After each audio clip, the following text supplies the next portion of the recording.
I can do it. Okay, so Just you see there underneath the cameras. Put it over. Yeah.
Welcome to Six Gun Grill Newlands for the CSA One Day Cup clash between Six Gun Grill Western Province and the ITEC Knights. ITEC Knights captain Piet van Biljon has won the toss and elected to bat first. We'll read the teams for you. Opening the batting for the Knights, Jacques Snyman and Matthew Kleinveld. Reynard van Tondo, Riley Rousseau, captain Piet van Biljon, Patrick Kruger, Mangi Mosegle, Gerald Kutsia, Alfred Matoa, Umbelela Budaza and Romano de Blanche. For Six Gun Grill Western Province, opening the batting will be Richard Levy and captain Tony DeZorzi. Gavin Kaplan will come in at number 3, Daniel Smith at number 4, Yazin Vallie will come in 5, George Linder 6, Kyle Simmons 7, Michlali Mpungwana 8, Buren Hendricks, Bashir Walters and Seppo Moreki. Kyle Simmons is opening the bowling from the Weinberg end, and it's a single first up. With me in the commentary box is Six Gun Grill Western Province all-rounder Aviwe Mgijima, unfortunately not playing today with an Achilles injury. Welcome, Aviwe. Good afternoon, everyone. Thanks, Brookie. It's good to be here, joining you in the commentary box. It's nice to get to Newlands and watch the guys as well. Spent a few weeks at home, frustrated, but good to watch some cricket for a change. We'll get into that news about your injury and how your recovery is going as Kyle Simmons continues, and that's just knocked by Jacques Snyman for a single. 2 singles to start the first over here at Six Gun Grill Newlands. Just to recap, Knights captain Piet van Biljon won the toss and he elected to bat first, take first strike here. We welcome back the fans to the ground as well, and the good news is that alcohol sales are now open, which is very good news. Floated up there, just knocked one down, Matthew Kleinveld. He's not a stranger to this ground, Aviwe. You've obviously played with him back in the Western Province and Cape Cobras days. Yes, Matthew Kleinveld, very good batsman, very compact, loves it square of the wicket. So I'm not surprised with the Western Province opening with Kyle Simmons here. I think Jacques Snyman's got a few issues against left-arm orthodox spin, so hopefully get him out early doors. Nice single down the ground there. But I'm pretty sure Buren Hendricks will come on to bowl the second over. And obviously with Highveld players, they're all pretty much strong on the cut and pull, so they'll be looking to get them forward as much as they can, get the bold LBW and caught behind into play. I think it's an astute move from the Knights today to bring in Matthew Kleinveld. He knows the conditions very well. Just a little bit too leg side there from Kyle Simmons. Seppo Moreki doing the fielding. Just the field that Kyle's got set here. We've obviously got a first slip, Gavin Kaplan in there, and then a backward point, well, more like a short third man, and Mo Vallie there at point, Richard Levy at short cover, and then we've got mid off. That's the end of the over, and that's 4 for 1, 4 for none after 1 over. Good over that from Kyle Simmons. Here comes Buren Hendricks now. He's had a great season as well. He's going over to Leicester this season in our winter. We wish him well over there. Hopefully he'll bowl a lot of overs and get a lot of wickets and come back next season still raring to go. Yeah, it's a tough one for Buren. He's a nationally contracted player. Unfortunately, he's lost his national contract as of next season, but Western Province have had a lot of access to him as a national player this season, which has obviously been valuable with the likes of Nandre Berger being out for long-term injuries. Yeah, I think it's obviously unfortunate for him that he didn't get the opportunities that I thought he deserved in the national side. But yeah, Western Province, very happy to have him any day. He's bowled very well and continues to do so. And hopefully will continue to do so for a few seasons for Western Province as well. He's gone in here with 2 slips to start. That's Jacques Snyman goes extra cover, and that's the first boundary of the day. It's a great shot, that. Decent shot, that. A little bit in the air, but he won't mind that. The field's obviously up for the power play. And Richard Levy at cover there was almost in business, but he controlled that pretty well. He's a hard-hitting batsman, and he looks to do damage up front, Jacques Snyman. I think he's obviously looking for the width, and he was given enough width there to do that. Obviously too full as well. You want to get them driving, but you don't want to get it too full as well, because he can hurt you down the ground. Obviously, with Matthew Kleinfeld as well, you want to get him hitting up the ground because he can't hurt you up the ground. So hopefully, that second ball there was a great length to Snyman. We've got a third man on the boundary, and then we've got fine leg. I think that's Bashir Walters on the boundary. I think that's Seppo Moreki on at third man. We've got mid wicket, mid on, a mid off, conventional mid off. Richard Levy in cover, and Mkhlali Mpungwana at point. 2 slips. Daniel Smith obviously doing the keeping duties in the absence of Kyle Verreynne, who's with the National Test squad at the moment. As Björn Hendricks comes in, that's a decent delivery there. No run there. George Linder doing the fielding. Interesting to see Mkhlali Mpungwana at point there. He's not I the was most thinking agile fielders. I thought maybe Mo Vallie would be there, but Mo Vallie is standing at mid-on. I was thinking the exact same thing. But it's good to get him in the game early doors. He might take a blinder, who knows? Absolutely. He's been phenomenal so far this season, with the bat in particular. In the previous game against, here at Newlands, he was excellent, match-winning innings there. Yeah, very happy for him that he's shown his all-rounder status this season, both in red ball cricket and in the 50-over format. He's batted really well this season, and if anyone ever doubted that he could bat, he's shown this season that he really can bat, and he's a proper prospect for Western Province in the future. Yeah, I was at that match, that 4-day match where he took his maiden fifer against the Paarl Rocks. The Western Province opponents actually next week, and it was an excellent effort from him there. That's decent bowling there from Björn Hendricks, not giving any width. Not loose ball first up, but he went for his boundary second ball. But he's bowled an excellent over so far, just going for those 4 runs so far. That's where you need to be for Jacques Snyman, attacking his stumps, making him play all the time. Happy with this field for Jacques Snyman? Yeah, definitely. I think it's your normal field, really. Backing Buren to hit his lengths and lines most of the time, so if he wants to score runs, he needs to take him on. Björn Hendricks runs in again from the... That's beaten him. He's gone for the drive, and Björn Hendricks looks at the umpire. Just maybe a little question, but not an appeal, as he ends the over with a very good delivery. It's 8 for none after 2 overs. It's a very good comeback that from Björn Hendricks after being hit for 4 first ball of his spell. That's where you need to be for this guy, attacking his stumps all the time. I think the same with all the players actually. Just attack the stumps, make them play all the time, and you're in the business there. Seppo Moreki, who's the leading wicket taker for 6-gun Royal Western Province this season, he's been absolutely brilliant.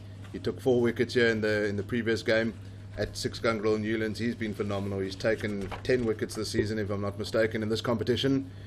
Just second behind Sisanda Magala, who's been absolutely brilliant. McGaig's the big show. He's been absolutely brilliant for the Lions. But Seppo Moreki is really bold. He's got an average of 12.9. He's taken 10 wickets at a runs per over of 4.55. He's been excellent, and he's been leading the attack effectively. He's in very good form in this competition, and very happy for him. He's a lot more consistent. In previous times, guys would have said that he's a bit inconsistent, and he's shown his consistency, and that's all you need to do. Be consistent. Misfield there from Mo Vallie. The guy I said must go to point. He goes to point the first time he gets the ball. He misfields. Maybe they should have kept back Mkhlali there at point. But Mo Vallie normally excellent in the field. He won't be happy with that. Just a little single down there, down to short third man. Going back to Seppo Moreki, a very competitive guy. Loves the challenge, so he'll be in your face the whole time. So hitting hard length, and as he loves to call it. So hopefully he goes a little bit fuller here for Jacques Snyman. We know Seppo Moreki likes hitting back of length. Maybe go a little bit fuller, get the keeper and the slip into play here. Nick off or top off. I'm thinking this over Brookie. I've always believed that Seppo's best line, especially when he's taking the new ball, is a little bit fuller. And it's a good start there. I think Richard Levy there at cover is going to have to be on his top of his game, because there might be a couple of couple of shots coming his way there. But I've always felt that when Tsepo Moreki takes the new ball, that the fuller length, you can get some away swing, especially at Newlands. It's not that warm today. There's a little bit of cloud cover, a little bit of wind. It's going to get obviously a little bit colder as the day goes by. Let's go back to the toss. Is it a good toss to win and bat first at Newlands traditionally? I think so. There's an LBW appeal, but half-hearted. The other side, they struggle to chase big scores here. So the Knights are probably hoping to get a score of over 240, 250. Put runs on the board, put pressure on Western Province. Since Western Province haven't really chased that well, also in this competition. I was just going to say some low scores, but made difficult weather of it. And they're obviously hoping that the inexperience of the Western Province middle order, they can get into the short and wide, not where you want to be, cut away for 4. Yeah, that's too short to Jacques Snyman, and that's his second boundary of his innings so far. You don't want to let a batsman like this get away too early. You want to put him under pressure early doors and and try and make him play a false shot. Yeah. This guy has put us to the sword many times. Many times. He scores very quickly. So hopefully we can keep him quiet in this power play. That'll frustrate him and hopefully bring a wicket too. There's always that option when you're going for the attacking shot that Tsepo Moreki comes in again. Bit too short there, I think. Needs to get a bit fuller to Snyman. Bring the keeper. Get him driving. Bring the keeper and slip into play. This night's lineup, obviously Riley Rousseau's scheduled to come in at number 4. Ronald van Tonde coming in at number 3. Riley Rousseau's played a couple of matches so far this campaign, but hasn't really lit up the night's lineup, and Western Province will be hoping that continues today. Definitely. If he comes off, the scoring rate will be at a good clip, so you need to be able to keep him quiet or get him out quickly, because he is very important to their side. The more runs he scores, obviously, the higher the total will be. And the runs come quickly. So he's the guy that sort of scores at over 100% strike rate all the time. So if we can get him out quickly, the better for Western Province, I think. And that's the end of the third over. 13 for no loss after 3 overs. Snyman's 10 not out and Matthew Kleinveld 3 not out. As Buren Hendricks gets thrown the ball by his captain Tony De Zorzi for his second over of the day. He'll enjoy this. This is his first strike to Matthew Kleinveld. He'll enjoy bowling to the left-hander. He'll know Matty K very well. And Matty K is just, he's a solid player. He likes a drive.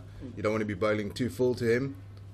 But where are his weak spots that a bowler like Buren will be able to target? I think Buren will obviously be looking forward to this challenge. We'll be hoping the ball gets to swing away a little bit. That's lovely off his pads. That's too straight from Buren Hendricks. And that's Matthew Kleinveld's first boundary of the day. That's a lovely shot.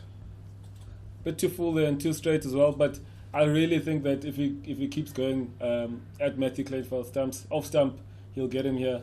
We'll be hoping he can get the ball to nip away slightly, get the slips into play, or hit the pads there. But I think a bit too straight that time. Let's see if he can come back like he did the previous over and hopefully get a wicket too.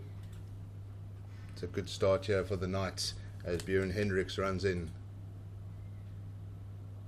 Again, too straight and too leg side from Buren Hendricks. He needs to keep it a bit more outside off stump. He doesn't have much protection on the leg side. He's set an offside field here. Looked like he held up a bit in the wicket, that ball. But as I said, I think for Matthew, you don't want him cutting and pulling. He's not going to hurt you down the ground. So keep going full at him. Obviously not too full. Keep making him defend. Test his defense and hopefully he'll nick off or get him bowled here.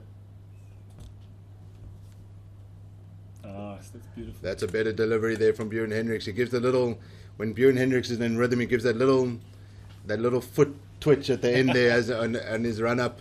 He in the previous match he actually got a warning. He got a warning against the Warriors from the umpire. Unfortunately, his reputation sometimes does precede him when it comes to his follow through. But so far into his second over now, no issues with his follow through. It's actually disappointing that he hasn't fixed that problem, because he's had the problem for a while now, and you'd think that he would have fixed it by now. So,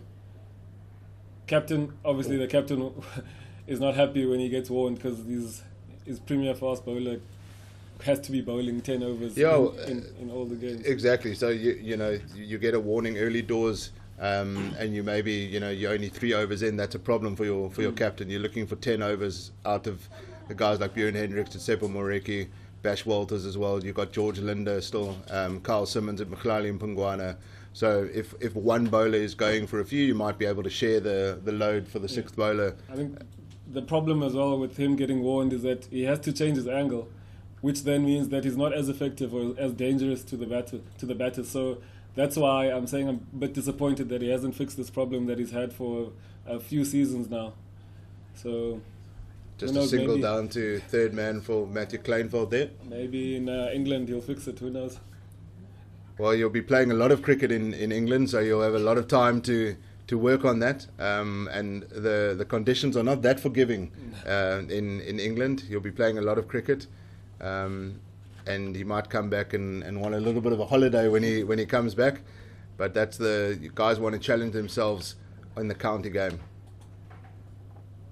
As he comes in here, that's hit him in a very uncomfortable position. As a player, I could feel you giving a little bit of a gasp there, because you obviously know how that feels. Yeah. Everyone else is laughing around you, but you are definitely not laughing. As the physio comes on for just moral support rather than anything else. Not really anything you can do about that, but maybe stretch the legs a bit. There'll be quite a bit of a break here, I reckon. Yeah, they'll grab a drink there, but that's a better over there from Bjorn Hendricks, just going for the 1 run there. He's bowled 2 overs, 0 for 9, as the score moves on to 18 without loss after 4 overs. Ferhan Biardin, actually, a note that we've made is that he's not in this lineup. He's their top run scorer of this competition. We don't know if it's an injury or whether he's maybe off to England already, but that's a big loss. He's scored over 100. He's got 116 runs to his name this season. He's their leading run scorer, so that's a big loss for them. It might be a guy like Patrick Kruger has come in because he's not available. But that's a big loss for him. He's a massive player for them. I think he's probably, if not one of the, but he is the best in white ball cricket, the best chaser. He knows how to chase. He knows how to pace an innings for a chase. So he's a big loss for them, I think. I'm not sure why he's not playing, really. But very big loss for them in the middle order. He's been around for many years. He's obviously been with the Titans, and now in the last couple of seasons has been with the Knights. But as you say, a player like that knows how to manage a chase, knows how to set a score. He always seems to come in when they're 4 or 5 wickets down, and he knows how to bat out the innings. I think he brings a lot of calm to a batting lineup in a 50-over game, because he's continuously talking to his partner. He knows what to do. He looks at the scoreboard all the time. He's been through a lot of situations or scenarios, and he knows how to play them. So he's a big loss. But as we said, they'll be hoping their captain Pite van Billion, Riley Rousseau, and Pat Kruger can do a lot of damage in the middle overs. Seppo Moreki comes on for his second over. He bowled a decent first over, and he's going around the wicket to Matthew Kleinveld. Good line. Very good line there. Seppo Moreki is a rhythm bowler. He's a confidence bowler, and this is the first time in the past couple of seasons where he's really been the leading wicket taker, the leading strike bowler. And for Six Gun Grill Western Province and for Tony De Zorzi, it's massive. This is a massive opportunity for Seppo. It's a very big opportunity for him. But I think as it's a captain's dream to have two strike bowlers. He's got him driving. It's hit extremely hard to Yazin Vallie there at point, and he actually did well. More like the ball hitting him than him going after the ball, but he did all right. He stopped the boundary at least, and it kept it down to 2 runs. But that was hit really hard by Matthew Kleinveld. As you said before, he likes driving just backward of point, but some good fielding there from Yazin Vallie. That would have stung the hands. he's now awake. He's ready for the game. He wouldn't have enjoyed that. Nah, a bit too much width there from Tsepo. I think the length was decent, but it's too wide. Allowed Matthew to free his hands there and throw his hands at it. Two very good mates, Matthew Kleinveld and Tsepo Moreki. Give us some insight into that as a player. You've obviously got mates around the country. At other teams you've played with players. How difficult is it to then switch on and want to take their heads off when you're playing a game like this? I think you learn your competitiveness is still there at the end of the day. As a young kid, even if you're playing in the yard or in the street with your friends, you'll still want to be the best. So I think you're not going to stop being competitive because someone's your friend. You'll still want to win or be the guy that wins the game for your team. So I think relationships off the field are not the same as on the field, really, because at the end of the day, we're both here to do a job, and someone must be on top and win the game for their side. But that's the nature of cricket. Is that the nature of sport. In the change room afterwards, you grab a castle and you enjoy and you have a bit of banter with your team. Yeah. It's a decent over here from Tsepo Moreki. Just going for the couple so far. Glad he's adjusted his line to Matthew. Yeah, nice and straight. Down Bash. Well down Bash. Bash, the veteran Bashir Walters doing the business there at mid-on, showing the youngsters how it's done. But he's one of the fittest guys around, Bashir Walters. He's a great team man. We mentioned it the other day in commentary. He always brings the energy to the team. He seems like he'll run through a brick wall for you, for a captain. Just looking on the boundary as we look around, Nandre Berger is walking around the boundary there. It's good to see him back. He was bowling in the warm-ups a little bit, getting back to bowling. He obviously had a stress fracture, which has ruled him effectively out for the entire season. But it's great to see him back. Yes. Change of field, your fine leg is up and deep square out for this ball. Good shot. It's driven through. It's not going to get through Tony DeZorzi there. And that's just one to end the over. Tsepo Moreki 2 overs, 0 for 8, as the score moves to 21 but without loss after 5 overs. Still no breakthrough for 6-gun Grill Western Province, but the run rate hasn't got away from them. No, it's a good rate. They won't mind this. Obviously a wicket would be great, but as long as they've got their run rate in check, they won't panic yet. Getting back to when you were speaking of Bash Walters, different character. There's a lot of different, but you need that in teams. You can't have everyone being the same. You need different characters for different times. I think you'll need something different from a particular individual, and to get the team up. And he can bring that at times when it's a bit dull or quiet. He's quite a funny guy, I'd say. So you need different characters like that in the side. That's beautifully driven straight down the ground from Matthew Kleinveld. That's 2 full from Ewan Hendricks, and that's a lovely shot there. Great shot there. Good balance down the ground. You can't get straighter than that, and that's the biggest gap on the ground. Yeah, you can't be bowling there to Matty Kleinveld. He loves it there. One of the more underrated players in South African cricket. Played a lot of his cricket down here at Western Province in the semi-professional team.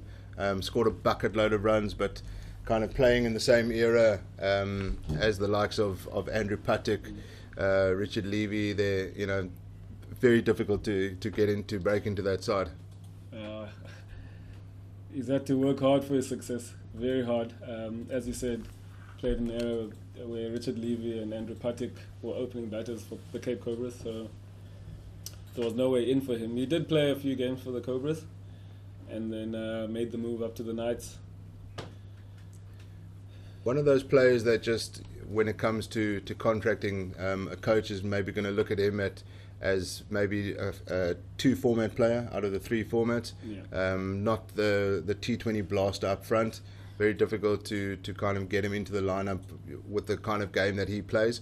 But an excellent 4-day cricketer and an excellent 1-day cricketer as well. Hasn't had many opportunities in 1-day cricket, in 50-over cricket. But, and that's why players move around, because they want to get opportunities.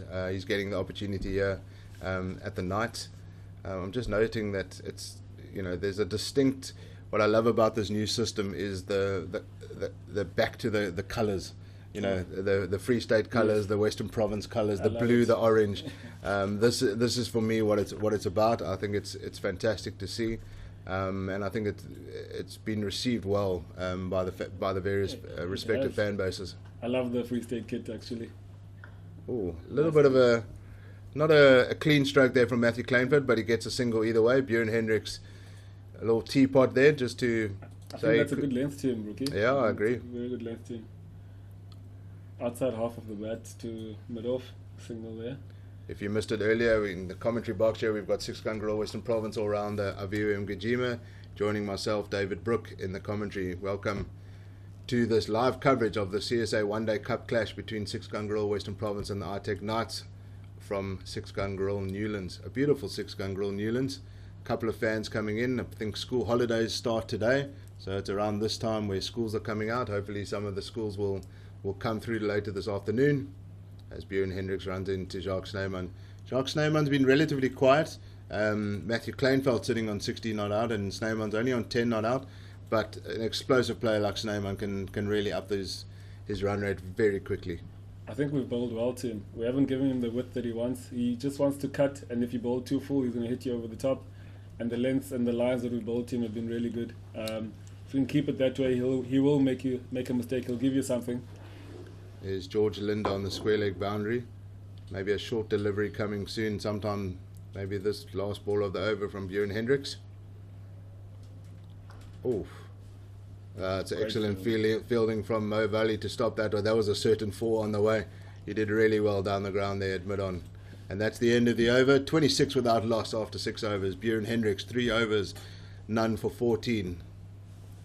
How many overs, if you're Tony DeZorzi, how many overs are you going to give Björn Hendricks up front here? I reckon he'll give him 4. If he strikes, he'll give him 5.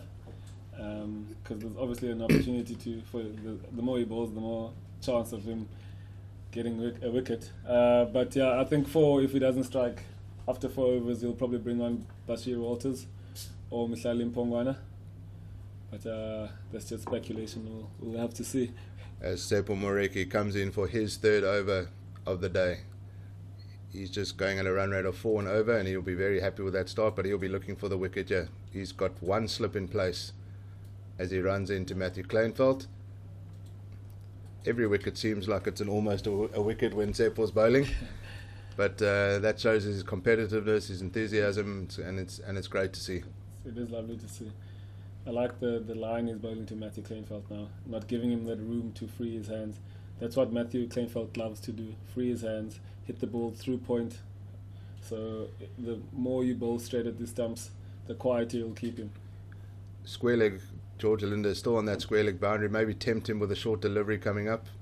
There we go. Oh, and he goes for it, but he doesn't. He rolls his wrist around that and he just keeps that down to a single. No danger there. But not a bad delivery when you've got that position in play. Bowl to his field there. That's well bowled, yes. I get a bit scared when the fine leg's up and you bowl a bouncer. I've seen many top edges go for 4 or 6 over 45. But that was very well directed and a good height as well. Yeah, I think that was an excellent delivery, but Kleinfeld obviously did well to keep that down. But he keeps his square leg boundary rider in place for Snyman as he continues here from the Weinberg end. Oh, and that's just a little bit in the air, bit on the back foot there, not too much. That held up a little bit. It held up. It does look like it's holding up a little bit.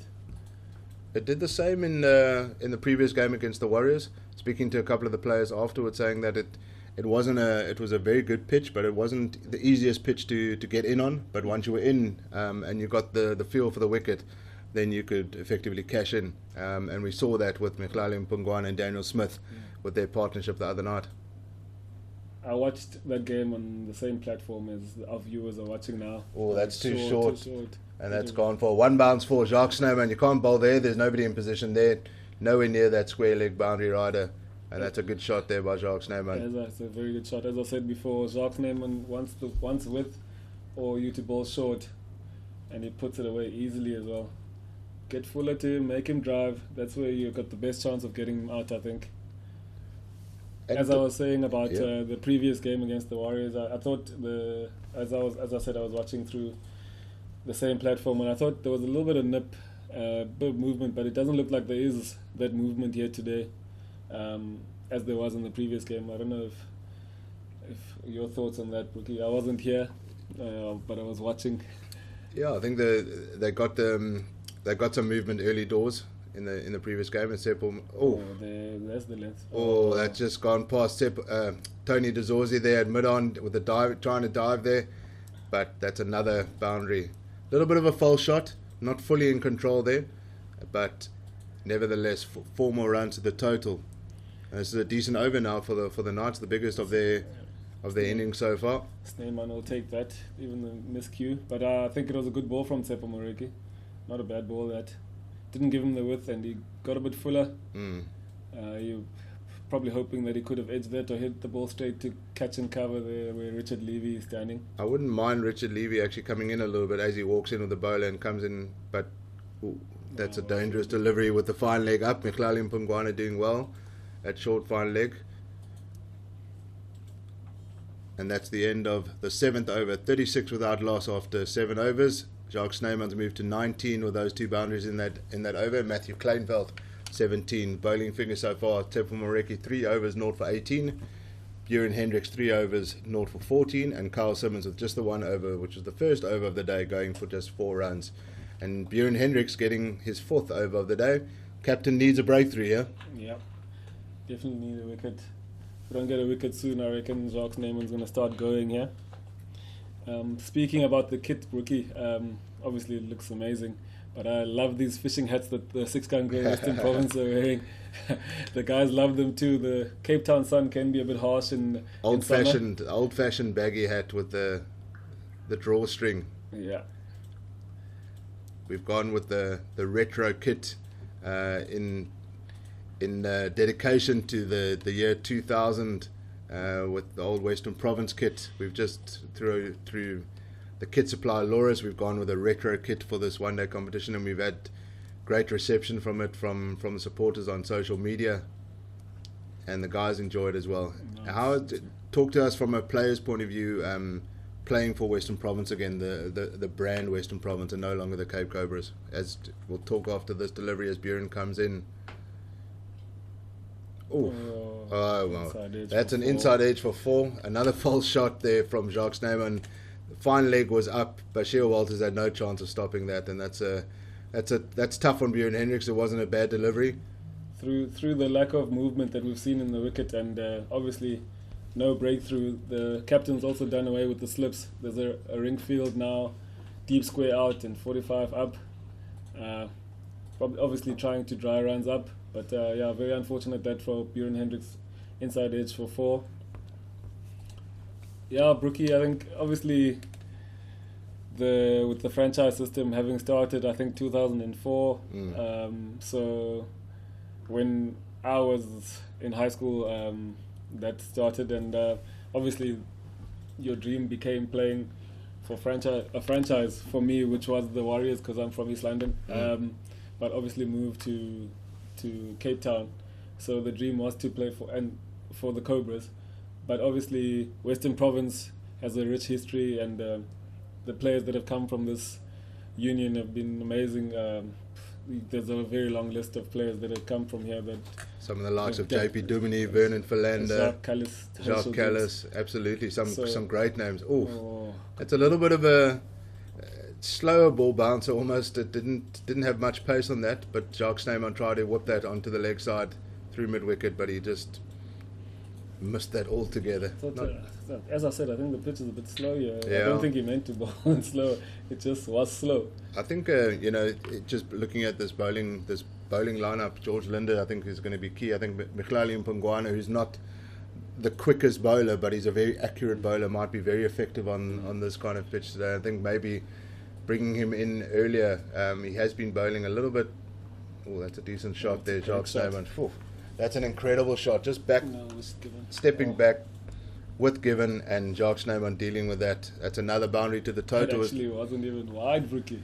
I reckon that was an off stump. He played it very well. No, he played it nicely. With a player like an eye like Jacques Snyman, that's actually not a bad delivery. He's played that really well as the score moves to 44. I think we must also not forget to mention Carl Simmons. He's going to play a crucial role too. He's had a great season. He's probably up there close to top of the MVPs in the country. So Yeah, absolutely. he's got a major role to play with bat and ball. He scored 100 this season against the same side. So he'll be hoping. Well, you'll be hoping he doesn't bat, but if he does bat, he'll be hoping that he can score some runs against them again. That's the end of Bjorn Hendricks' 4th over, no wicket for 23. I think that might be the end of his spell. We might see the likes of Mpungwane, Bashir Walters, who seems to always warm up for the first 10 overs on the boundary there, just making sure that he's ready to rumble when the captain calls on him. But maybe the old legs need a little bit more time to get oiled up. But he'll be ready when the captain calls on him. And I think the run rate has now moved to 5.6, and they're obviously looking to maximise the power play. But in the power play, if you can finish the first 10 overs without losing a wicket, that's a huge asset for any team. As I said, the longer Snyman bats, the quicker he'll bat. So we need to get him out as soon as possible. Just keep going, bowlers. Keep going straight at him. Don't give him the width. He will make a mistake eventually. Very similar to the likes of Richard Levy, Wesley Marshall from Northwest. Very hard hitting, all guns blazing up front, but can get a false shot if you can get a good delivery to him. With those kind of players, sometimes it is either 80 or out. Yeah. But that's the kind of explosive player that white ball cricket's about. Just like most batsmen, the window of opportunity for bowlers is when a batter first comes in. So guys like that, you need to get them out early. Otherwise, they can really hurt you.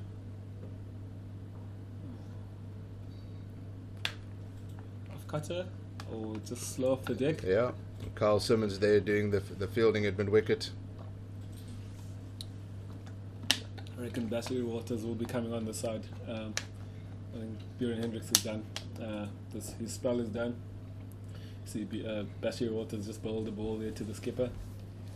Let's talk about your bowling. Obviously, when you first started, you were predominantly a batsman, but quickly realised that there was opportunities to come on with your media pace. Well, that's an excellent stroke there by Jacques Snyman, and that's another boundary to the total as the score moves to 49 without loss. You can't bowl there to Jacques Snyman. Again, too short, I think. We're not going full enough to him. And it's been an excellent start from the man. Yeah, my bowling, Brookie. Obviously, a medium-paced bowler. I just got tired of bowling in the nets, I guess, because it does get, for me, did get really boring just batting, because I've always bowled as well. So just one training session, I just told Ash, I just want to bowl some spin, and he said, okay, let's have a look, and I bowled nicely in the nets, and then I just carried on from there. I think it's not nice when you're a bowler and you're bowling all the time in the nets. You're running in every practice, and then in the game you don't get a ball. So I just decided to start bowling off spin, and so far so good, I think, and especially in the limited overs formats, so far so good. I just would like that bit more consistency, but obviously I think that'll come the more I bowl. I think that for a captain to have a batsman at 6 or 7 or 5 can bat any one of those positions, and then to be able, that's a good ball there from Tsepo Mareki, almost carrying there. Couple of false shots from Jacques Snyman, purely because he goes so hard at the ball. But if a captain can call on his number 5 or 6 or 7 to bowl a few overs, I've seen you open the bowling sometimes as well. It just keeps you in the game, I suppose. For if you don't do well with the bat, you can come back in the other innings and do some damage with the ball. I think it also adds a lot of value to a side. If you look at the Bangladesh side, for example, Shakib batting at 3 and bowling allows them to pick an extra batter as well in their lineup. That Afif, you see, Afif Kar was batting at 7, so it just gives a side a bit more balance. Chance of a run out here. Carl Simmons there.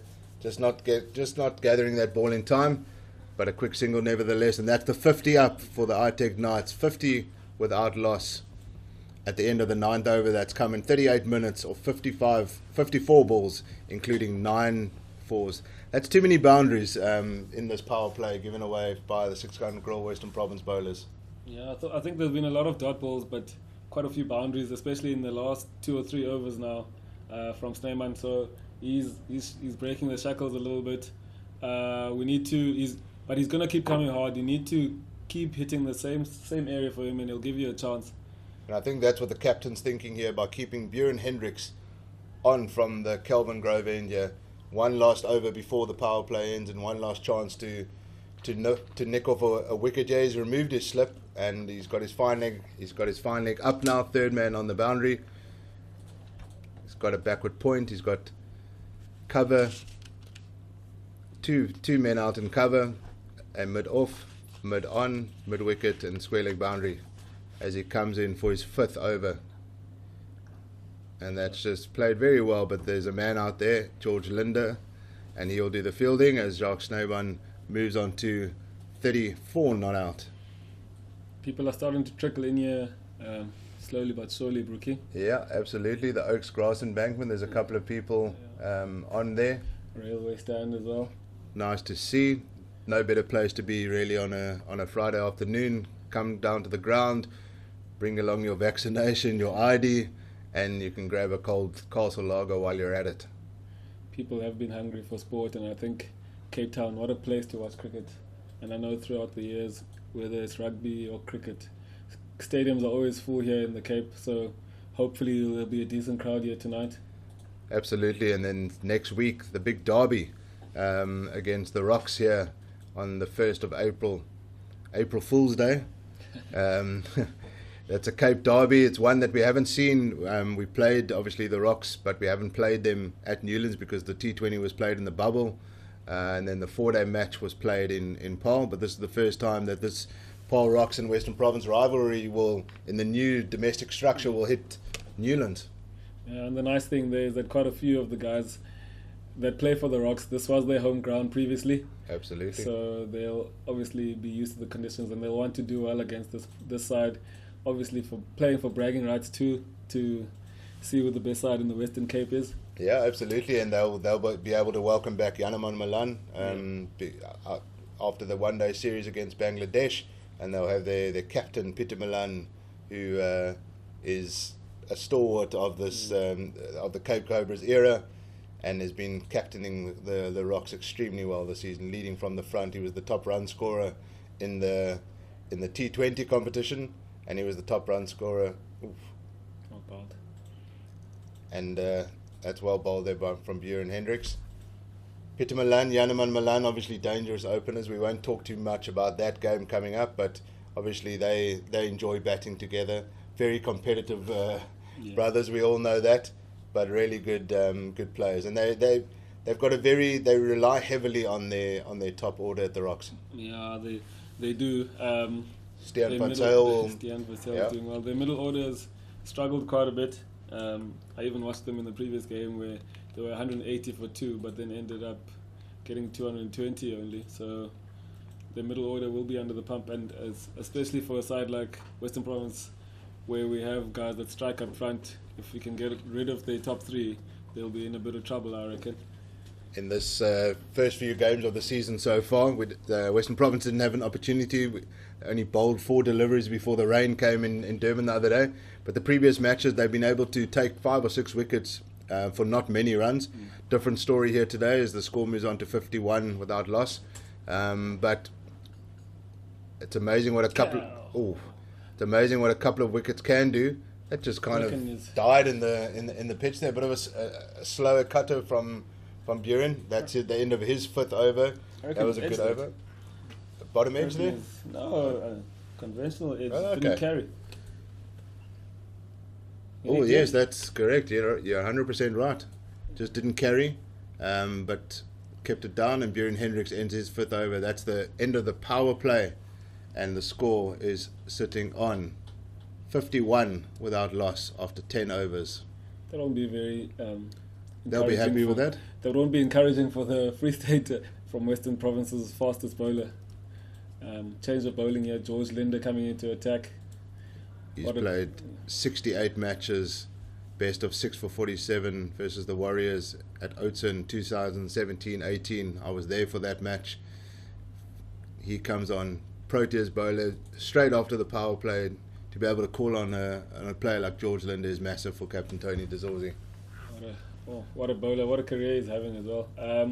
I like to see this from Tony de Zorzi, the captain. Obviously, after the power play, he allowed 4 out, and he's only got 3 out, which is good. He's an aggressive captain, which I like. He's attacking. Let's see if he gets any turn here. He's got a short catch and cover instead of a slip to start off with. I would have gone for a slip personally, but let's see. Maybe Snyman chips one up to Mo Vallie at catch and cover there. Björn Hendricks at a short third man, but possibly could be finer. Just some protection, possibly hoping for one to just pop up and just miss time. He's got protection out on the extra cover boundary and on the square leg boundary, and his third man on the boundary is at long off. Björn Hendricks straight to him, maybe not so fine after all. Decent start here from George Linde. What I like about George as the bowler is that he'll always be at the stumps, so he'll always be challenging you. He obviously has the bad balls within him where he gets cut quite a bit, but predominantly he's hitting the stumps where you always have a chance of getting a wicket. Nice. And a player like Snyman won't enjoy batting against George Linde. As I was saying that captain's attacking nicely, but George Linde sends his long on back. Obviously that's a strong hitting zone for Snyman. I still think I would have kept him up, let him go first, see if he goes, and then if he goes a couple of times, then take him back. George Linde doing some excellent fielding off his own bowling. He's got his quirks, old Georgie. He likes to get a feel for the game. He wants to get into the game sooner rather than later. Often bowls first couple of overs. De Zorzi's been rotating them between him and Carl Simmons really. And that's straight down the ground. There could be just a single there. Bashir Walters doing the fielding. And that would have been a dot if the mid-on was still up. Absolutely. George Linde getting his first sight of Matthew Kleinveld here. I think they'll look to dot up Matthew Kleinveld quite a bit. Got a mid-wicket in and a deep mid-wicket, only 1 point, so I've never seen him reverse sweep before, so that's a good field for him. Mo Vallie at mid-wicket there got a massive job to stop the singles. As George Linde looks to finish the over strong, and he has done that. Just the 1 over from George Linde's first over. That's good stuff from the all-rounder as the score moves to 52 without loss after 11 overs at a run rate of 4.7. Jacques Snyman not out 35, Matthew Kleinveld not out 17, as we get our first look of Bashir Walters from the Kelvin Grove end. I think the true test for Jacques Snyman is outside the power play, where there's more than 2 fielders on the boundary, because he is a boundary hitter. I don't think he rotates as well as he could, so if he still wants to take the boundary fielders on, there's an opportunity to get him out. Otherwise, he can get dotted up quite a bit. And I think also the captain should keep the field up for Matthew Kleinveld for as long as he can here until he hits over the top, because he's not a guy that hits over the top a lot. He hits through the field, and I think there's an opportunity here for 6-gun Grill Western Province to actually bring the run rate down quite a bit more. So let's see how Bashir Walters goes. We're going to see some cutters from Bash. I think maybe. I don't think to start off with. I think to start off with, keep it simple. Bowl. He's also one that's bowls back of a length predominantly. So I still think he can go a bit fuller. He's bowling with a third man and fine leg on the boundary. He starts with the cutter. It's a single there from Jacques Snyman. Yeah, Bashir Walters, he knows all the tricks of the trade. He's been there. He's played for many years. He's a clever bowler. He's a thinking bowler. And as you learn more about your game over the years, you learn your strengths, you learn your weaknesses, and you learn to adapt as well. Might have been a couple of clicks faster back in the day, But Bashir Walters has always been one of those bowlers where he bowls faster than you think he bowls, and he creates a lot of uncertainty in batsmen. He's a massive problem in the nets. He gets so much bounce in the nets. It's difficult to face. But I think that's the length that he just bowled in this ball now. That's the length to bowl to Matthew Kleinveld. Absolutely, make him spot hit on. down the ground. He's not going to hit you over, mid off, and mid on. So keep the field in as long as you can. As you have your square boundary riders out, let's see if he can hit straight down the ground over the top. Couple of caps between the mid off and mid on and the bowler, and there's about probably over 300 caps between them and Mo Vallie in the cover there as well. I think it's great to see Bashir Walters. Mo Vallie needs to go a bit straighter in my opinion, because he can't let the ball go past his left hand side here, and I think he's a bit too square. The bowler won't be happy if the ball goes through between him and Buren Hendricks, between cover and mid off. Yeah, I tend to agree with that. He's got protection out on deep cover. Matthew Kleinveld does like driving it, so if he bowls it too full outside off, he's going to drive it down to that extra cover. I think that's Kyle Simmons down there. He's way too square, Mo Vallie at cover. Oh! Did that carry to Tony De Zorzi at mid-wicket? I don't think so. I don't think it carried. I think it just fell short of him. But inducing that little false stroke, just the pressures on it, the run rates come down to 4.6 and over, and that's a Matthew Kleinveld. You want to be dotting that guy up, and it puts pressure ultimately on Snyman as well, because he knows that he's on 36 not out. He knows that he's the man to keep the run rate ticking over. Keep going on that length. I think he's going to try to go over the top if you go full, and there's an opportunity there. As Bashir Walters comes into Jacques Snyman, it just takes the single to mid-wicket. Mo Vallie leaves the ball for Kyle Simmons to field. Just one run to the total. Good over here from Bashir Walters so far. Very good over. It's only gone for 2 runs. Needs to finish it off nicely here. 2 dots would be great for the team. And George Linder will keep putting pressure on the other side.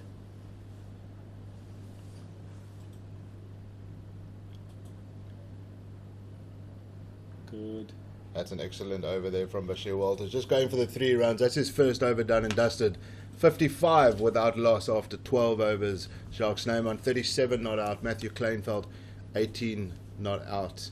As we will head for not the official drinks break, but there's some drinks coming on. A change of gloves.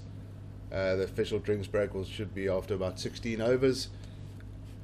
Or maybe a message coming across, which is a good sign for Western Province, that there's maybe a little bit of pressure on the openers to.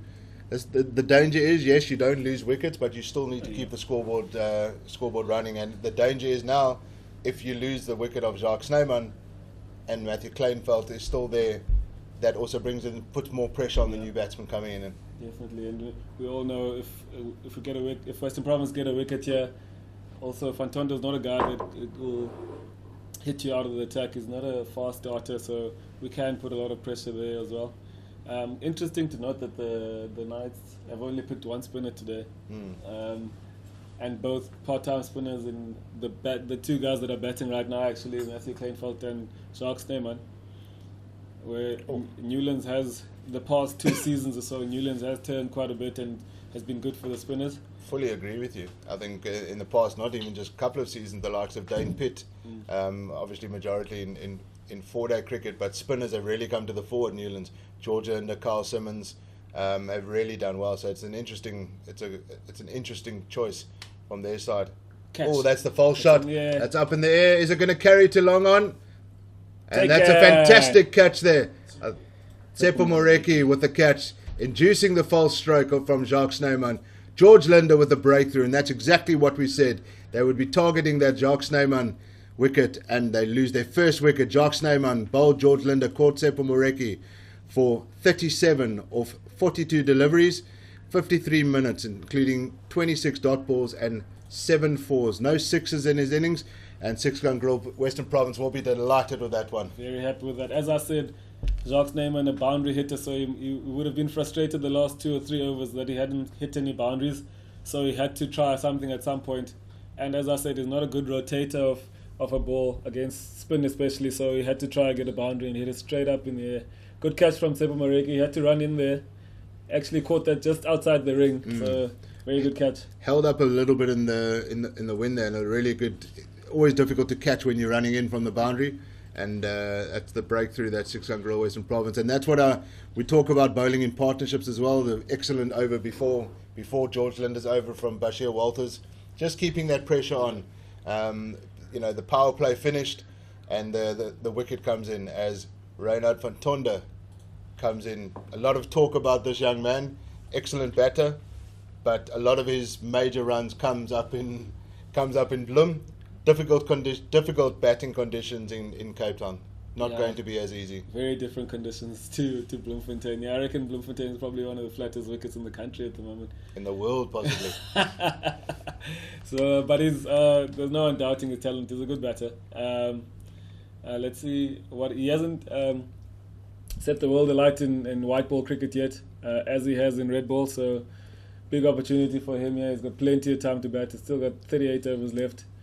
I think now will be a testing period for the Knights players. They'll to see whether they can rotate it, knock it around for a bit. As I said, good field set this for Matthew Kleinveld, I reckon. Let's see if he can manipulate the field. The batsman crossed when Jacques Snyman's dismissal, so Matthew Kleinveld will be on strike. Reynard van Tonder at the non-striker's end as George Linder's got his tail up now. Oh, good. That's excellent bowling, but well played by Matthew Kleinveld, just getting the single. As we all know now, from next season, when batters cross, it won't matter anymore. That is correct. The new batter will have to face no matter what. That is correct. Just to give you the umpires, the standing umpires today is Tom Mokarosi, Dennis Smith, third umpire Godwin van Willig, and the match referee Zed Ndamani. Slip in here for George Linder. Good move. That's the slip that you were calling for early doors. And I think that's the right call. Gavin Kaplan at slip, excellent fielder. We saw a blind over catch in the T20 challenge of the dangerous Yanaman Malan. Youngster, got a lot of energy, brings a lot of energy to the team, and it's good to see some of the young guys like Daniel Smith, Gavin Kaplan, John O'Bird really come into the fore this season. Western Province have a good crop of youngsters, I think, and all of them have got opportunities this season, especially because there've been quite a few guys going up to the Proteas, and there've been a lot of injuries. So they'll learn a lot from the competitions that they've played in. Short and wide, straight to the fielder there. Missed out there. Got away with one there. Should have worked that for 4, especially with the gap being open there at cover. That's the delivery you want as your first delivery, but you got away with it there, George. Yeah, got away with it. But as I was saying, the youngsters getting a lot of exposure this season, and it's very good for Western Province for the future.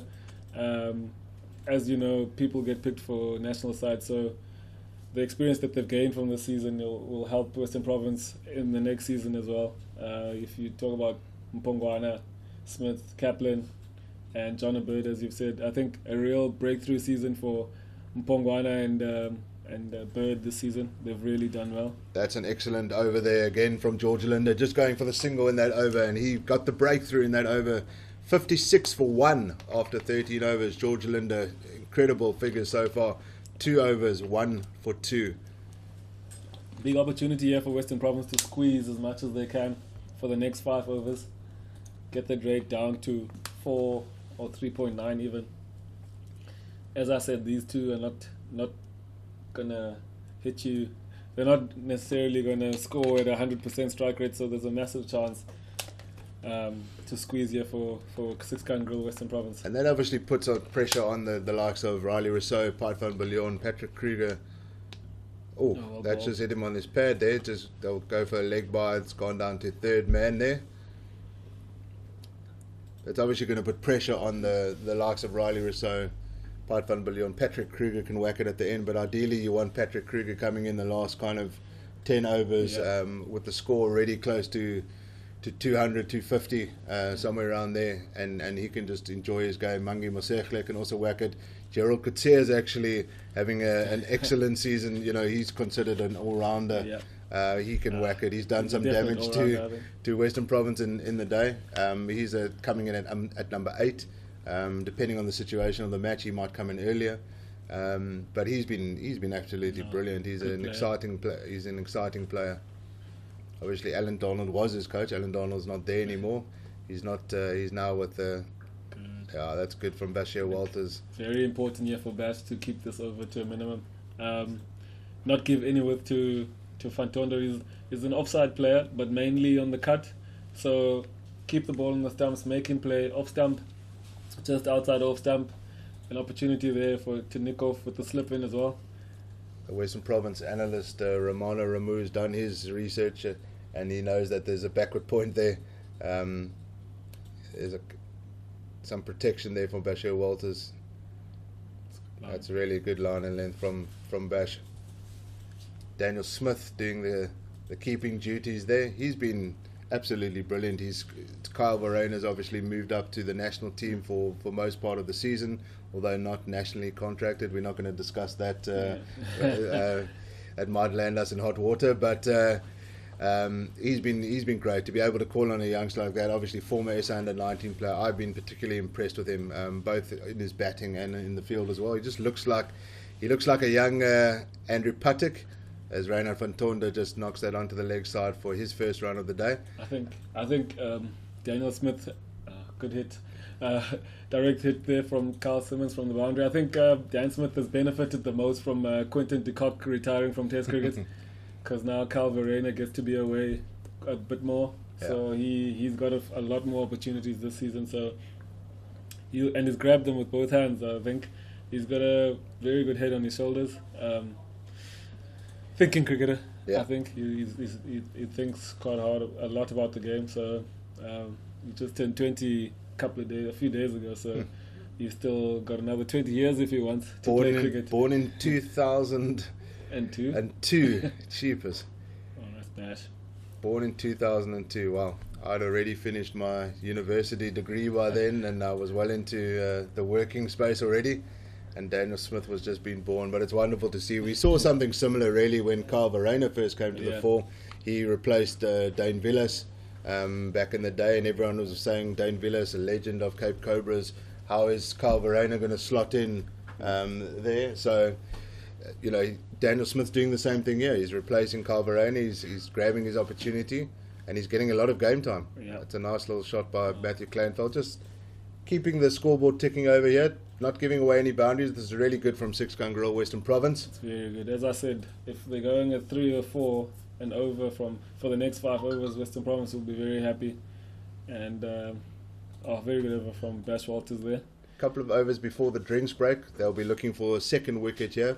59 for 1 after 14 overs. The not-out batsman Matthew Kleinfeld, 20 not out. Reynard van Tonder has just come to the crease and he's sitting 1 not out.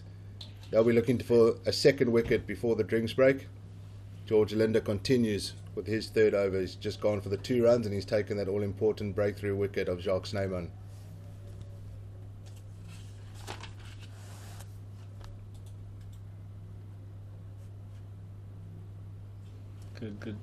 Good line this from George. Got protection there at mid-wicket. It's got a deep mid-wicket as well, so Matthew Kleinfeld can't go over the top there because he'll be caught on the boundary. As I said, Matthew Kleinfeld has to try and manipulate the field a bit more here, because that mid-wicket area would be a big scoring zone for him. Just getting Matthew Kleinfeld driving there. Not a bad delivery to Matty K.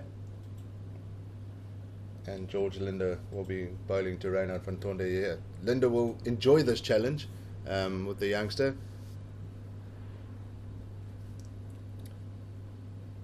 George very much a thinking spinner, cricket badger in the old sense of the word, as our old friend Dane Pitt would say. George Linder trains a lot. He bowls a lot. I don't know a guy that bowls more than George. He's always in the nets bowling, working on something. So that's why I love the amount of success he's got over the past few years, because he works hard on his skills, and it's showing. The results are there. Down Vallie. Oh. It's just gone down to long off for a single. Yazin Vallie doing some decent fielding there at short cover, but not able to stop the single there. He's very hesitant on the dive, old Vallie. On one of the middle wickets there, as he moves down to square leg boundary. Couple of dots would be great here for Western Province. Yes, absolutely. I think you don't want to let them build a partnership, keep the pressure on. George Linder There's the a little bit first straight, and he's done well off his own bowling there. one more dot ball. Dot ball here would be a good end for the third over for George Linder. George Linder doesn't like going for many runs. He's very hard on himself if he goes for more than 4 or 5 runs and over.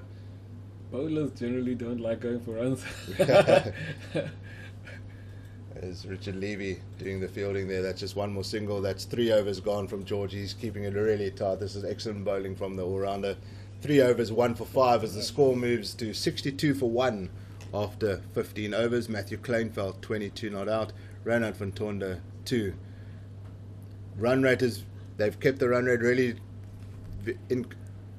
relatively quiet for the last few overs, which is they've got it down to 4.1, the Six-Gun Western Province bowlers, and this is will be the last over before the drinks break, and important that it's a tight one from Bashir Walters. As I said, when they got that wicket, that is very important against these two to try and get the rate down to 3.9. They've done so. Well, it's 4.1 at the moment, but I think they'll do so after this over. These two are two straight there. Well fielded, great fielding by George Linder. That's brilliant fielding on the fine leg boundary from George Linder. Just keeping that down to 1, that was a certain 4 if he didn't get there. Just too much down leg side there. Fine, but Matthew Kleinfeld just getting the single there and not too much damage done there. Not the best delivery, but George Linder's a gun on the boundary As there. I was saying, these are two batters you can keep quiet for a while. Their next 3 batters score very quickly, so hopefully they put a lot of pressure on these two, so that it puts a lot more pressure on the guys that are still yet to come, and they make mistakes when they come in. That's a good little single down to third man there from Raynon van Tonder. George Linder once again doing the fielding. At the end of the drinks break, we're going to welcome a commentary change. Zahir Adams is going to join Aviwe. I'll be taking a breather to take you through the next part of this CSA one-day clash between Six-Gun Western Province and the ITEC Knights from what now is a breezy Six-Gun Newlands.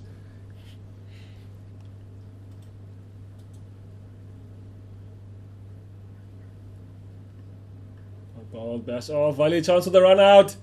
Oh, miss. Goes Chance through. for some overthrows here. Good effort there from Yazin Vallie. Went for the shot at the stumps, and unfortunately he's just given away another one with the overthrow. I think that would have been out of a hit. I think so too. Risky But business there from that's us. what the run rate pressure does to a team. It does force you to take these kind of risky run, and that would have been the perfect way to go to drinks for Western Province if they got that run. Strong throw that from Mo Vallie. He's probably got one of the strongest arms in the team. He and George Linder have got serious arms, so that hurt the captain there. I think he's going to call for the physio during the drinks break.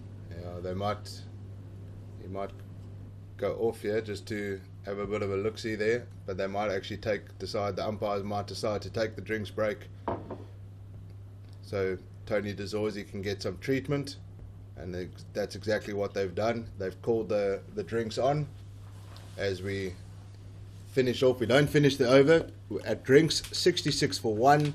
The man out, Jacques Snyman, bowled George Linder, caught Seppo Moreki for 37 with the score when the score was on 55. The not out batter Matthew Kleinfeld 25 and Reinhard van Tonder on 3 not out. George Linder the pick of the bowlers, 3 overs 1 for 5. Carl Simmons the opening over 1 over no wicket for 4 runs. Björn Hendricks 0 for 24 of his 5. Seppo Moreki 0 for 23 of his 4, and Bashir Walters so far 2.3 overs done and just gone for the 9 runs. We'll be back in a few minutes.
Welcome back here to Six Gun Grill Newlands. It's Zaire Adams with Aviwe Makajima, the Western Province legend in the dugout with me today. What's it been like, Aviwe? No, you talking about the game? Or? The game. No, First of all, the game's been good. I think we on level ground at the moment. I thought Knights batted really well to start off, and then since they came back nicely after the power play to get that wicket, a bit of pressure, a lot of dot balls. Snyman hitting the ball straight up, and I think since these two have come into bat, it's been slow going for the Knights. So hopefully they can keep that up for another 5 overs. If Western Province can keep them to 80 or after 20, they'll be happy with that, I think. I do think it's a critical period of the game. You've got two batters not renowned for their explosive strike rates, much more liking to accumulate. As we see, they're just happy to push it back to mid-on where Buren Hendricks does the fielding. I think when you're a seamer right now, you just want to run in, hit your lengths, and basically ask the batters to hit you off those lengths. Yeah, I think as well, as you know, with Highveld players, they love width and they love cutting and pulling. I think our lines have been really good at times, well, most of the time, on off stump, fourth stump, and we've been nice and full. I don't think as I said, they like cutting and pulling, so if you make them drive, they'll get a lot of dot balls, and we've got nice and straight field here. One down to fine leg, Mihlali Mpongwana. Been really impressed with that young man, Avi. He's been really good.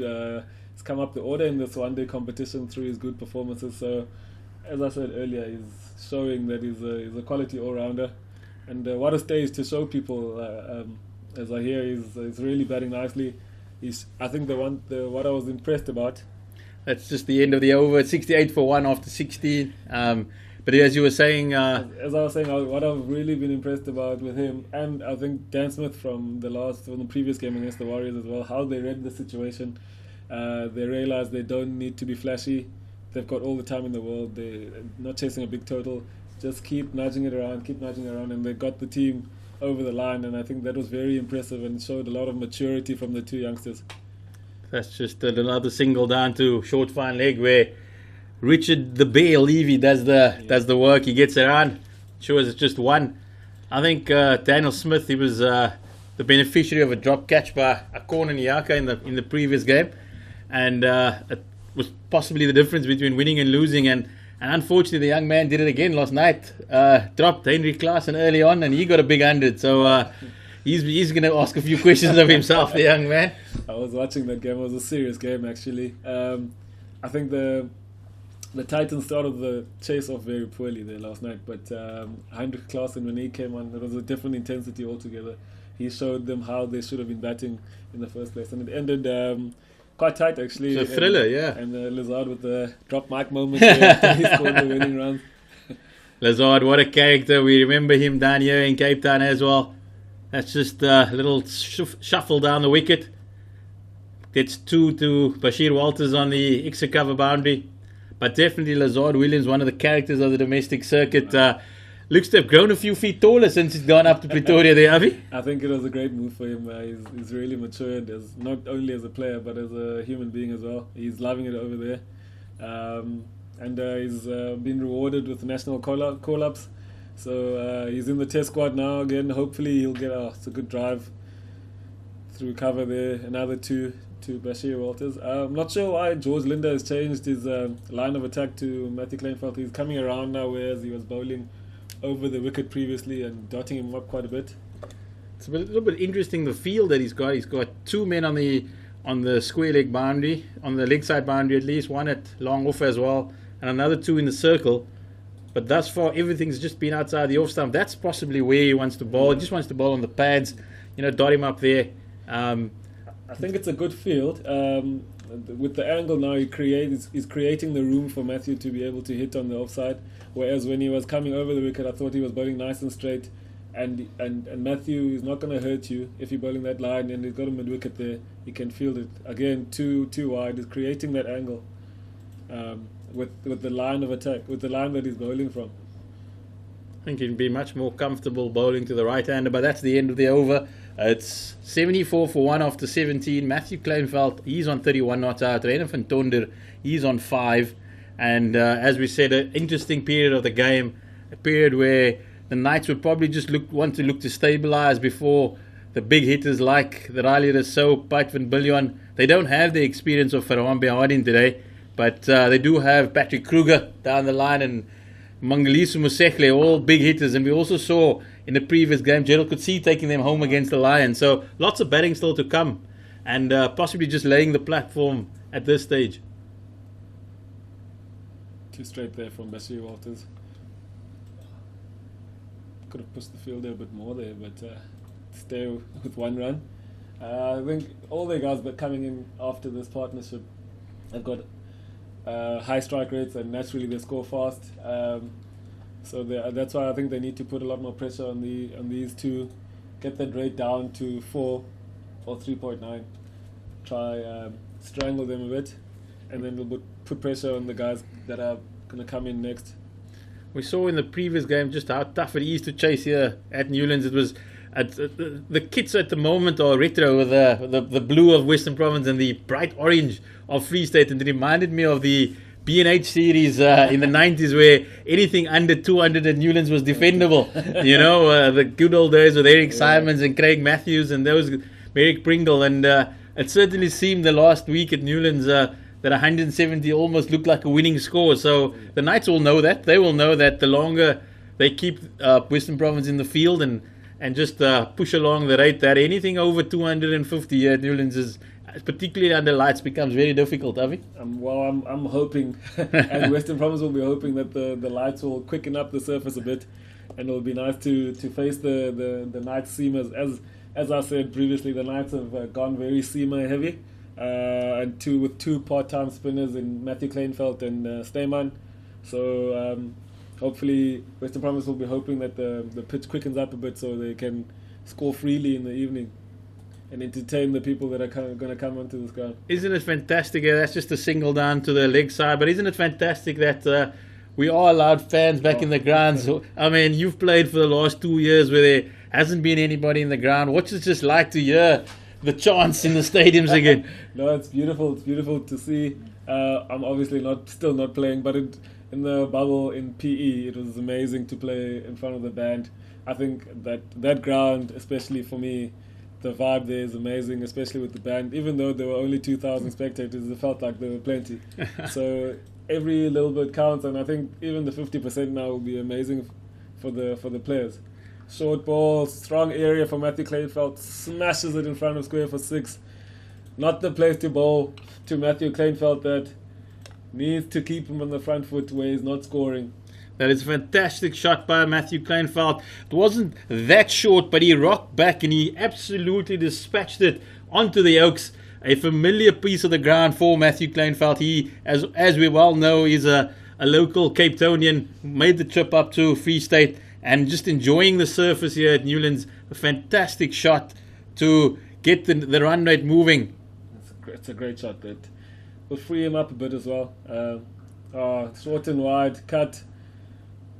Carl Simmons gets around, gets it in. Too short there from Bash Walters. The past 2 balls, he was going nicely against Matthew Kleinveld, getting him full, getting him driving down the ground. He's got his guys up, mid-off, mid-off and mid-on. Get the ball full, make Matthew Kleinveld make the play. Avi, I know you've played a long time with Matthew Kleinveld, whether it was semi-pro cricket, whether it was during the in the Cobra side as well. But to see this young, he's not that young anymore, but to see him actually playing provincial cricket after just piling on the runs for so long in the semi-pro ranks, and now to actually have a crack at provincial cricket, it just shows the rewards when you actually just do the hard yards. He really did the hard yards. He had to work hard for his success, put the numbers on the board, works it to mid-wicket, deep square leg there for 1. No, he's as you said, he's worked hard. He's being rewarded now. Elsewhere, he'd obviously love to play where he's from, Western Province, but so is the game now that as a player, you got to go who's paying you, who pays the money, who's showing you the dollar bills. That's where you got to go. I think opportunity is what's more important right now, and he's getting it at the moment, so it's good for him. Big appeal from George Linder. It's a beautiful delivery there by George Linder. Just slowed it up a bit, bowled as we said earlier, he prefers bowling to the right-handers, and he thought that he would have in with a good shout there, but the umpire not responding to the call on that occasion. Can only be that saved him there, I think. Oh, I reckon it's height. Good appeal that though. It is good to see George Linder finding his rhythm again. He got some runs in the Reindorf game against against the Dolphins up in Kingsmead, and also just been his economical self with the ball. I do think that he's an absolute quality cricketer. He's probably should be playing at a higher level. Yeah, he definitely should be playing at a higher level. Everyone obviously thought that he should have been playing at the T20 World Cup at least. But I think that's the disadvantage. I know it's everyone's dream to play Proteas. I think that's the disadvantage of making the Protea squad and just being on tour and not playing. There's no substitute for getting on the park and actually playing and being competitive. The nets are not good enough in that regard, I think. So for him, the fact that he got to play an entire T20 competition and now he's got a few games under the belt is very good for him, and now he can get rhythm. As I say that, he got away with that one there. Matthew Kleinveld was eyeing the railway line with that one, but George smiling, just knowing that easily could have gone for a boundary, but it's just one. I think this leg side boundary is a bit too big for Matthew. I think I'm going to record that one and send him the clip later there. I mean, definitely let Matthew hear that. But like we were saying, George just we saw him during the T20 just a little bit rusty during that tournament, particularly with the bat, and then obviously picking up COVID during the tournament as well wouldn't have been ideal. But returning to his old self here again. Yeah. It's 87 for 1. The Knights after 19 overs. Matthew Kleinveld 41. Rein van Tonder 8. This Knights pair now is starting to rotate the strike a bit better. Where they were struggling before the drinks break. I think they needed that little bit of a break to consolidate and talk about it. Now they're kind of rotating and got two boundaries in between. So they got the rate up to 4.6 now. I think Western Province need to get this rate down.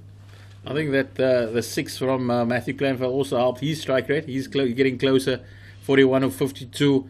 Rein van Tonder, he's under 50%. He'd like to probably go a little bit quicker. Yeah, he'd like to go it, but in reverse, Province would just like to bowl a few more dot balls at him. Just, I think Rein van Tonder, growing up on that flat bloom wicket, where literally just piles on all the runs. When he comes down to the coast, it's not as easy as we think. It's a different ball game altogether. I think the game nowadays, there's no scope for 50% strike rating in 50 over cricket. I think guys like Mpongwana and Smith last week, when they were chasing against the Warriors, obviously had good shots straight down the ground, dot ball. I think could have pushed for a single there. Did you charge yourself against Richard Levy? Do I what? Did you charge yourself for a single against Richard Levy? That's an easy single, I reckon. Lots of clips to be made here to record later from Avi. Easy single, I reckon. But yeah, I think even last night, I think Gian Cloutier, I thought, batted very well, but I think he could have scored a lot quicker than he did. Because if Clausen, who came in and picked up the rate, if he had gone quickly there, they would have been in big trouble. I don't think they would have even got close to the score. So, and I mean that's what when you watch Rein van Tonder, and you spoke about that could have been a single down to Richard Levy at mid-on, at least mid-off. It's not only about hitting boundaries, it's about the intensity at the crease, it's about running that first one hard, putting pressure on the fielder. That's just the body language that you want to show at the crease. Yeah. And that's sometimes what's lacking within the partnerships. Yeah. I think even for him, a guy that would have watched a lot, Behardine, when he bats in limited overs cricket, even in 4-day cricket, you can see his body language he's trying to not take you on and hit boundaries all the time, but he's looking for a single every ball. So I think that's what you need to do in limited overs cricket. Look to score all the time, and if it's a dot ball, it's a dot ball, but look to be scoring all the time, not to be defending.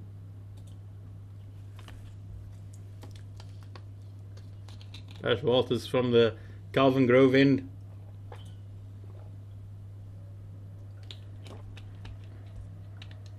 Once again, just dotting up Reina van Tonder here.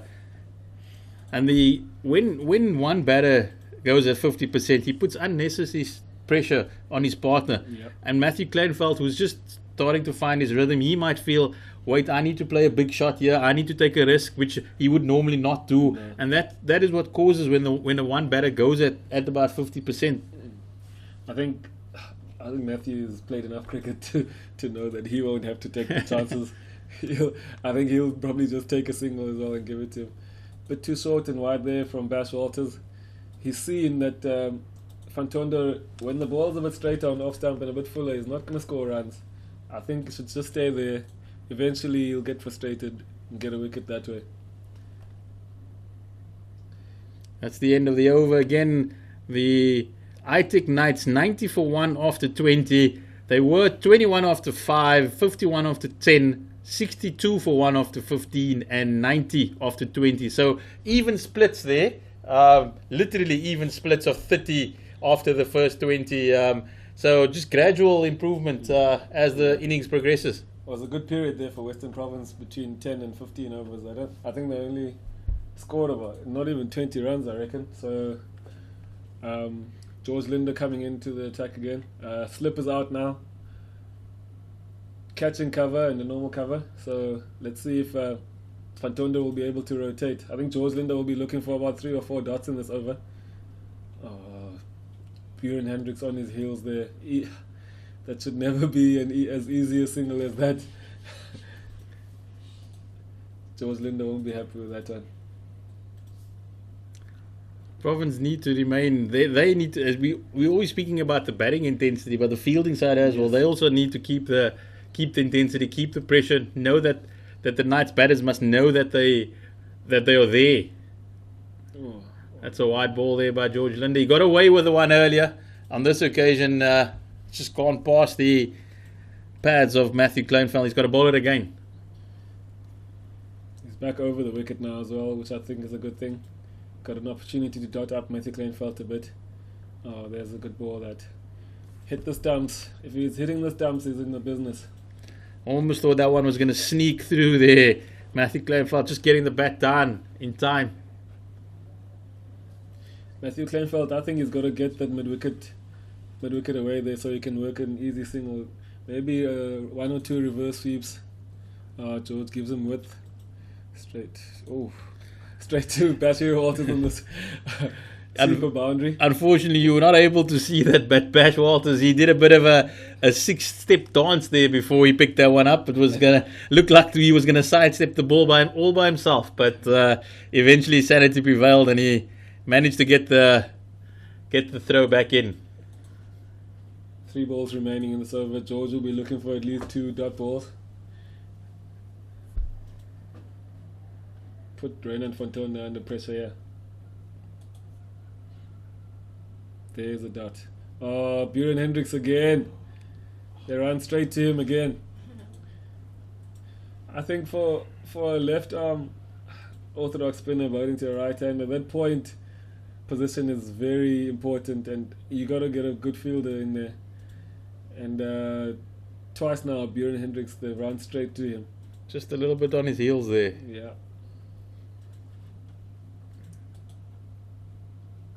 Down, bowled. 4 runs off the over. George just getting through his work here. He's coming to the end of his 6th over. Only conceded 19 thus far and has the wicket of Snyman. Vital member of this Western Province side. It's crucial.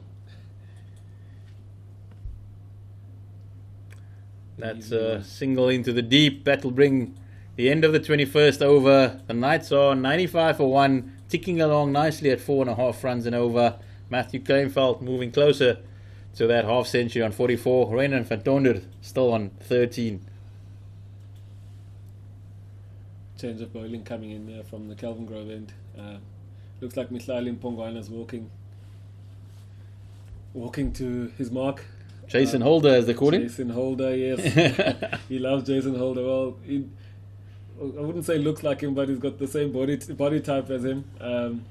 Hopefully, I think it's that 6 foot frame there that's giving it away, and also that when he gets in when with the bat in the willow, he gets a big stride, that long stride. He just throws his hands at it. That's got Jason Holder written all over it. So I think the captain won't have to ask him twice to bowl a bit fuller here. He naturally bowls quite full, so hopefully he'll get Matthew Kleinfeld driving and dot him up quite a bit. I'm still not happy with where Mohammad Yasin Vallie is standing there at cover, a bit too square for my liking, because there's a big gap between cover and mid-off. Don't know what you think about that, Zahir, but he was standing there previously for Bash as well. I think it should be a lot straighter than he is. Just a yard to his left, possibly 2 yards to his left. Oh, As you said, he's not going to be asked twice to go full. He goes almost Yorker length there first up. Surprises Matthew Kleinfeld, inch to the left, and he could have been in business there. But definitely, you say, I think either cover goes to his left quite a bit, or mid off goes to his right quite a lot, because they need to close that gap. As we know, Matthew Kleinfeld doesn't hit a lot down the ground, so maybe mid off can go a bit wider. Oh, beautiful! Beautiful deliveries here by Mpongwana. Mihlali Mpongwana. Bit of movement there. He's the first bowler to go that full, and we see a bit of movement for the first time today. Very happy with that. Still a few clouds around Newlands over the mountain, and definitely keen to get involved here. As you said, that Yasin Vallie did take 2 steps to his left, and then after the ball he went back 2 steps to his right.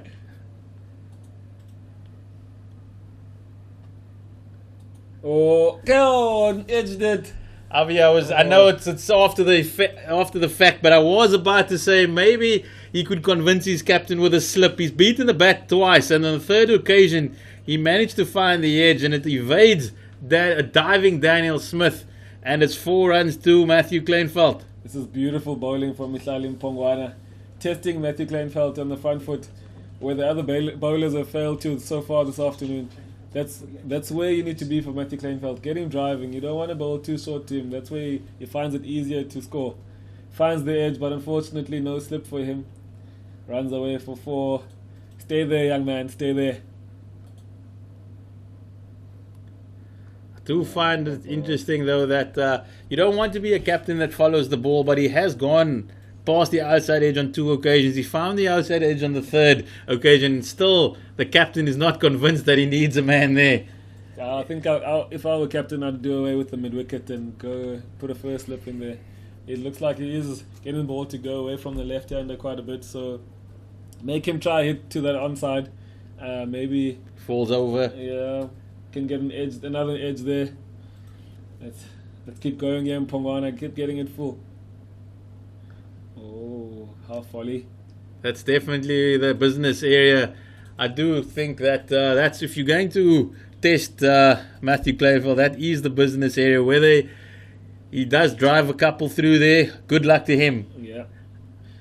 This is exactly why I think Mohammad Vallie needs to be a bit straighter there. There's no ways, if he gets beaten on the right, it's only one anyways to the sweeper boundary. But if it goes to his left, it's a 4 all day long. It's amazing how the acutest of angles make a difference in this game. Oh, beats him again. This is a fantastic over by Mpongwana. He came into the attack and went past Matthew Kleinfeld outside edge on 3 occasions. The 4th occasion he found it and just evaded Daniel Smith. So that's his first over gone, conceding just the boundary as the ITEC Knights are 99 for 1 after 22. Great start by Mihlali. That's Avi, you've played a bit with Mihlali at UWC as well. You've got to know him out there. What kind of lad is he? He's a very laid back character. Chilled. He's very chilled. Borderline lazy. But, we are recording every clip from Avi here. We're playing it to his mates on the province WhatsApp group. He does his work off the field, but He's a different character to a lot of guys. He's a bit too chilled for a lot of people's liking. But yeah, as long as he does his job, I guess. Doesn't he have white line fever though? Or is that also needing to come? Too chilled for that. Now, Mihlali Mpongwana, a very good prospect for this union. I think a lot of years. He's going to play for this union for a very long time. That is fantastic. Hopefully he does see a future here down in Cape Town. He's a local boy. Yeah. He's come through the system. That should be a tight single. But unfortunately, as we said, Province just a little bit on their heels there as the Knights steal another single. And that's the 100 up for the ITEC Knights. Stolen in the covers. Taken 135 balls, 10 boundaries and 1 6 for the ITEC Knights. George Linder will be very, very frustrated in the past 2 overs. 3 runs taken where there should have been at least a run-out opportunity, and the batsmen have made it easily. Nice. Matthew Kleinfeld down the ground, down the wicket to George Linder for the first time, and hits it to long on. I think Matthew Kleinfeld is in now. He's going nicely. He just needs a little bit more from his partner here, I reckon. 13 of 31. Not good enough at the moment, but team still going nicely, I think. That's where George Linder wants to be. Yes. Just angles in with the arm. Ryan van Tonder gone 13 now of 32 balls. That's not ideal for the ITEC Knights, but as long as Matthew Kleinfeld keeps it ticking over, they won't be too worried. They'll just be grateful that the scoreboard is ticking over, setting the platform for possibly an assault later on.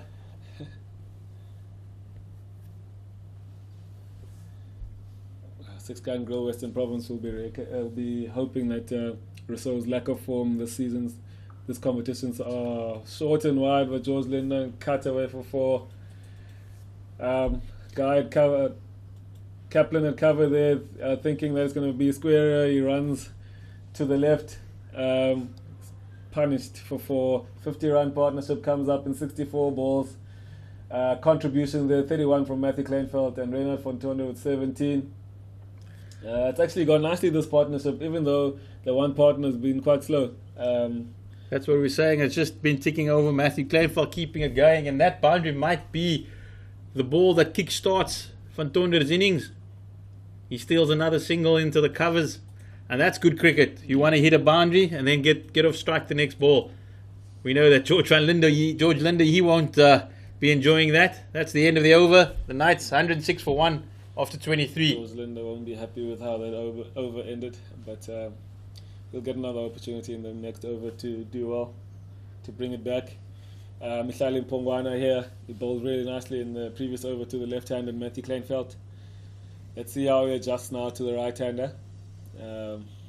As I said earlier, he will bowl a fuller length than the previous bowlers, so I think that's a very good length to here at Newlands.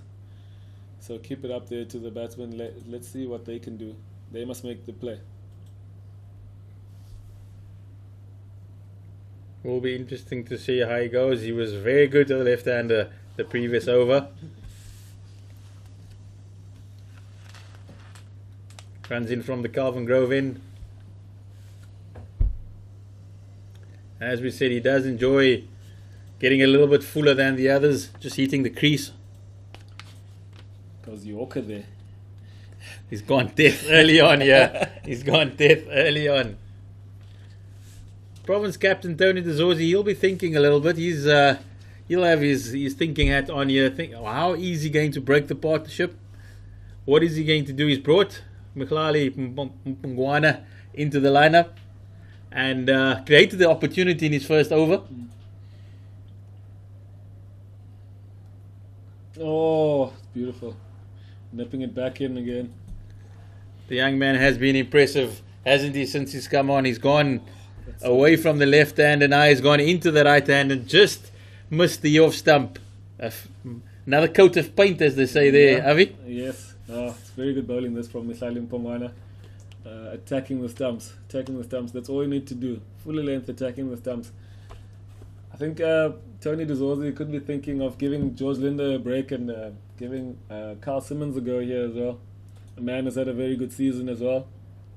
Probably leading in terms of player of the season for Western Province this season. I actually put it out earlier in the after the 4-day comp. I said my MVP for Western Province this season. Got a message from his dad and his mom to say thank you. I've seen big supporters. His parents are big supporters, and they're there on social media, on Twitter. So, but yeah, he's had a good season. Obviously, didn't get much opportunity in the T20s, but he's grabbed the opportunities this season in 4-day cricket and in this competition too.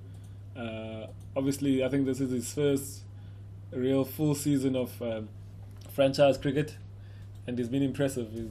I think he should be getting a ball soon, or maybe the captain will be thinking of bowling George Linder through. We'll have to see about that.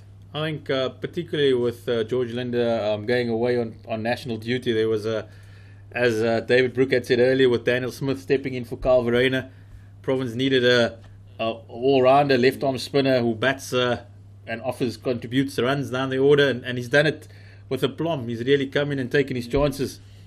Your depth really gets tested when the Proteas, when the guys go up to the Proteas. But I think that's also a good thing. It exposes the guys to this level of cricket, and now they've come in and done well. So it can only be good things for the union. I've really been impressed by the youngsters, Avi. You've seen them every day at training.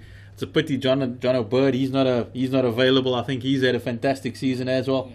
A real pity that pulled up with a hamstring. Quad strain. Okay. Quad strain. Really a prospect for Western Province. Daniel Smith, even Gavin Kaplan. I think he's one innings away from just really breaking through. Yeah. No, the guys really. Nice length.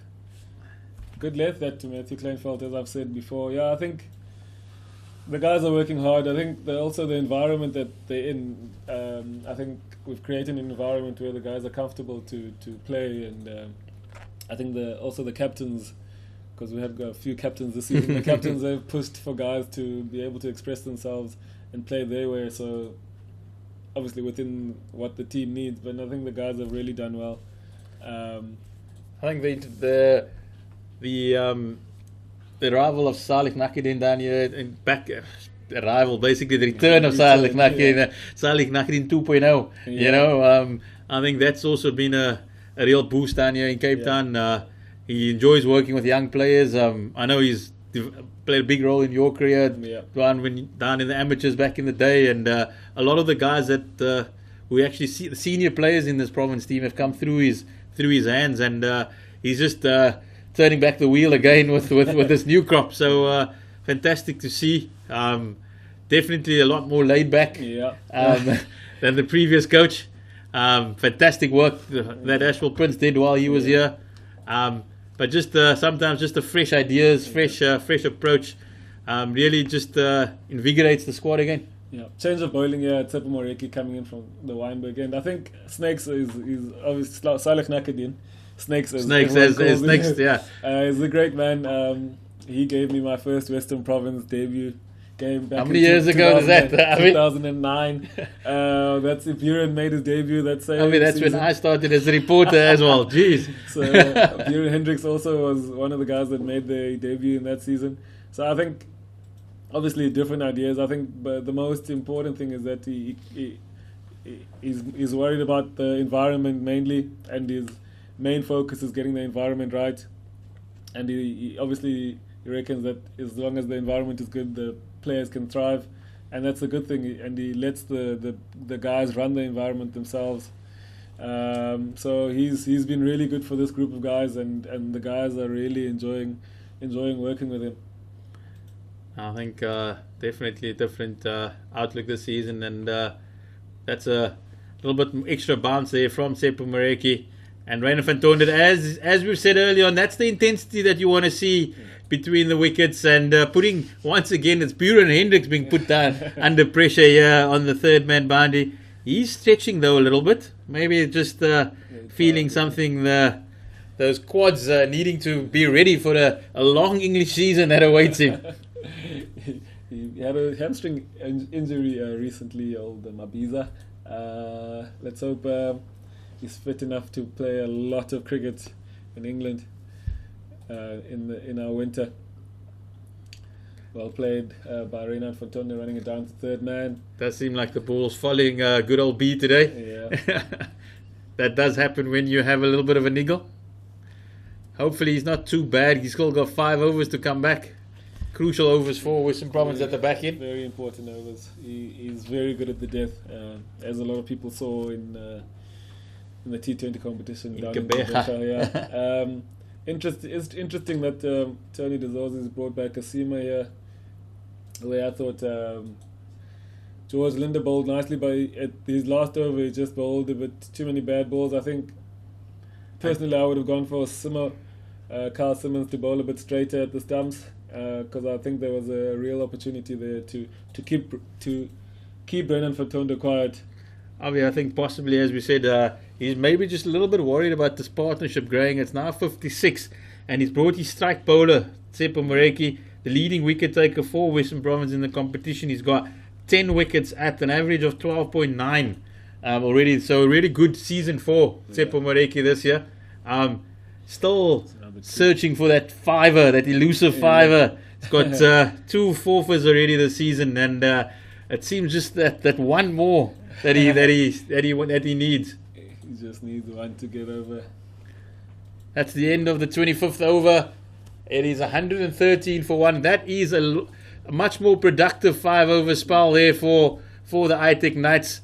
It's been 30. The splits have been 21 and 28, and now that's 43, if I'm not mistaken, or 23. 23 in that 4 overs. So the ITEC Knights just going along their merry way at the moment. Vallie Mpongwana to carry on here from the Kelvin Grove end. He's bowled really nicely. 2 overs for 6 runs. They'll be looking for him to continue going at 3s here. Tony De Zorzi will probably give Tsepo Moreki another one, and then bring on Carl Simmons after Tsepo Moreki there. Mid off and mid on, still up.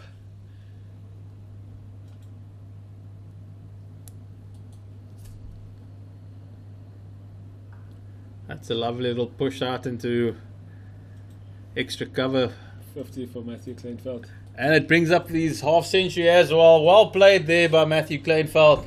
He's done really well here for the Knights. Fits 50 of just 69 balls. Includes 3 boundaries and that fantastic 6 onto the Oaks early on.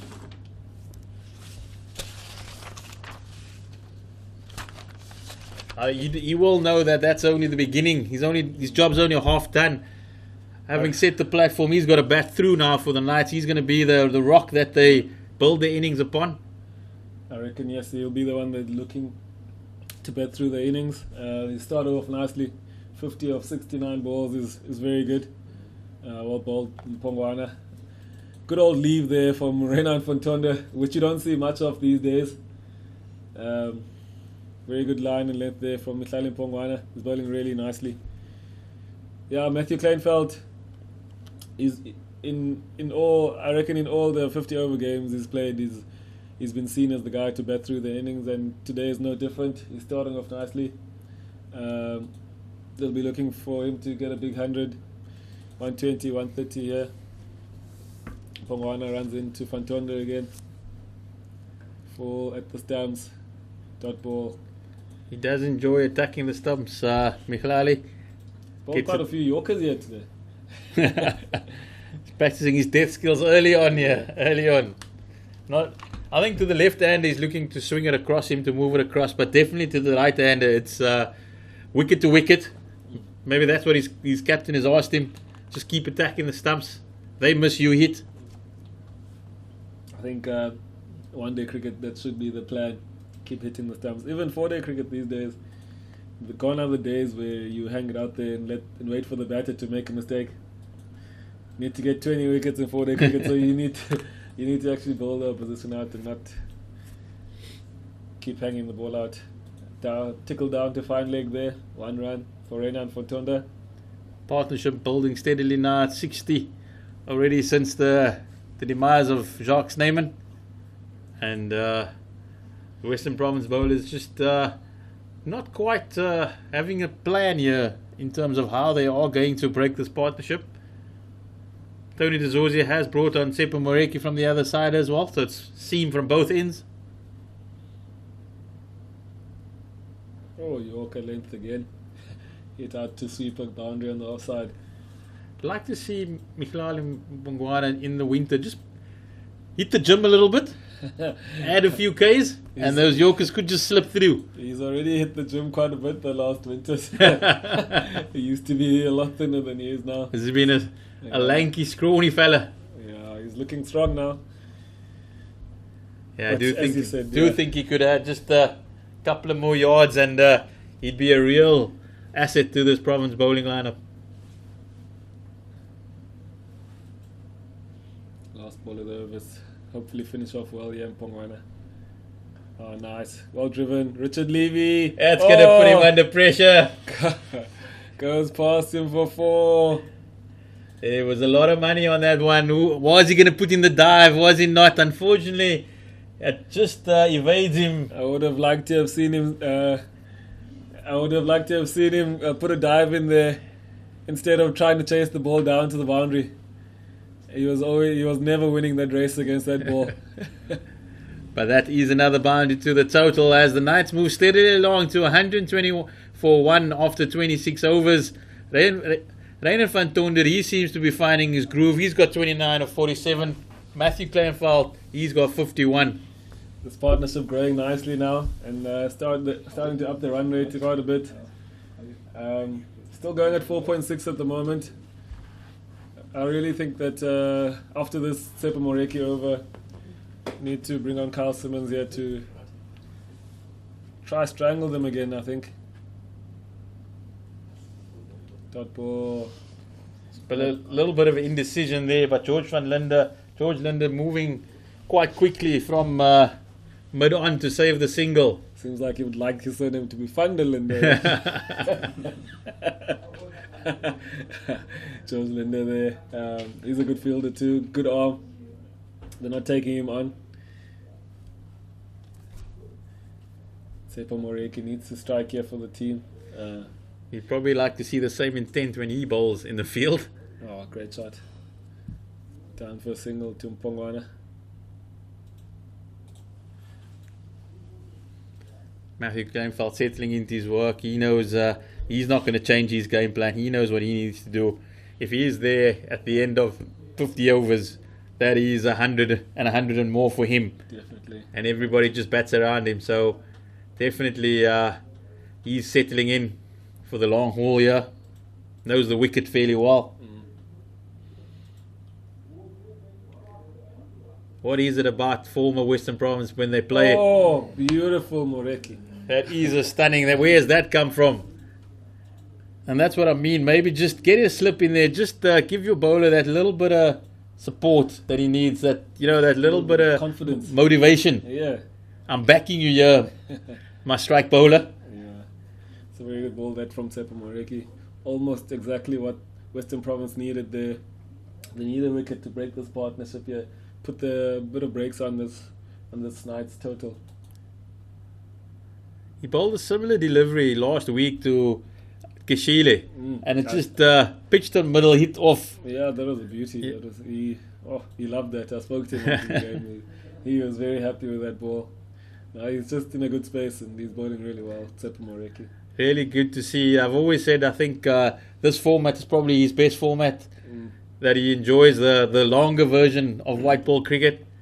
I think sometimes in T20 cricket he gets a bit caught up in the headlights, wanting to go a little bit fuller. T20 is tough though.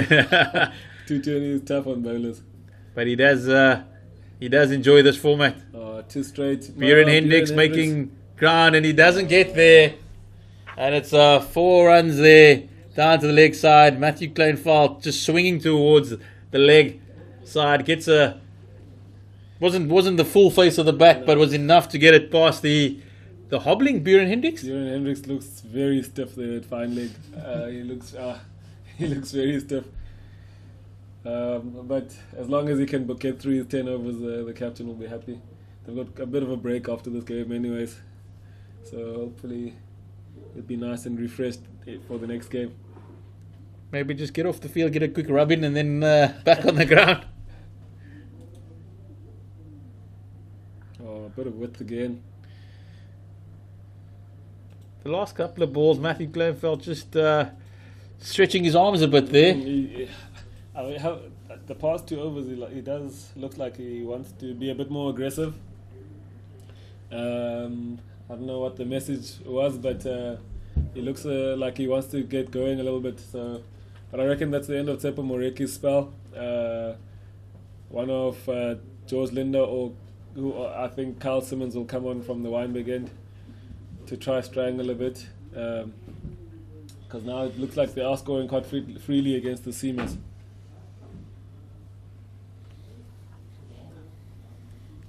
As the partnership grows to 72 and looking more ominous with every run here, the ITEC Knights.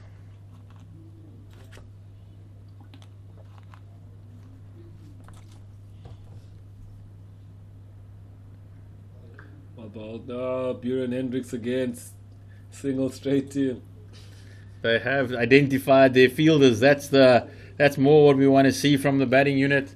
Earlier they were just sitting on their bats, hitting the balls to the fielders and not putting them under pressure. But knowing now that Buren Hendricks is struggling, just walking away there gingerly. He's not attacking the ball for me. I think mid-off and mid-on are very crucial positions. And You've Western got Richard Province have Levy. got 2 of their slowest fielders fielding there. So if I were, the batsman should recognise that, and it's a nice area to get off strike where Fantonda puts it nicely, blocks it Kepler Vessel style, and gets a single there.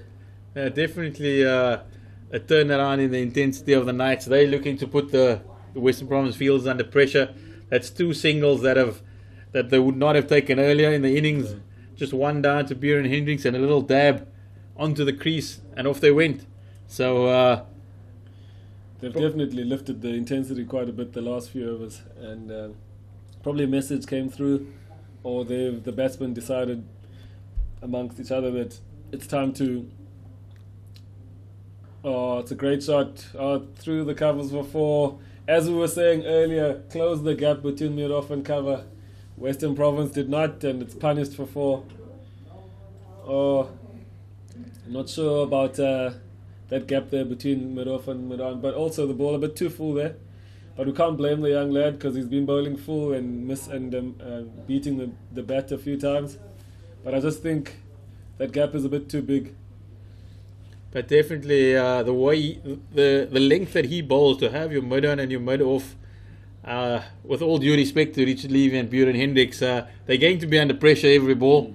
And the Knights have identified that. We saw in the previous over, one went to the right of Levy, and now it's gone to the right of Hendricks, and both were boundaries. To be fair, I don't see where else you can put them, to be honest. Oh! Just goes over Tony Dizorzi at mid-wicket there. Just mistimed his jump, or maybe a little bit too high. So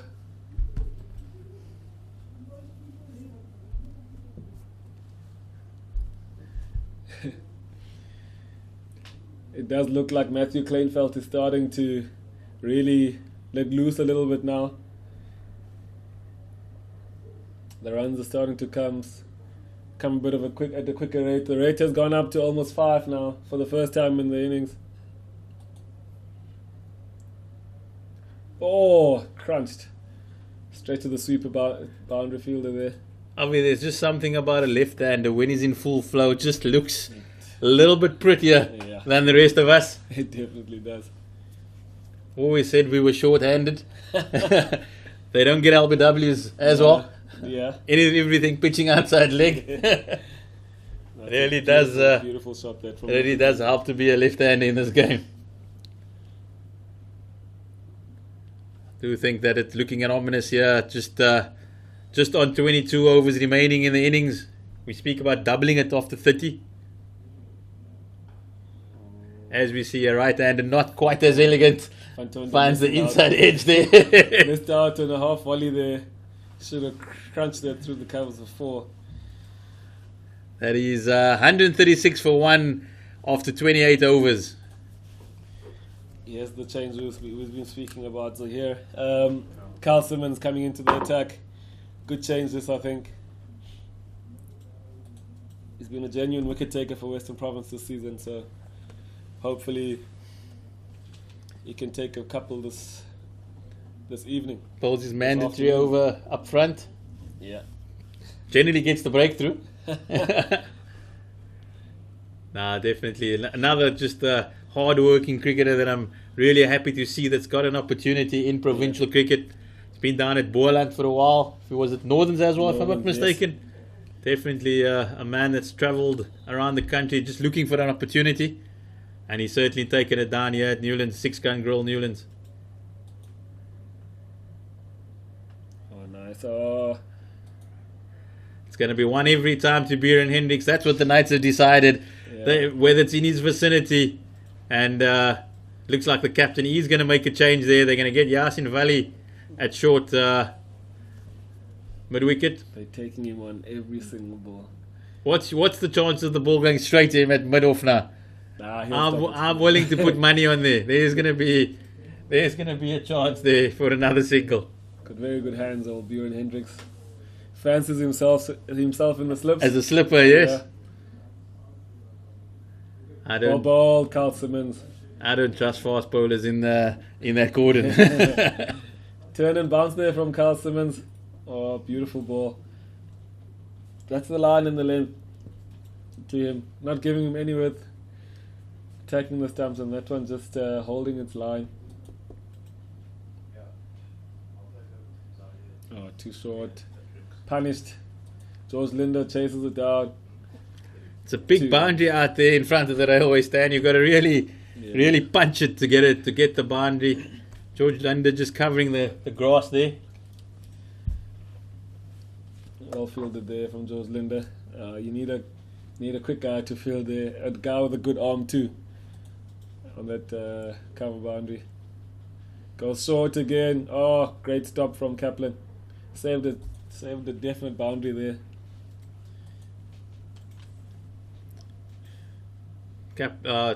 At least Carl Simmons just struggling with his rhythm here on his return. 2 bad balls there from Carl Simmons. Lucky that one was stopped. Otherwise it was going to go for 4.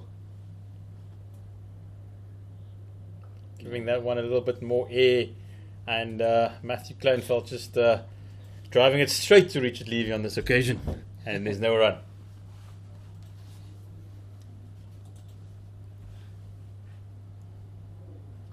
Down, single, long on for Matthew Kleinfeld. That's the end of the 29th over. We thank Avi Mikajima for a solid shift, the opening stand. He's being replaced by Nasri Alexander in the commentary box. Welcome, Mr. Alexander. Oh, good afternoon, Zai. How are you doing? Very well too. Great to have you on here this afternoon. Avi's put in a solid 29 over shift. He's Avi and his scratches. Yeah. He's hobbled away as we start the second half of this ITEC Knights innings. That's just finding a little bit momentum here at 141 for 1 after 29. The partnership is 86, run rate 4.9, and the platform being laid for the big hitting Riley Lesau, Piet van Biljon, Patrick Kruger. What do you think, Mr. Alexander? Yeah, I just think Matty Kleinfeld coming back to Cape Town. I think always coming back to your old province or franchise, you have a point to prove, and he's doing well today. So he certainly has. There's just been there hasn't been any chances in the innings thus far. There was just a slight edge that evaded Daniel Smith off Michali Mupangwana in his first over, but other than that, it's been a really measured innings, knowing his limitations at the start. There was no expansive strokes, but as he's gone past 50, it's just he hit the ball a lot more cleanly, as the innings progresses.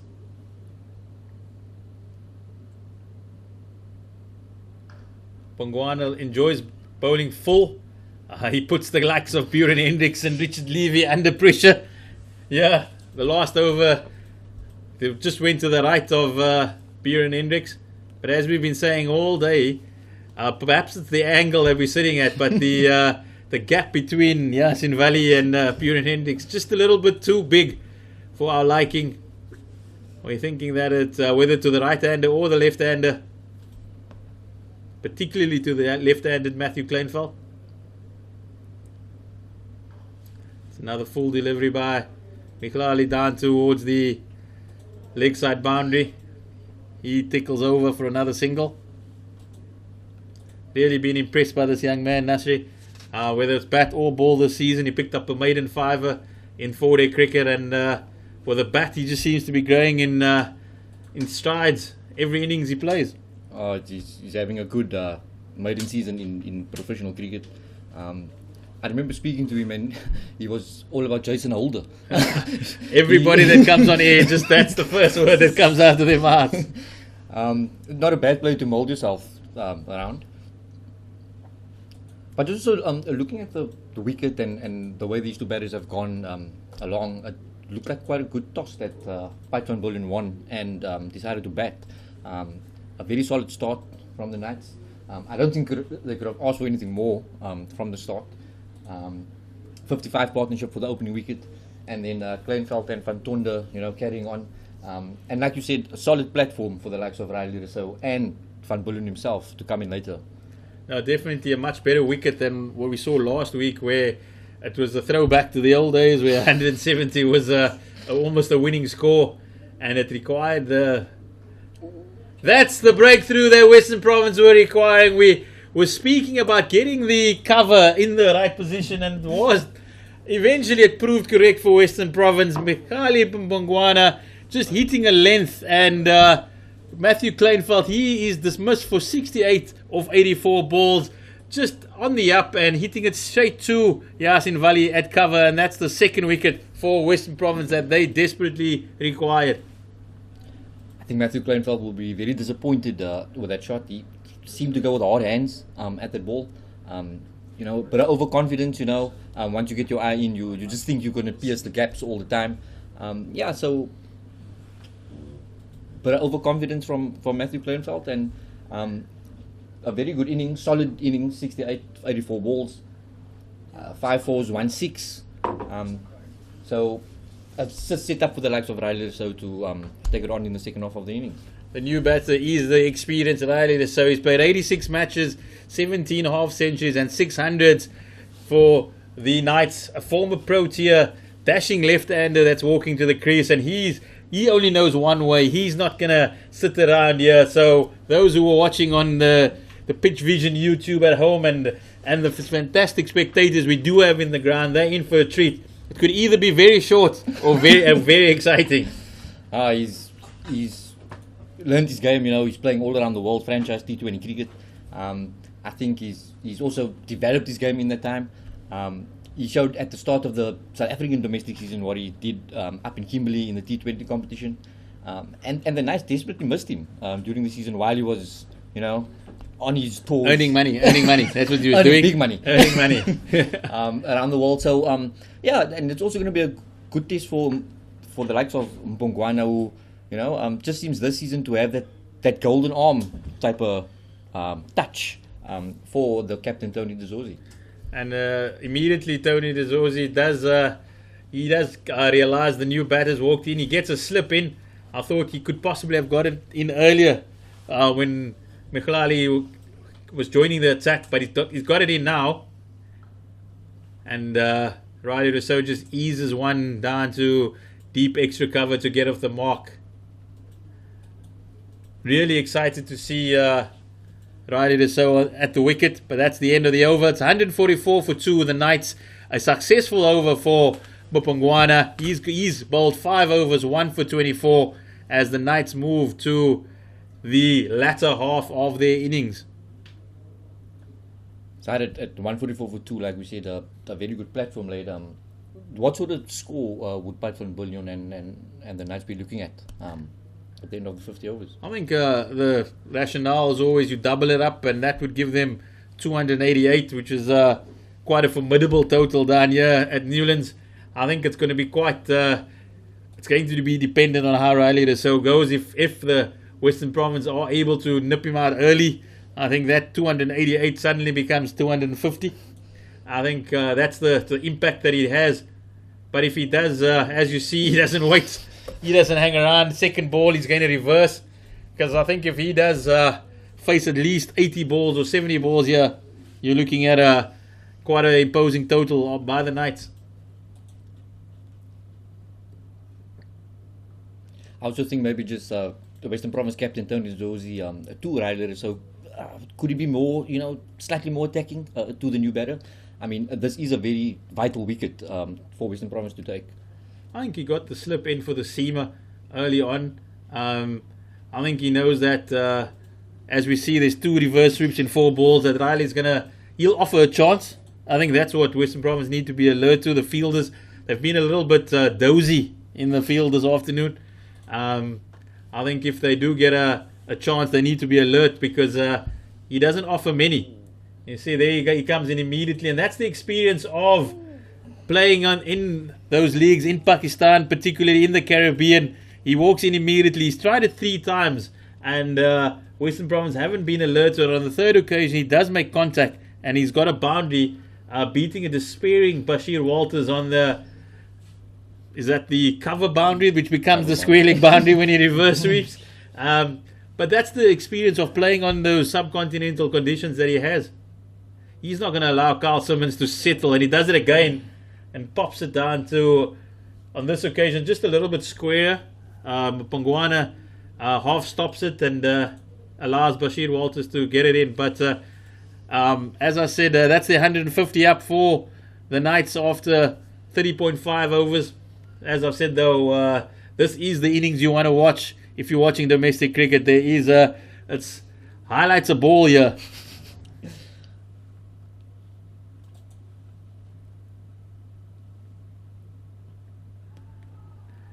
Nasri, I think out of the 6 balls he faced in that over, he attempted 5 reverse sweeps. He's got 6 runs off it as the 31st over comes to an end. It's 150 for 2. Rainer van Tonder 35. Riley Rousseau just walked to the crease, but already he's got 7 of just 7 balls.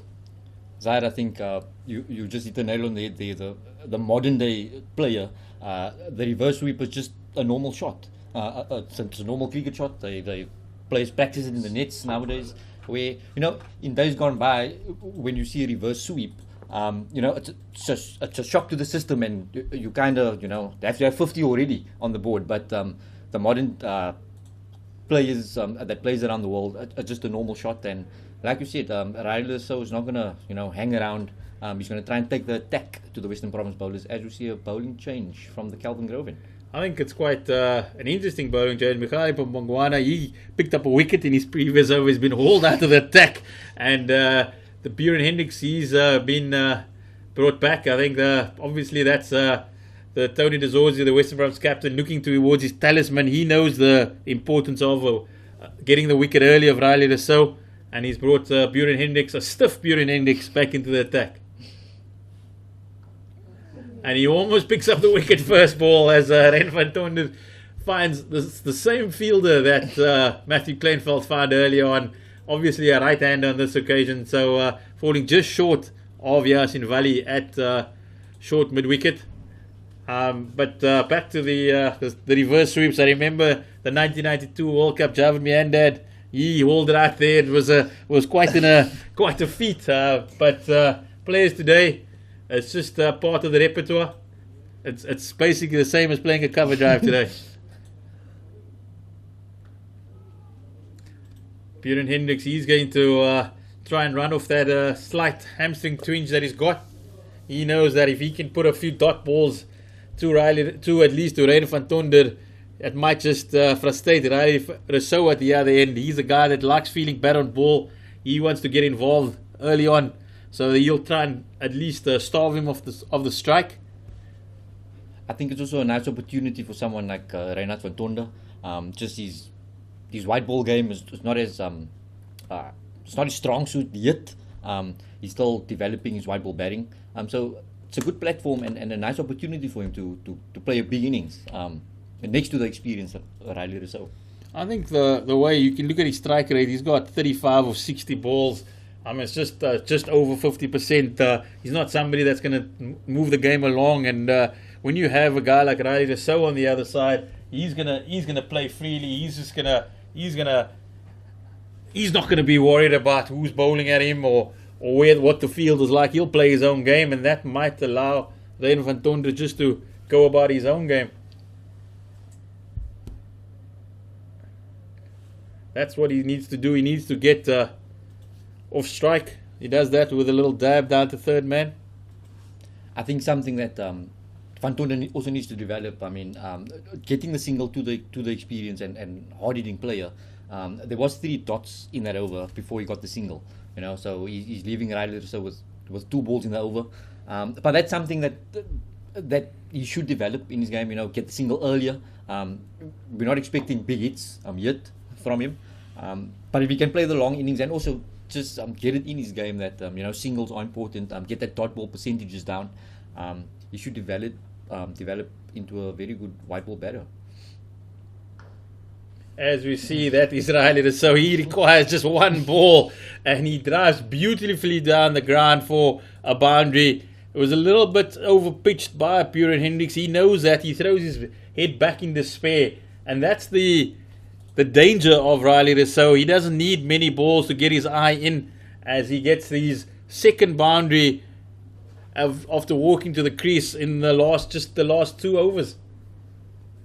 Yeah, he seems in the mood today, Zahir. I think he's always in the mood. He's been one of my favourite cricketers all along. A real pity that he hasn't played many more games for South Africa.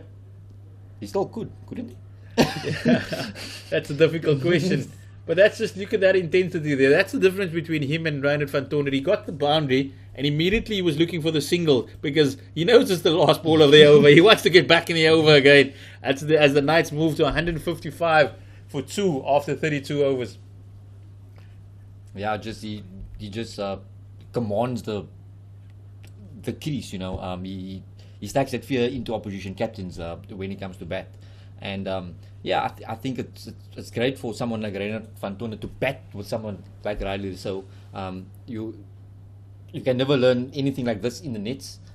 Just out in the middle, batting long with an experienced partner that has played around the world. I think for Van Tonder's development as a white ball cricketer, as a white ball batter, this is unbelievable experience. I think that's the crucial element of. We've all bemoaned the loss of Kolpak cricketers over the years, and they've all been able to come back into our system, into the South African system. And when a guy like Reinhard van Tonder, who's a young prodigy already, they're speaking about him playing Test cricket for South Africa. He's only 22 years old. To bat with somebody like Riley Rousseau.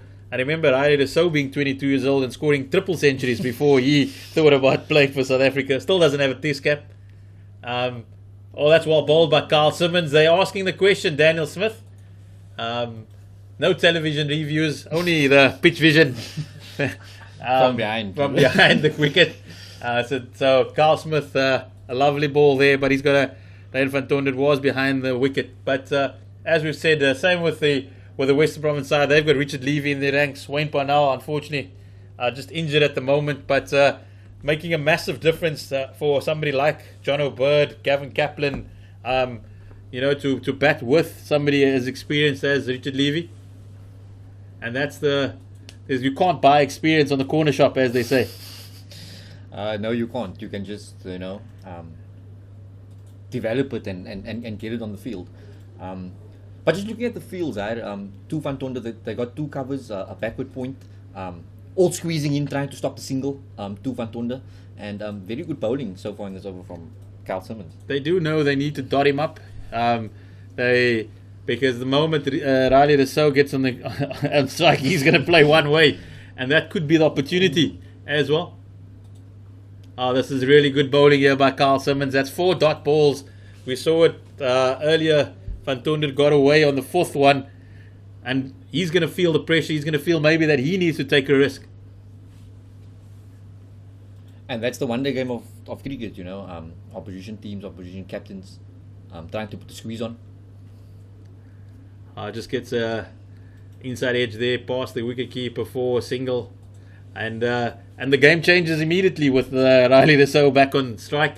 He's only got one ball on this occasion. Carl Simmons will know he'll want to end the over on a positive note. He's bowled 5 really good balls.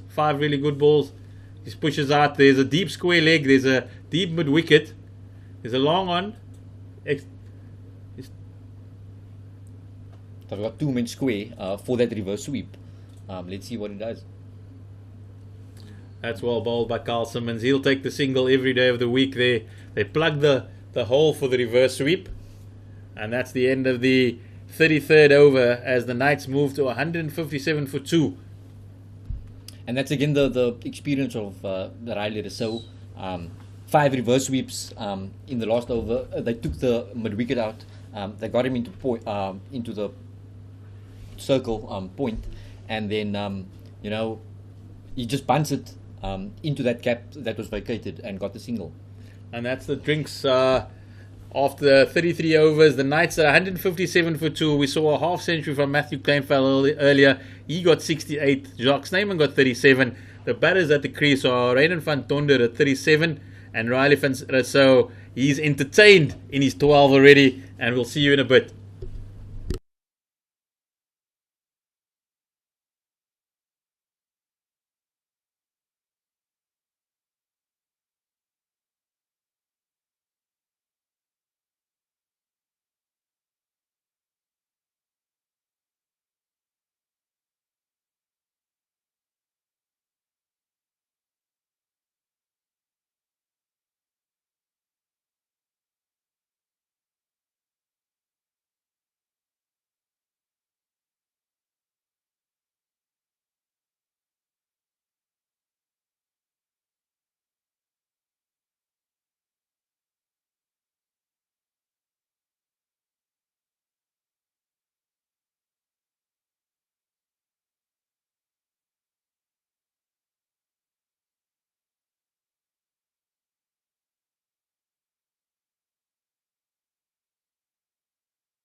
Welcome back to Six Gun Grill Newlands after the drinks break. That's the final drinks break of the innings. The ITEC Knights 157 for 2 from 33 overs.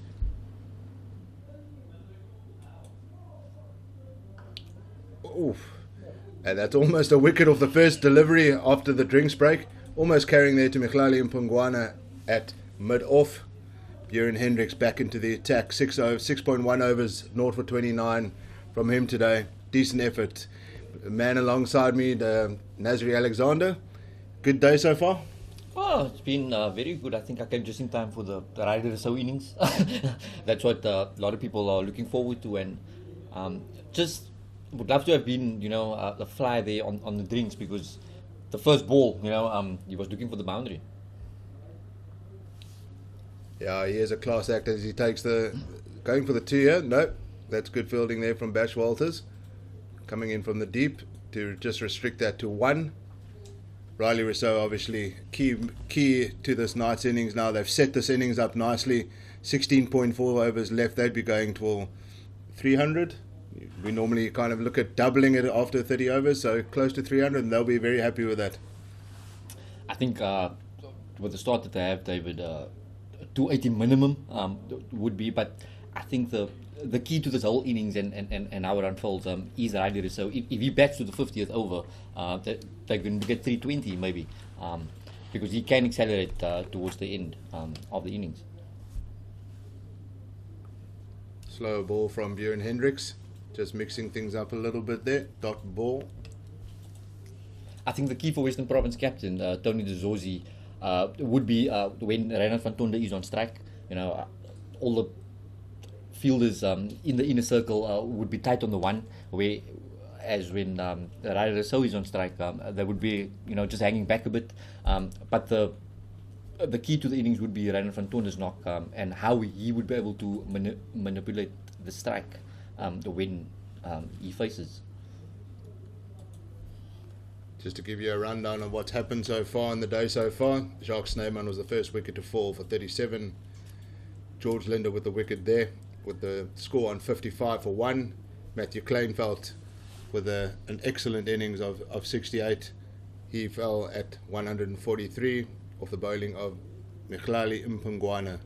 Mkhlali Mpungwana has been showing his all-round ability most of this campaign, with the bat in the previous game here at 6 Gun Grown Newlands against the Warriors, a match-winning innings, and now he's delivering it as well with the ball. Slow ball bouncer there from Bjorn Hendricks. Good delivery to Van Tonder. I think that's 3 dot balls, David. We were just speaking about firstly getting Van Tonder on strike, and then racking up the dots, and Bjorn Hendricks is doing a brilliant job for his captain at the moment. Showing all the experience. I think captain will look to keep a couple of his overs until the last 5 or 6 overs, but hoping to get another wicket here. That's just well played down to third man from Reinhard van Tonder. Just takes the single to end the over. Finishes 159 for 2 after 34 overs. The men at the crease, Riley Rousseau 30 not out, Reinhard van Tonder 38 not out. Bjorn Hendricks 7 overs, no wickets for 31 runs.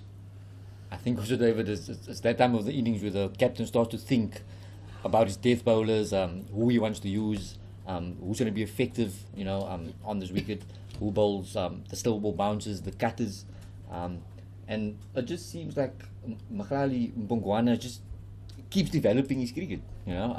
We were talking about the last game. He won the game. It was very exciting when he won the game under lights for his team, and he would still have a big role to play in this bowling attack. Kyle Simmons had only bowled 4 overs. He's been economical. 4 overs, 0 for 17. That's a short ball to start, and Van Tonder just hits that to deep cover for 2. Good start to the over there from too short from Kyle Simmons there. Well, that's an easy put away for someone of the class of Reinhard van Tonder, and that's what he's looking for. Some short wide balls just to get away and to rotate the strike. 2-minute cover there, but they can't save that, and it goes down to long off. Tepo Mareki with a misfield, allowing them to get back for 2, and Kyle Simmons gives him the death stare. They are flatmates. They live together, so that will be a little point of discussion later on the way home. Our bowlers don't like to go for runs, David? No, definitely not. Oh, that's whacked down the ground, and that's a slap down the ground for 4. That's a powerful shot there from Reinhard van Tonder. Kyle Simmons will be livid with that, and you'll still be looking at Sefo down there on the boundary. But that's a good shot there from van Tonder as he nears his half century. Very good shot. They say the best shot in cricket is through mid on, whether it's off the seamers or the spinners. It just looks a pretty shot. And as you're watching on YouTube, I'm sure you would have seen that. But yeah, it just seems like he's just upping the tempo a bit, and maybe targeting 1 or 2 bowlers. And it seems like Kyle Simmons, it's someone they could perhaps target in this innings. That's lovely played, but he can't get past Yazin Vallie there at a short third man. Might try a short delivery. Kyle Simmons does mix it up quite nicely. Can give it a bit of air as well. Possibly coming down. That's just taken the single, well played by the ITEC Knights batsman there. It's been a good over so far for the ITEC Knights. 10 runs from the over. I think it won't be long, David, before we see George Linder back into the attack. The Proteas spinner still got 3 overs. His figures are 1 for 27. It's a sweep. It's in the air, but it's not going to carry to George Linder. Better bowling, and it's a decent end to the over from Kyle Simmons. The score moves on to 169 for 2 from 35 overs. 15 overs remain in the innings. Reynard van Tonder on his way to a half century. 47 not out. Riley Rousseau on 40 not out. They've set the platform here. Batsmen still to come. Piet van Biljon, the captain. Patrick Kruger can whack it. 169 from 35 overs. 15 overs remaining. What score will they be targeting here? Are they just looking to bat through to 40 overs, keep the wickets intact, and let their big hitters do their thing at the end? I think someone like Riley Rousseau, he would definitely look to take the attack to the bowlers. And also Reynard van Tonder, he has gone at a slightly at 50% strike rate before that over. It just seems like I said that he's just trying to up the tempo a bit. Try and give support to Riley Rousseau. You can't just score from one side. And definitely 300s on the cards, like we said. Bashir Walters into the attack. I feel like, I know we're sitting on a Friday, but it feels like a bit of a throwback here with Bashir Walters and Riley Rousseau.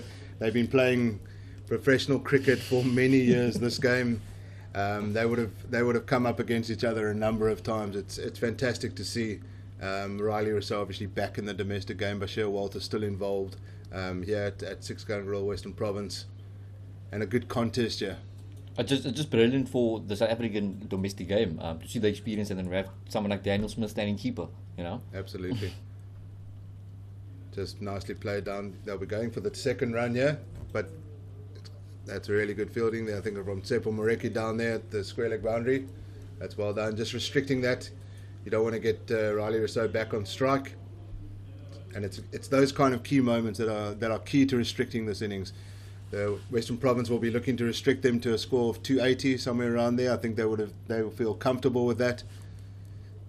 But the Knights will be targeting that 300 mark as Bashir Walters continues from the Kelvin Grove end.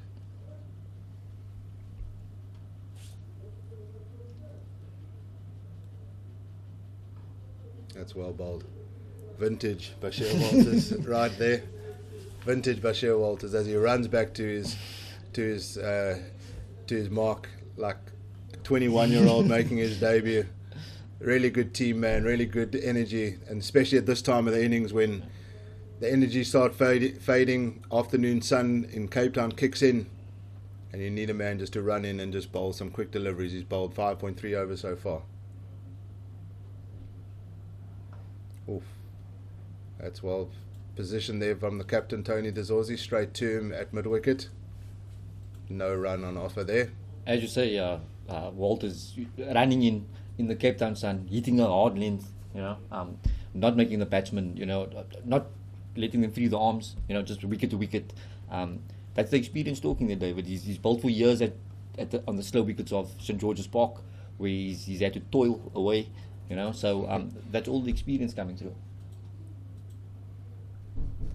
That's nicely played from Reynard van Tonder as he just plays it down, guides it down to third man there for a single as he moves on to 48. Tony Dezorzi just moving his field around here at the moment, just consulting with his bowler,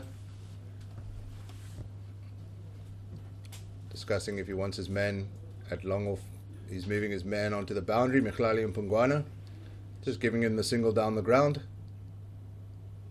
Do you think they especially for Riley Russell, they look to get him out. Do you think they could be a bit more attacking, David? Yeah, I agree. I think it is not a negative field necessarily, but giving him. That's the umpire at square leg was signaling that as a noble waste. Oh, there's a run-out chance here, but they cannot. That everything was happening there in that delivery there. Yeah. It wasn't good cricket at all from just all around. That was a loose delivery from Bashir Walters. Almost looked like it slipped out his hand. That's 3 runs, noble, and they've taken 2, and it's a free hit as well. That's the worst possible outcome there for Bashir Walters. I think Riley was keen to get back for that free hit. Absolutely. Yeah. The minute the umpire, he's not at square leg for the left-hander, but he's effectively at point there. The umpire straight away, he saw that there was a noble, and immediately when he saw Riley Rousseau, went for the second run. Almost got run out in the process. You can be run out on a noble, which would have been a disaster for the Knights, but they got the free hit, and let's see what happens here. Oh, he's taken it. He's not gonna go out, but he's just taken the one. No boundary, not too much damage done there. Riley Rousseau was looking to hit that into Kelvin Grove. Not just the Kelvin Grove end. As more drinks come on from the Knights, you would think that they're used to the heat there in Bloom, that they wouldn't need drinks, but I think there's a message going across there rather than the need for drinks. Bashir Walters got away with the one there. Loose delivery, the second last ball of his over. Score moves to 175 for the loss of 2 wickets from 36 overs. The men at the crease, Reinhard van Tonder 48 not out, Riley Rousseau 18 not out, as the partnership moves to 32 for the 3rd wicket. The bowling figures, Mkhlali Mpungwana looks like he's coming back into the attack. He's bowled 5 overs, 24 runs, and taken the 1 wicket of Matthew Kleinveld earlier on for 68. and it's something that Captain Tony De Zorzi again, I was saying earlier that Mkhlali Mpungwana has developed like a golden arm this season for Western Province. He broke the great partnership earlier for the 2nd wicket, getting Matty Kleinveld caught at cover, and De Zorzi will look for Mpungwana to strike again, and if he can get the big wicket of Riley Rousseau, that would be brilliant for the home side. Yeah, absolutely. Golden arm, and Tony De Zorzi will be looking for that golden arm. He needs a wicket here. The Knights have set this innings up perfectly from their point of view. They'll be disappointed with anything less than 300. They'll be looking to maximise the final 14 overs. Slow ball to start from Mkhlali Mpungwana. A good start. No run on offer. And just that first ball, David, just shows what a good thinking cricketer Mkhlali Mpungwana is, not fazed by the experience Riley Rousseau, staring him down from the other side, knowing that Rousseau is probably looking for boundaries, slowly space up, and an excellent dot ball. That's just nicely played down to long off for a single for Riley Rousseau.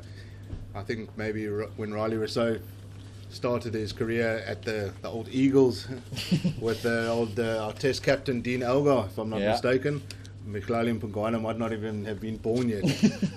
So Mkhlali might not even know Riley Rousseau played for the Knights or the Eagles back in the day. But the exuberance of youth is maybe a good thing in this case. I think it's working for Western Province. It seems like all the guys coming up from the youth setup have stepped up and performed this season. Just moving across there, coming down a little bit to the bowler there. But no bowlers like that, giving him a taste of his own medicine. Mkhlali Mpungwana likes to do that when he bats. But Reinhard van Tonder just walking down a little bit and just easing that down to long on for a single as he moves to 49. Nearing his half century, a well played half century, would be the second half century of the innings after Matthew Kleinveld 68 earlier on. Seems like a very good batting deck today, David. Yeah, absolutely. I think it was a little bit held up a bit early doors. Yeah, that's well bowled by Mkhlali Mpungwana, and just forcing Riley Rousseau to try and create a shot out of a good delivery, and that's very well bowled. They just held it back a little bit. And the keeper, Daniel Smith, giving him a good, well-deserved clap behind the stumps there, knowing that that was an excellent delivery from the young man. It just seems like Riley so wants to take the youngster down, put him under pressure, but he's held up well this over. Let's see what he does this last 2 balls. Oh, that is a huge hit, and that is a 6. Almost into the railway there, into the new development here. And that is an excellent shot, just on his pad. You can't bowl there to Riley Rousseau. That is a massive hit. Now, David, what a brilliant shot from Riley Rousseau. He shuffled in his crease before Mbongwana delivered the ball, and it just seems to put the youngster off a bit. And it was on his legs, kind of a free hit, over the square leg boundary. And like you said, David, it went into the new development. Yeah, into the new ground staff quarters over there. Just testing that the cement has been laid nicely. Thankfully, the cement has been. And the bowler, obviously with COVID times, the fielder's doing the fielding in the stands as well, as Carl Simmons makes his way back onto the field there. Let's see how Mkhlali Mpongwana responds with the final delivery of this over.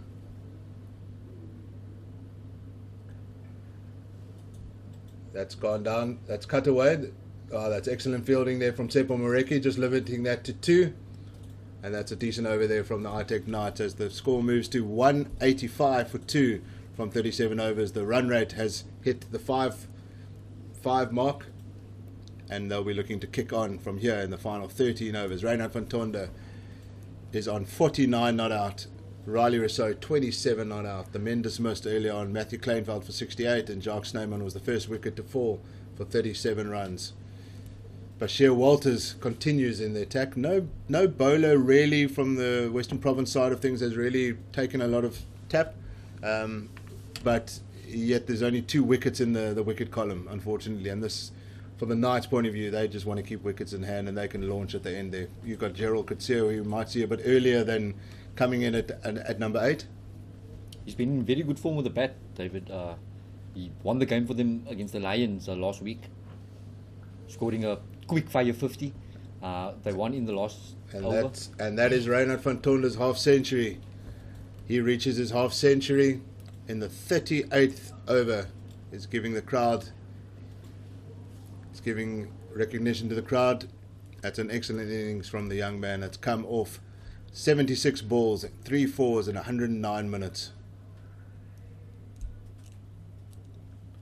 186 for 2 after 37.1 overs. Only 3 boundaries in that 50, David. It means he's soaked up a lot of dot balls and run a lot of singles. Oh, that is whipped through mid-wicket, slapped through for 4. That's an excellent shot from Riley Rousseau, and he's put his foot down now. He's going to be looking to accelerate this innings. He moves on to 31. That was an excellent shot there from the man. A good old slap, come down the wicket. We were speaking earlier about 2 experienced cricketers, playing at Newlands, and Bashir Walters, I think, took him by surprise a bit. Riley Rousseau coming down the wicket, going over mid-on.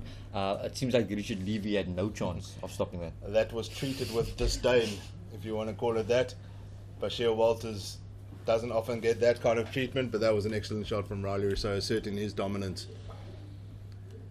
Good start to the over so far for the Knights. They will be looking for that boundary or more per over for the next 10 overs or so.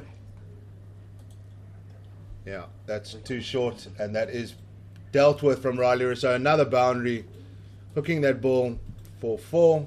You can't bowl there at that pace. It's just too easy pickings. That's the experience of the man, putting Bashir Walters under pressure this over, using his feet, and then hanging back the next ball. Maybe Walters thinking that he would come down the wicket again. But that's just the experience of playing around the world on different types of surfaces all around the world. And that's the 50 partnership. Yeah, coming off 47 balls, if I'm not mistaken. Just 47 balls. Just what the Knights need right now. Just 2 wickets down. And that's looking for another boundary there, Riley Rousseau. Tsepo Moreki coming around there, and he does the fielding twinkle toes around the corner there, and he just limits that to 2. But so far, 11 runs off this over so far, 4 deliveries gone, And Riley Rousseau is really taking it upon himself now to take on the bowlers. He has 37 runs out of the 53-run partnership, David. It shows how dominant he has been since he's walked in. I think his first 6 balls, he had 5 reverse sweeps of Carl Snyman. So it just shows he tried to stamp his authority from ball 1. And he's the one batsman going at more than a run a ball. Oh, that's brilliantly played. That is a lovely touch. That's not an edge. That is brilliantly played for another boundary, the 3rd boundary this over. And Bashir Walters can only look on as he edges it down to 3rd man. That's the 200 up of 229 balls, including 24s, 2 sixes, coming 166 minutes. Riley Rousseau, 41 not out, an ominous 41 not out. Reynard van Tonder, 50 not out.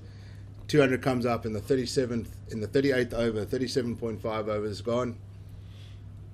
And it just seems like Riley Rousseau is just a race to 41, David, of just 26 balls. It just seems like he's playing a totally different match to the batters before him. Very dangerous position for Western Province right now. And he slaps that one through the cover. But that's not a problem there for Carl Simmons out in the deep. And he'll limit it to 1. That's an expensive over for Western Province. Bashir Walters there.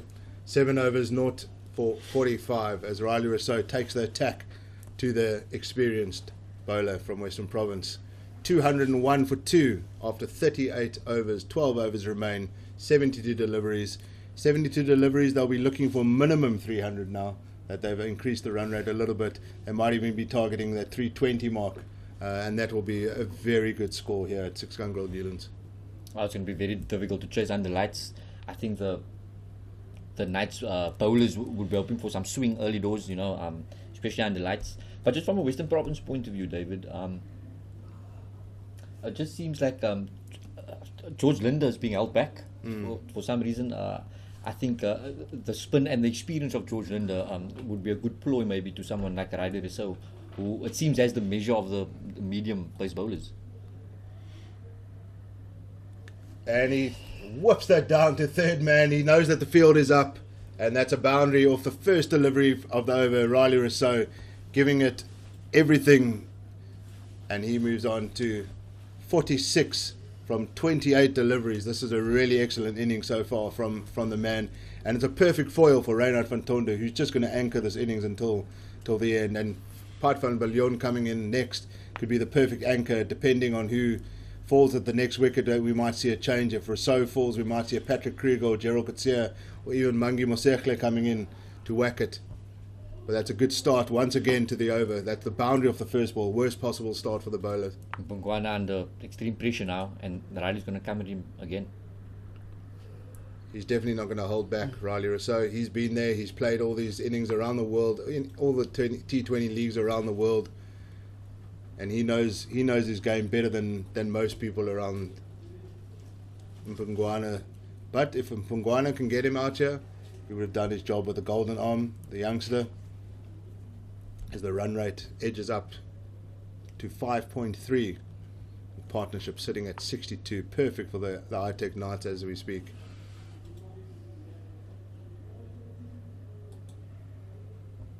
Well, that's gone leg side. He tried the slow delivery, but it didn't work out, and that's why that he's disgusted in himself there.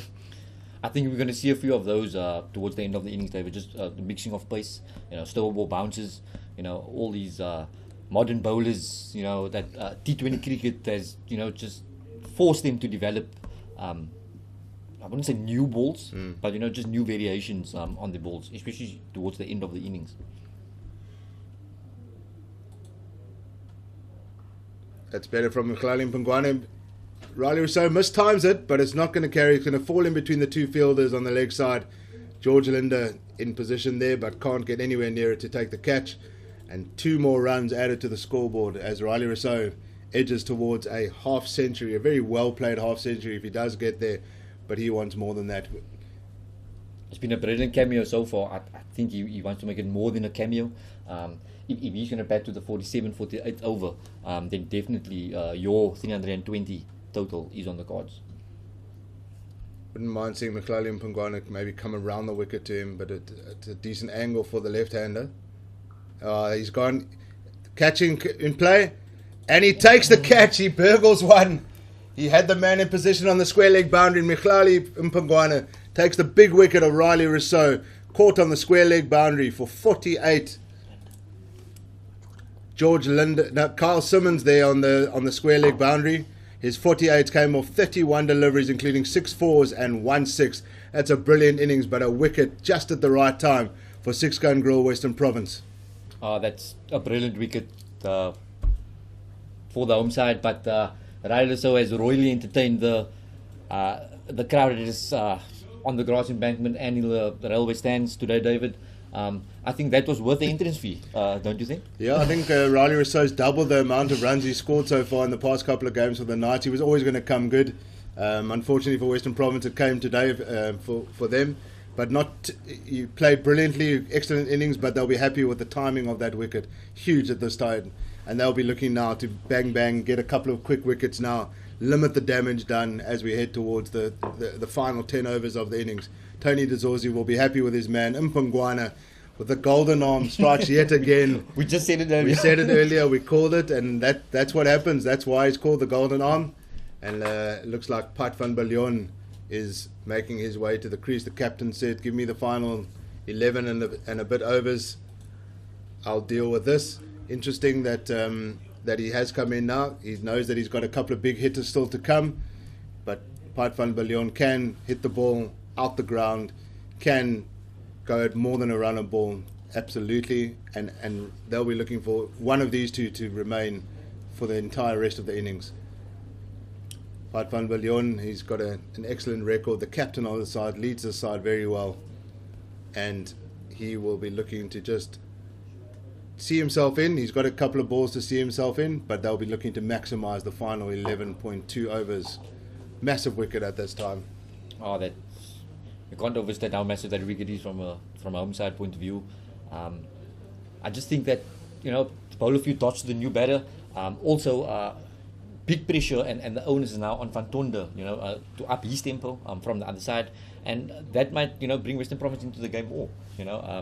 Take a few wickets, string a few dots together, and they could limit the damage towards the end of the innings. Not the easiest pitch to get in quickly on.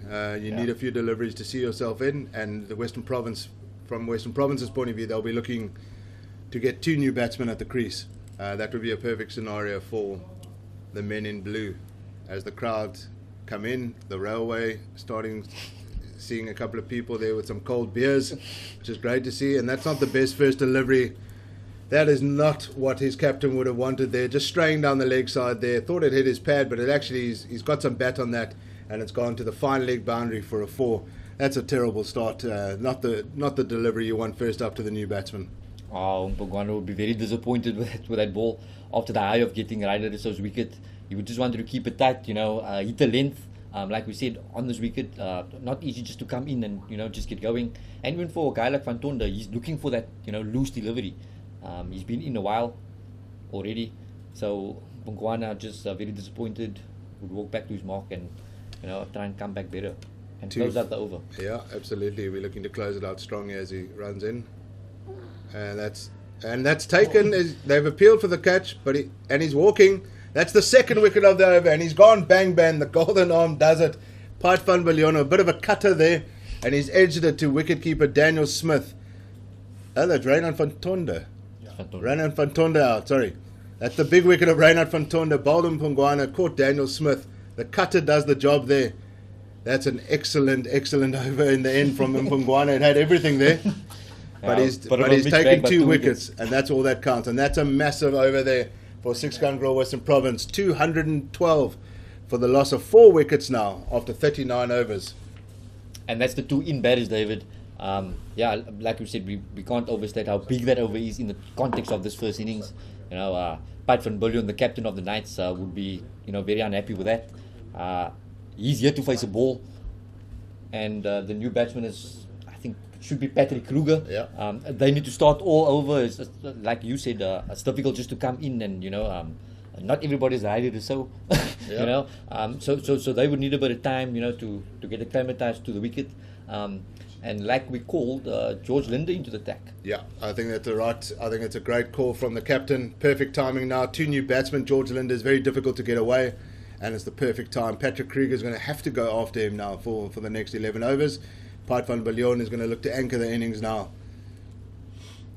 Just to give you a state of play, Snyman was the first wicket to fall for 37 off the bowling of George Linder, caught by Tsepo Moreki.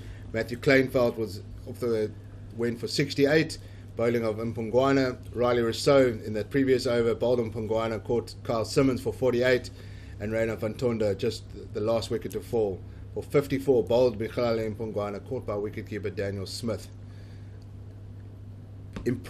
Such an important part of the game of this innings now, because the Knights have set this up beautifully, but anything less than 300 they'll be disappointed with. I think the saying in cricket is, David, if you want to limit the run rate, taking wickets is the best way, and it would be interesting to see how the captain himself plays, what instructions he gives the batter on the other end.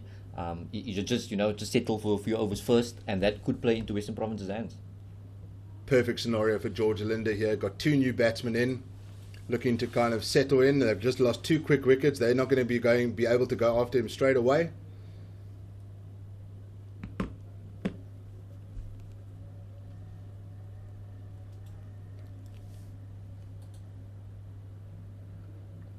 Just straying onto the leg side as the new batsman Piet van Biljon gets off the mark with a single. I'm just looking at there's 10 overs left after this, David. Linder would have 2. I think it's the same kind of calculations that Tony Dezorzi would be having in his mind. Mpungwana seems to be, picked up a double wicket, so he would get maybe 1 or 2 more from the Weinberg end. How do you see it playing out at the back end? I think it's well bowled there from George Linder. I think they'll look to bowl George Linder out his final 2 and a bit overs now, and they'll rotate them from the other side. I think Mpungwana will get 1 more over from the other side. He's just taken 2 wickets. I think he'll bowl 1 or 2 more overs there, and then they'll look to bring Tsepo Moreki and Bjorn Hendricks to finish off the innings. I'm not sure we'll see Bashir Walters again this innings. Just taken down a single down the ground. Patrick Kruger gets off the mark with a nice little shot down to long off. George Linder looking to obviously limit the boundaries now. I think they won't mind the singles now, but they'll just be looking to limit the boundaries now for the next few overs. Put the pressure on them. I think, like we said, to the 2 new batters, singles in between all the dots, 3-4 runs over for the next few overs would be great for the Western Province side. That's a great sweep shot there from Piet van Biljon. Oh, Kyle Simmons doing some good fielding, then almost letting that ball going over the boundary, but in the end it's just 2 runs, and you can say he's done a good job there in the end on the boundary there. I think the squaring umpire had just a close look there. There's no TV cameras. No TV cameras. So gets away with 1 there. Might have got away with 1, but who knows, Nevertheless, it was a good fielding there. Good shot. George, just held up there nicely. George giving that one a little bit slower, and Richard Levy there, short cover, almost in business there. And that's a good over there from George Linder. 8 overs gone. It was just 4 runs from that over. 8 overs gone, 1 for 31. 10 overs remain. Score 216 for 4 from 40 overs. The men at the crease, Piet van Biljon unbeaten on 3 not out, and Patrick Kruger on 1 not out. 10 overs remain. The run rate is sitting at 5.4, and 60 balls left. A minimum of 300 runs the ITEC Knights will be looking at, and Michele Mpungwana, as we said, is going to continue from the Weinberg end. The final power play, the 3rd power play, maximum of 5 fielders outside the inner circle for these 10 overs. I'm quite enjoying quite an attacking field here from Tony Dezorzi. He knows that he's just got 2 quick wickets and a quiet over from George Linder, and Michele Mpungwana will be looking for his 4th wicket of the day. Definitely, David. I think all the fields in the inner ring will be tight on the 1 also, and like you said, Mpungwana looking for his 4th wicket. Oh, that's nicely played from Patrick Kruger. Not edging it down to 3rd man, but guiding that down to 3rd man, but there's only a single. That the bowler won't mind that, limiting the boundaries again. Yazin Vallie down here at 3rd man. He's quick around the field. I think also it's very important for Captain Tony Dezorzi, for Western Province Captain Tony Dezorzi, to get all the right fielders in the right positions. we saw Bury Hendricks earlier at the third man boundary, but for the death overs, we see Vallie on third man. That might be a good scoring area. So get the quick men on those Absolutely. boundaries. Absolutely. Good thinking there from the captain.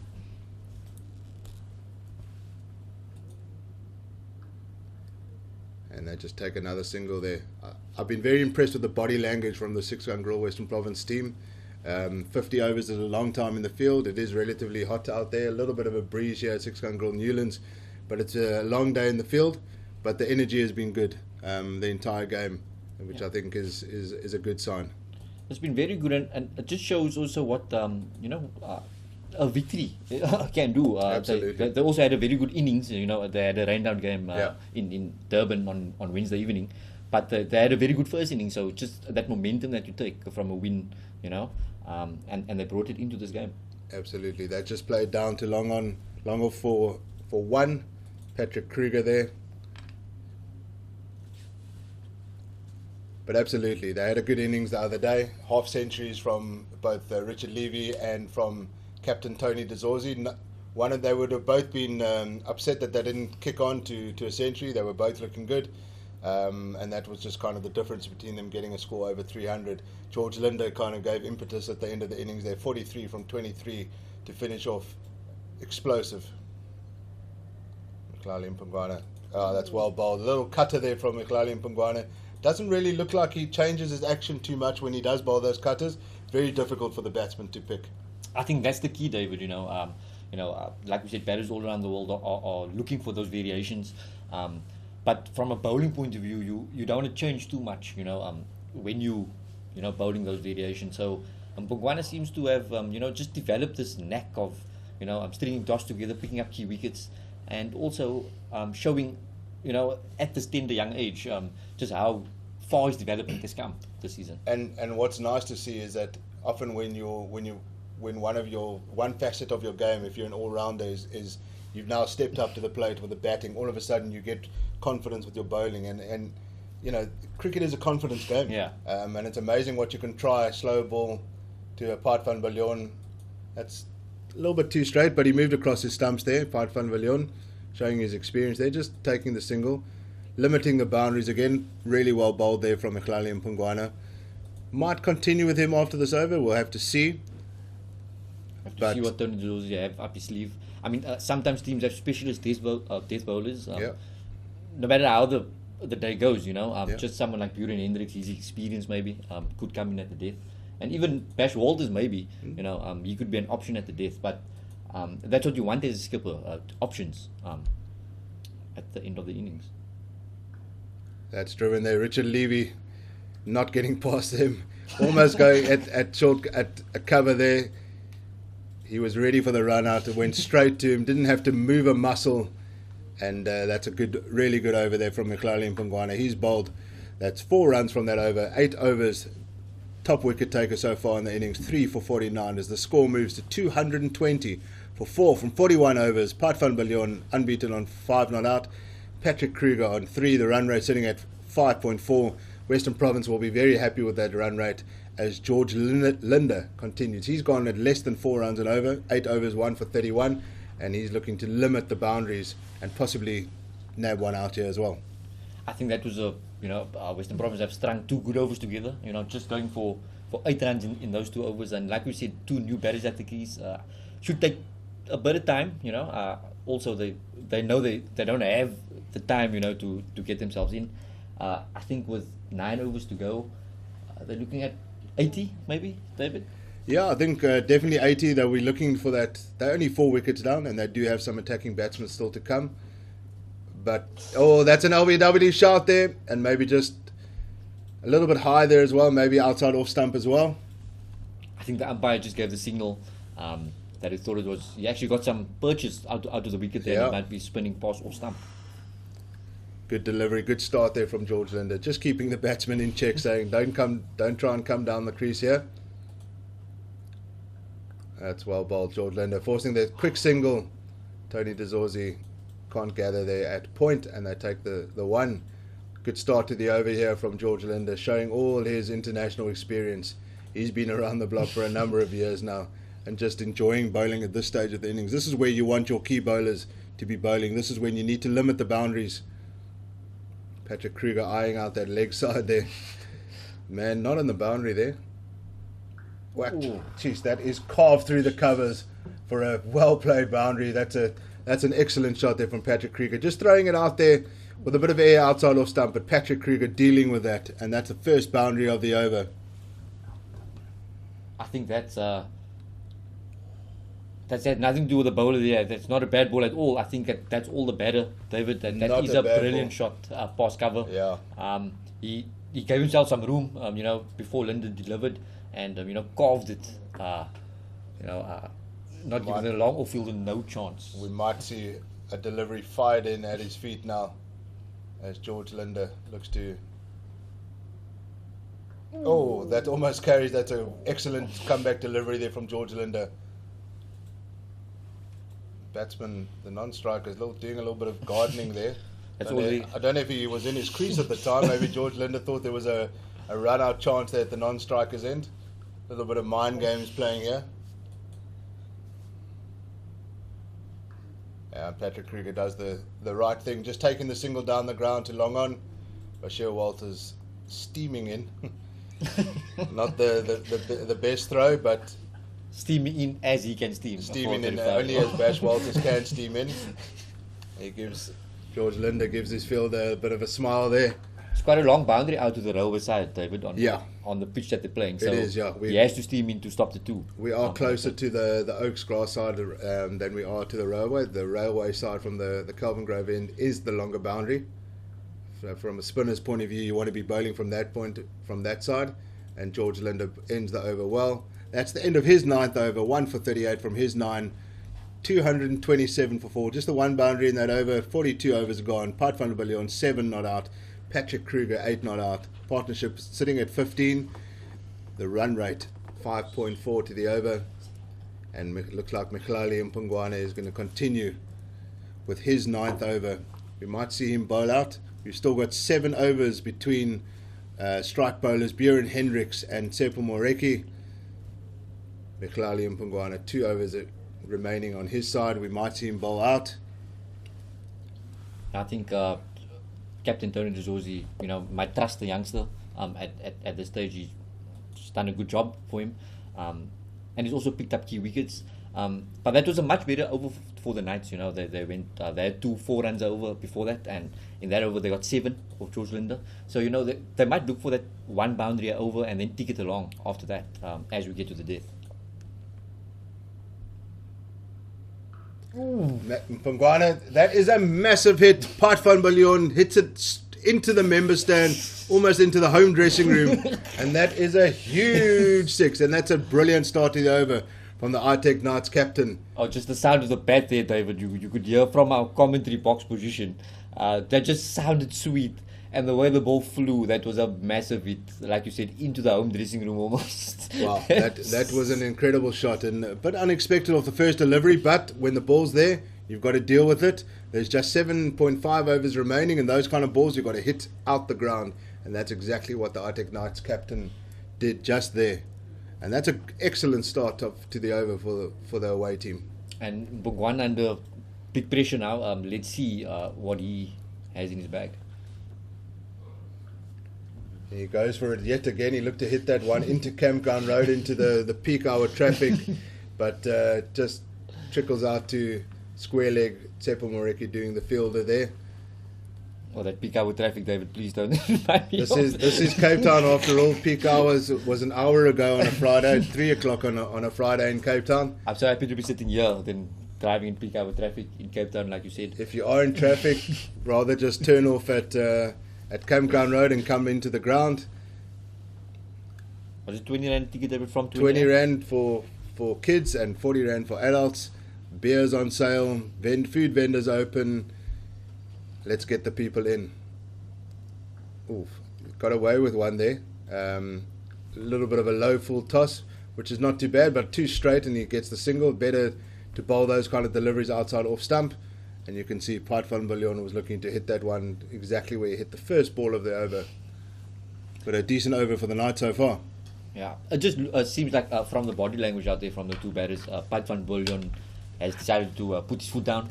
I think that's the correct call. You know, at least one batter needs to put his foot down, while the other batter maybe gets himself in and gets himself going. But yeah, it just seems like he's gonna go every ball.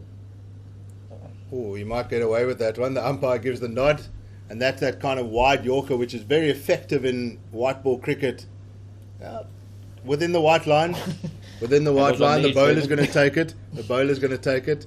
Might not get away with it again. Pat van Biljon gave a little bit of a look to the umpire saying, no wide, Mr. Umpire. But Mkhitaryan Pungwana got the dot ball. That's all that counts for the bowler. The bowler will take that all day long, David. Absolutely. I think he realizes he maybe got away with one, but it's a batsman's game, and the bowler will take anything he gets at this stage. I feel there's a cutter coming at some point here. That's that low full toss again, and that's driven through. That's gone for a 4. Kyle Simmons not able to stop that one on the cover boundary, and that's the second boundary from the over. As Mkhitaryan Pungwana drops his head, he knows that he's given one away there, and Pat van Biljon is doing an excellent job for his team here. Just upping the scoring rate, David, is creeping up to that 6 mark now.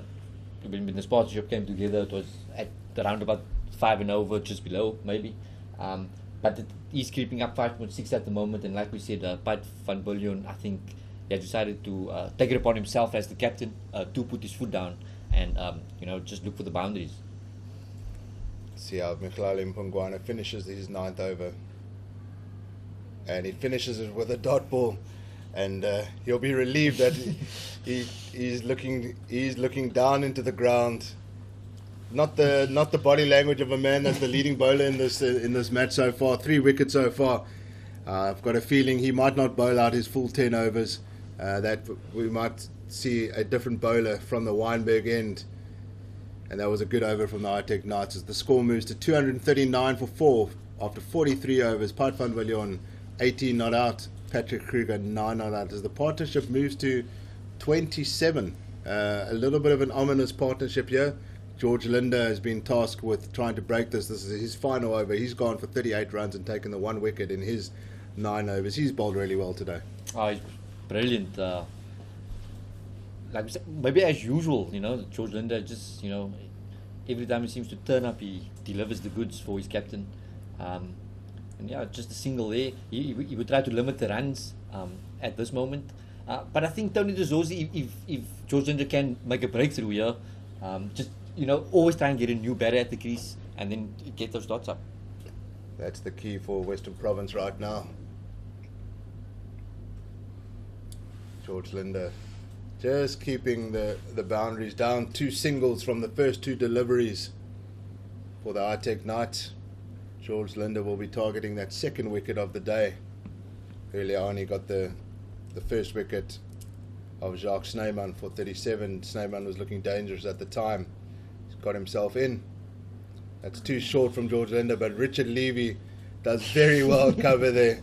You're not getting past the big man there. You got away with one there, David, the bowler. He got away with that. He realizes that was way too short. He might have to stop off at the bar afterwards to buy Richard a drink.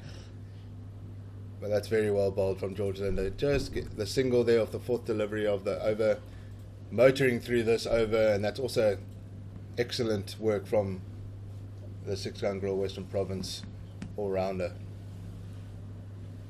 Just 3 runs of 4 balls in this over, David. He will be looking to close out the over well. Just get out of the over. Yeah, that's a wide delivery there from George Linder. You can't bowl anything down the leg side in limited overs cricket, and he's punished with a wide. That's an extra delivery that takes the extra 6. 2 leg byes, 1 no ball, 3 wides for the innings. He's gone for the sweep shot, but he's got protection down there. I think he has in Vallie's there, very fine down the square leg, and it's quick around and it's just a single. Not too much damage for the extra ball right now. 1 over left in his spell, and he'll be looking to keep it tidy.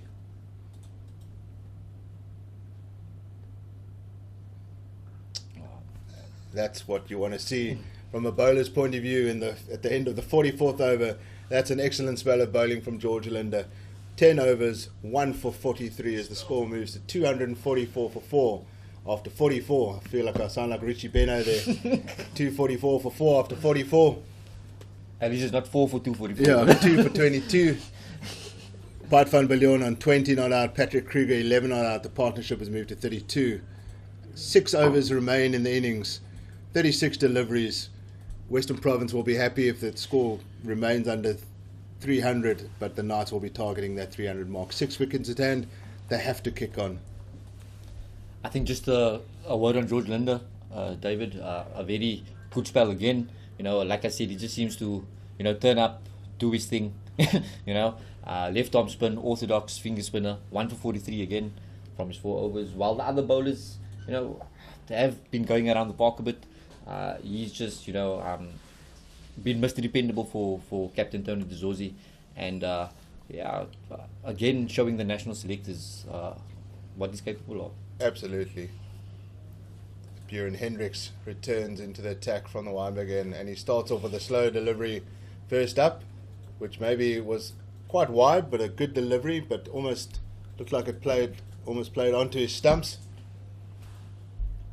But they'll take the dot as they start. Buren Hendricks starts his 8th over, the 45th over of the innings. 5.5 overs remain. It's all to play for in these final 5 overs. The ITEC Knights batsmen have set it up, but they don't want to give it away now. Anything under 300 they'll be disappointed with, in my opinion, as Buren Hendricks showing all his experience as he comes in. Ooh. That's played down, that's lofted over, and that's actually gone for 4. I thought that that it wasn't going to carry. It looked like he just lofted it a little bit over cover there, but that's gone for 4. That's a very good shot there from Captain Piet van Biljon, showing some fight from Piet. That's a brilliant stroke, actually, David. Like you said, it just seems like he just chipped it over the inner ring for 2. But he hit it better than we all thought up here. And it's gone to the boundary.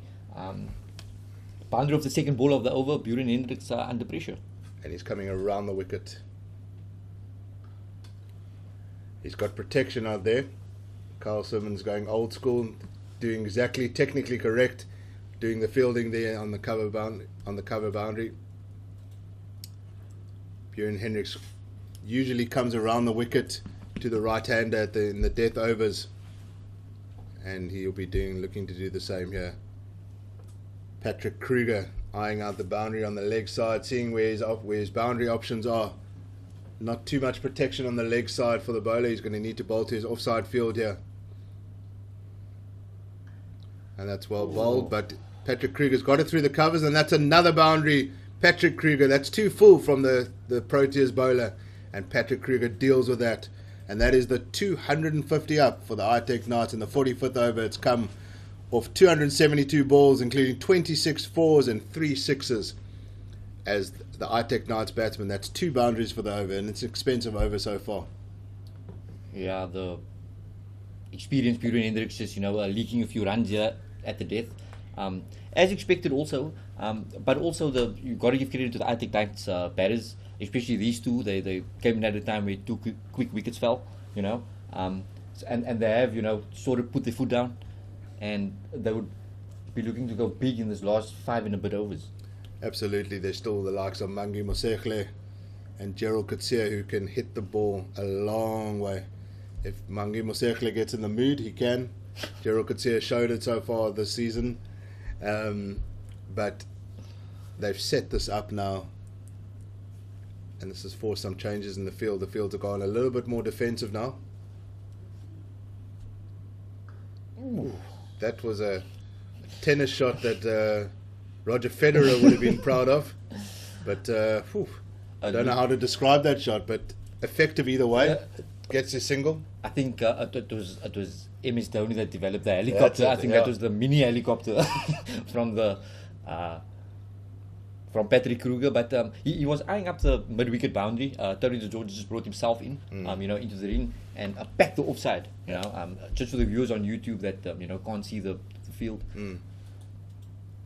Got away with one there. Oh, he's not going to get away with that one. That's a wide. Not a good delivery from Björn Hendricks as he looks to finish out the over, and that's 7 extras for the innings, 4 wides, 2 leg byes and 1 no ball. That 1 no ball was from Bashir Walters' height no ball, which got a free hit, but wasn't too much damage on the free hit.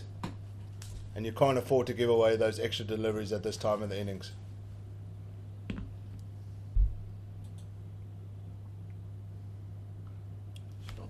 That's better from Björn Hendricks, and it's whacked down to third man.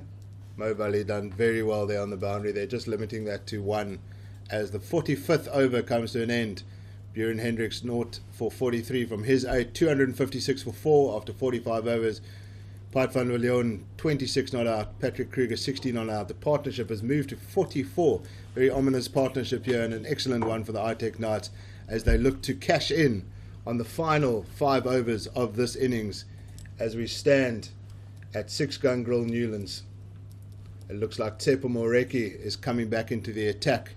He's bowled 6 overs today. A little bit expensive. No wickets for him today, and he'll be looking to add to his 10 wickets for the tournament so far. He's been the leading wicket taker for the men down in the Cape, and his captain has thrown him the ball and said, get me another couple here. I like how the captain throws him the ball, get me another couple. When the team is 256 for 4 with 5 overs remaining, David, I think, like I said, a wicket will be a bonus at this stage. Tsepo Moreki's job at the moment is just to keep the runs down, hit his areas, maybe, like we said, some variations. Tsepo Moreki is known for his swing up front, but let's see how his death bowling has developed, over the years. I think he's got a good Yorker in him as well. Just looking at the field, David, just one person in the ring, short fine leg. We have a deep square leg, deep mid wicket, and also a long on the leg side. It's a little slow ball to start the over from Tsepo Moreki, and Tony Dezorzi does well there at cover to stop the single there. Good start to the over. Again, we're going to see the cutters to these batsmen. Good start from Moreki so far.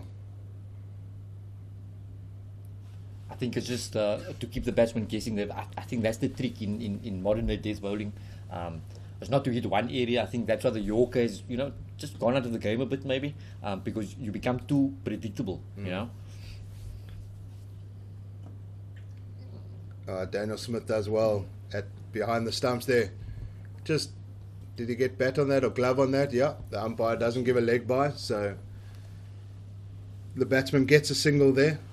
Good work behind the stumps from Daniel Smith to limit that one. If it got past him, there was 2 or 3 in there. So far, just 1 delivery from the first 2 balls of Tsepo Moreki's 7th over.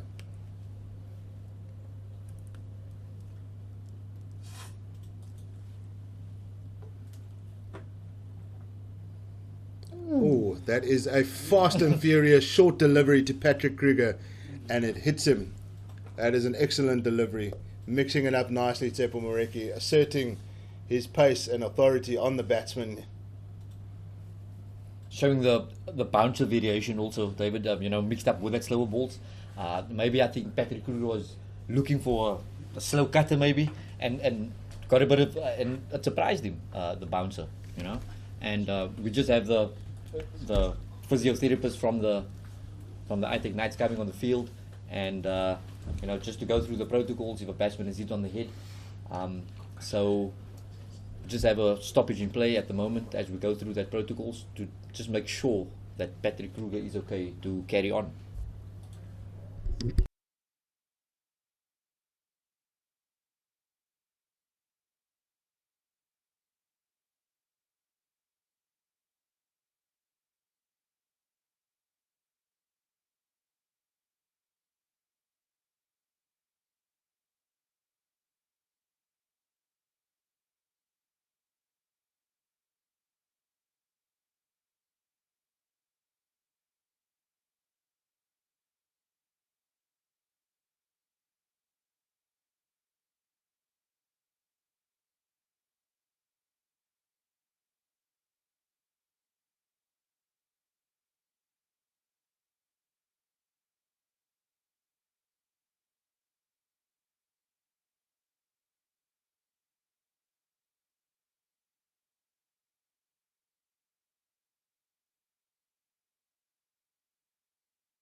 concussion protocols done. It seems like the batsman is fine to continue.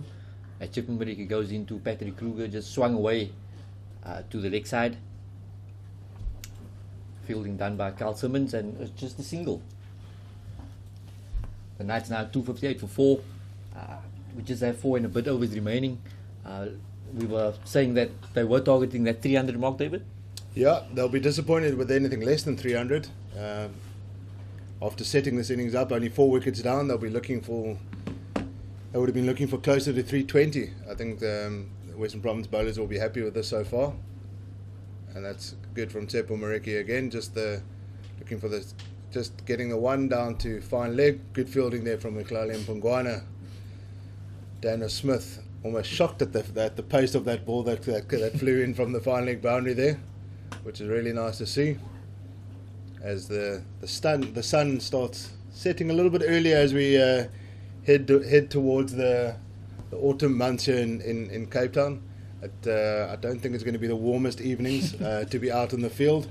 The ITEC Knights captain batting first earlier on. And where's that gone? I've lost the ball. Okay, that's gone down to backward square leg boundary. And there was that Carl Simmons or George Linder doing the excellent fielding, the excellent work on the boundary there. That's a good over from Tsepo Mareki. 7 overs gone from his side, 0 for 39, as the score moves to 260 for 4 after 46 overs. The run rate, 5.7 runs per over. They'll be looking for at least 8 to 10 runs per over for the next 4 overs to take that score closer to the 300 mark. The 2 in batsmen, Piet van Biljon, 28 not out, Patrick Kruger, 18 not out, partnership of 48, and that's a perfect platform for the Knights to now launch for these next 4 overs. I think 8 to 10 runs is minimum that they would be looking for, David. I think they're going to go hard at the moment. I think Buren Hendricks, Proteas bowler, would have to show all his experience, to bowl to the Knights in batters at the moment.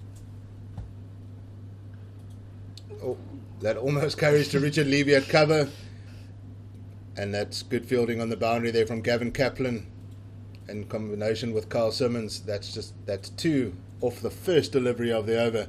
As you say, they'll be targeting at least 12 to 14 runs and over. They should be going for with just 4 wickets down. You don't want to be less than 300 and only 4 wickets down. You've got 2 very attacking batsmen. That's a 50-run partnership coming with 45 balls, 4 fours, 1 6.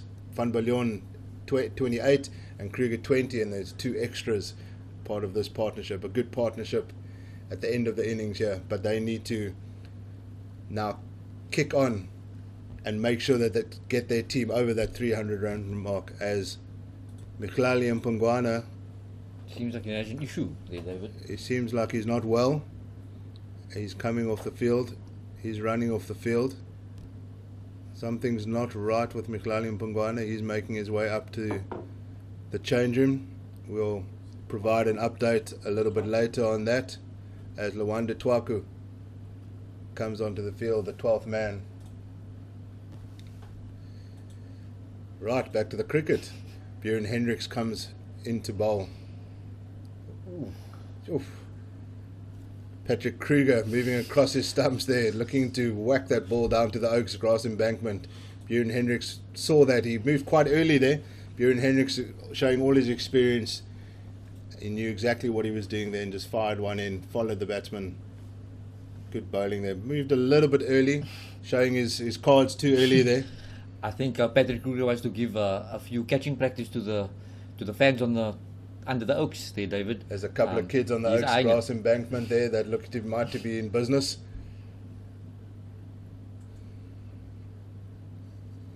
Is that going to carry down to third man? No, it's not. It's 1 bounce to the man at third man, Yasin Vallie.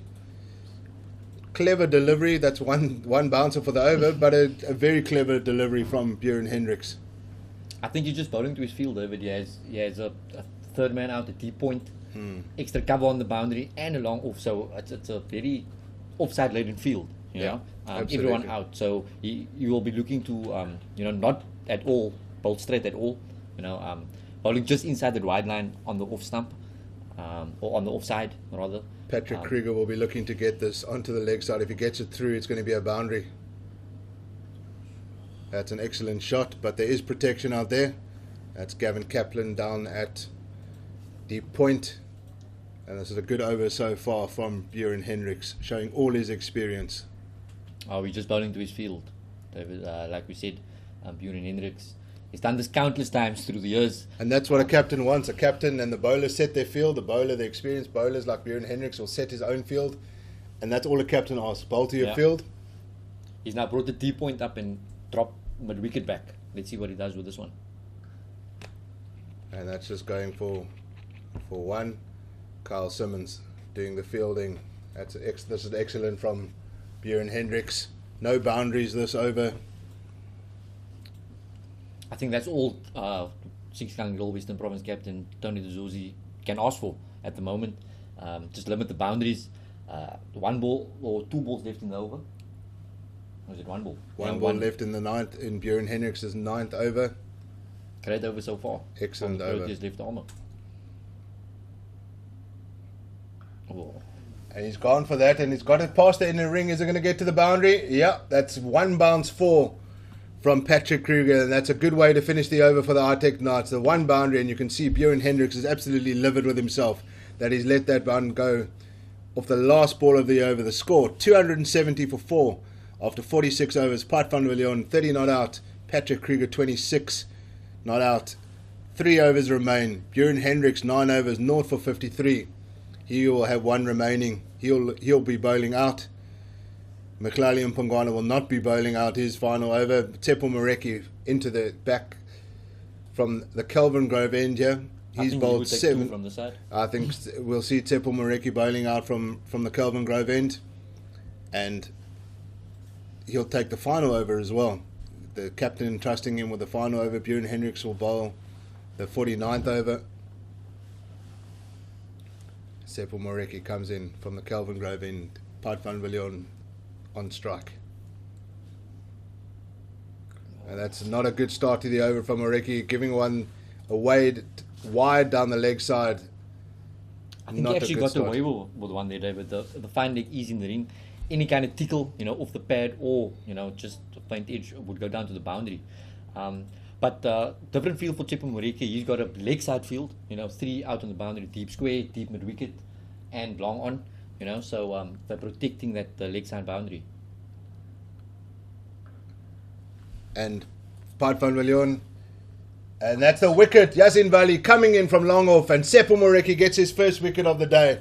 Piet van Villiers gone for 30, just mistimed that one, went for the big hit, and that was an excellent bit of fielding there from the experienced Yasin Vallie. Quick in from the boundary, and that's the 5th wicket gone. Piet van Villiers for 30, 27 balls, including 2 4s and 1 6, 271 for 5.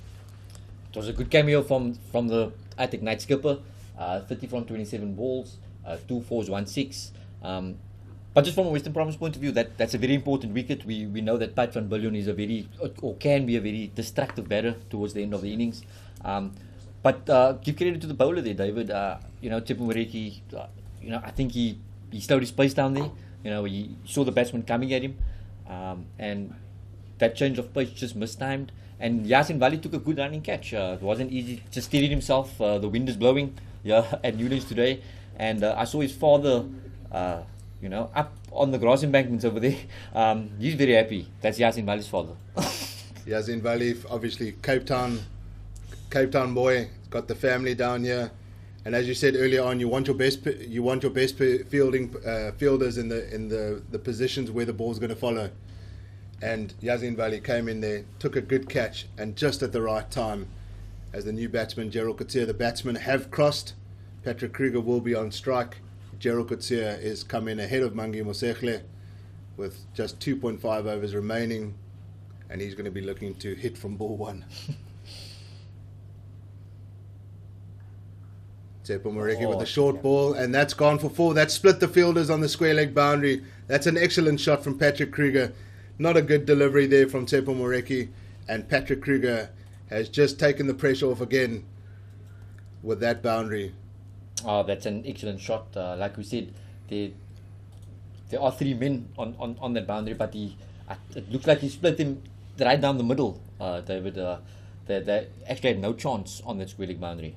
Good shot from Patrick Kruger. That's better from Tepo Moreki. That's the Yorker there, just giving away the one. That's a good comeback there from the leading wicket taker for Western Province this campaign so far, and he's doing the job here. Like you said, David, it looked like he's going to bowl out from the Calvin Grove side. He's protecting that long boundary that we spoke about. But it's also not easy, you know. The wind is blowing also. It's kind of swirling around Newlands at the moment. He hasn't got away with that one. He tried the slow ball bouncer, but he's gone. That's a second wide of the over. Not what you want from your bowler at this time. That's the 9th extra. The extras are piling up a little bit. 6 wides so far. Too many. That's an extra over. You don't want to be bowling extra overs to these batsmen. Gerald Coetzee yet to get bat on ball. Yeah, 50 overs is it's already long, David. I don't think we're going to spend any extra time on the field. But Gerald Coetzee is in good form, like we said. Scored a quick fire 50 the other day against the Lions. Whoa. That's an excellent delivery. He's looking to get the single, but that's an excellent delivery from Tepo Moreki to just keep him in check, saying, "Listen, this is my home ground here. You don't come. This is Newlands. You don't come here on my own turf and look to take me on in your first ball of the day." Tepo Moreki doing a decent job here for his captain.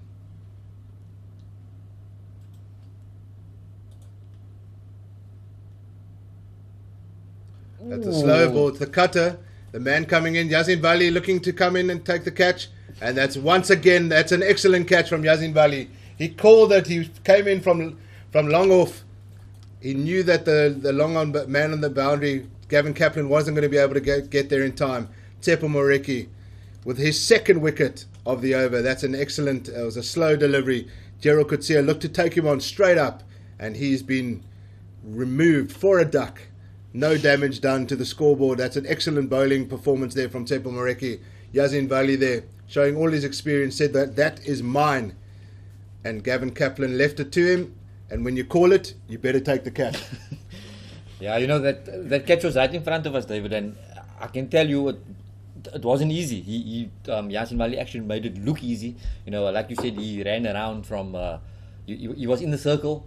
Saw that Gavin Kaplan on the long on boundary was never going to get there, and he took it upon himself, just showing what good hands he has, steadied himself again under the ball in the swirling wind, and took a very, very good catch for another important wicket. And Tepo Moreki just seems to be that wicket column, you know. It just seems to light up every time when he comes on the bowl, especially this season. Absolutely. Tepo has always been, he's not the most economical bowler, but if you're taking wickets in 50 over cricket, you can afford to go for 5-6 runs and over. But if you're taking wickets, that's going to be key. That's going to get you up there. That's going to win games for your team. And that's exactly what he's doing now. He's been around for many years, and he's shown extreme promise over the years.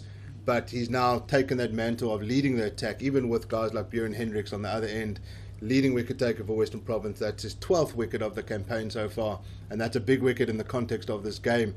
As we reach the end of the 48th over, you'll be looking to not give away a boundary here, Moreki.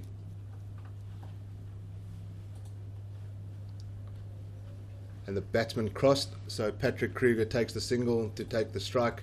That's an excellent over from Tepo Moreki. 2 wickets in that over. 2 overs remain. 278 for 6. Patrick Kruger is now key to this score, getting anywhere close to 300. He's on 32 not out. Tepo Moreki, his 8 overs have gone for 47, but he's taken 2 wickets and 2 key wickets in that over. The Knights looking to get their score to 300. Are they going to get there? It's going to be a big ask. It's actually, it is going to be a big ask, and it just shows you that Western Province have done well in those last 10, because 300 seemed a formality just a while ago with like 12, 13 overs remaining. And Western Province have really done well to limit this powerful Knights team, powerful Knights batting order at Newlands today. Bjorn Hendricks with the low full toss. Is it going to carry to the fielder there? No, it's not. But Kyle Simmons does well in the deep there to just limit that to 1. That just dropped before him. Probably good that he didn't go for it. It might have knocked a tooth out. But He's done well Save there the boundary to at this save the stage. boundary at this stage. I don't think you're looking to do too much risk, to have too much risk.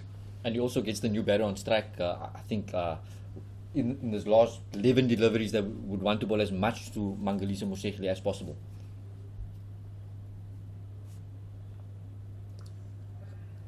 They're appealing for the court behind.